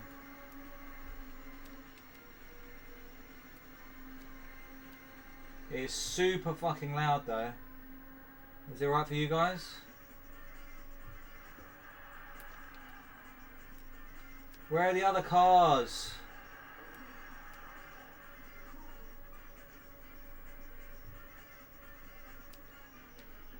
There you are. Ah, it worked every time. It was just slightly delayed.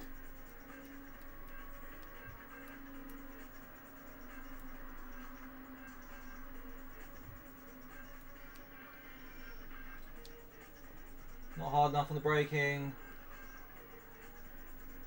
Ridge Racer!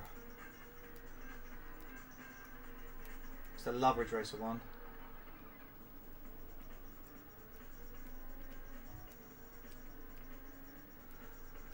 No Daytona though, am I right? Am I right?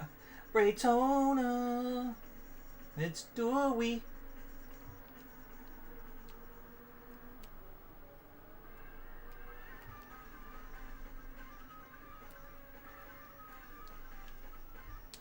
Didn't brake hard enough.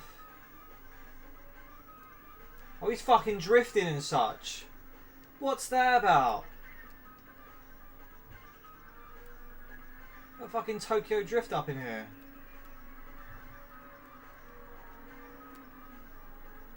And Vin Diesel and all sorts.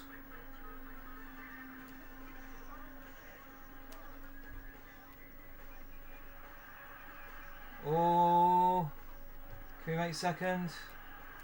No. Dragon Keep.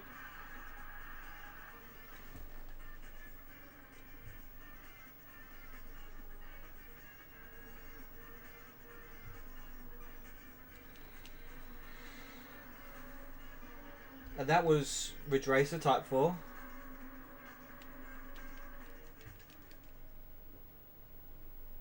And one more to go. Interactive demo. Ridge Racer. We've got Gran Turismo 2. And then we're done. That way I can upload like a full episode of 2 demos and a whole magazine.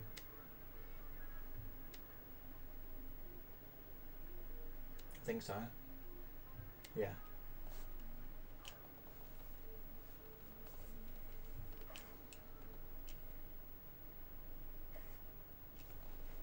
T graphics.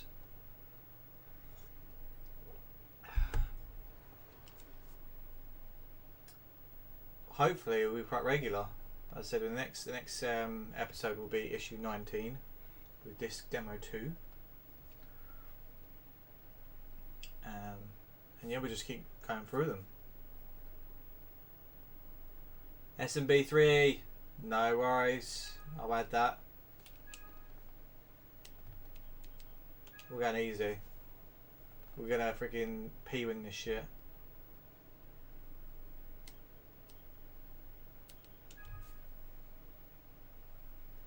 Looking forward to the next episode. Pick up where you left off on World 3. I appreciate that, G-Rum. I'll add it to my list. So we've got Mustang GT, Mitsubishi Lancer, now the S4, Chevrolet Corvette Coupe. Oh, not available. Not available. Alright, I'm looking to the Mustang more than the Mitsubishi. Yeah, we'll go Mustang. Fuck yeah. Auto, yeah. Racing. I can't drift for shit.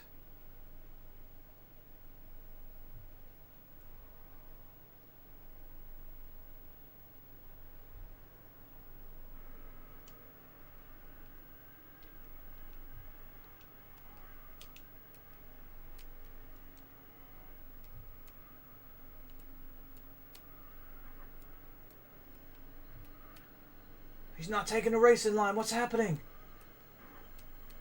He's barging him off the fucking road.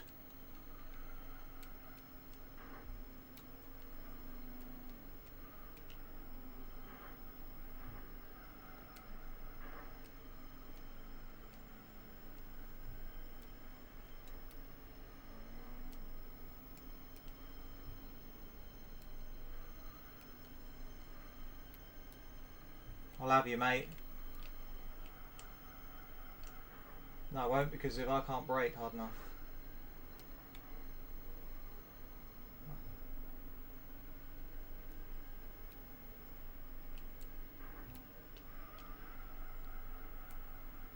Look at us fucking drifting, and he still overtakes us. He's got better handling than me. I don't like it.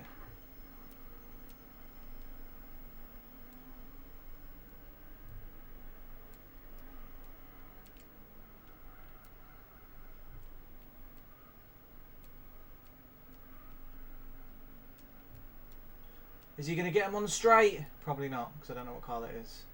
It looks like it's a hell of a lot faster than mine.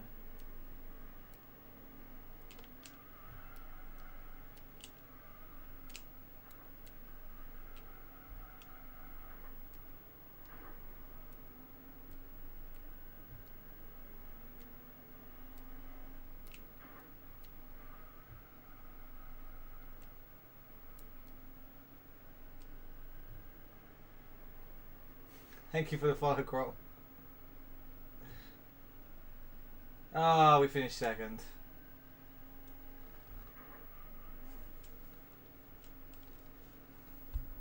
I feel like that's it. There's a Corvette. Ah.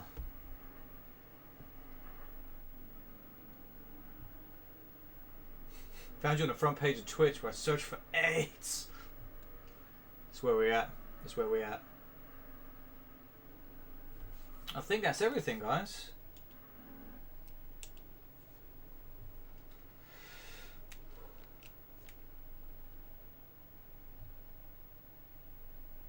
I think that's the whole demo.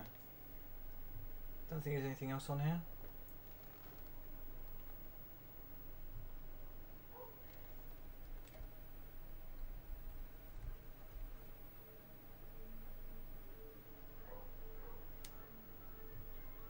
Played that. Played that. Played that. Played that. Played that. Played that. Played that. Watched that. Played that. Played that.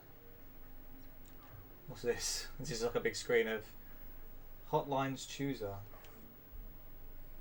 I don't understand what this is. Is this a game or? I thought this was just loads of numbers and stuff. Oh my god, it's a game.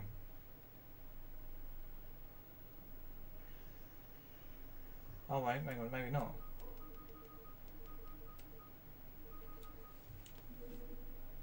This is just helplines and stuff.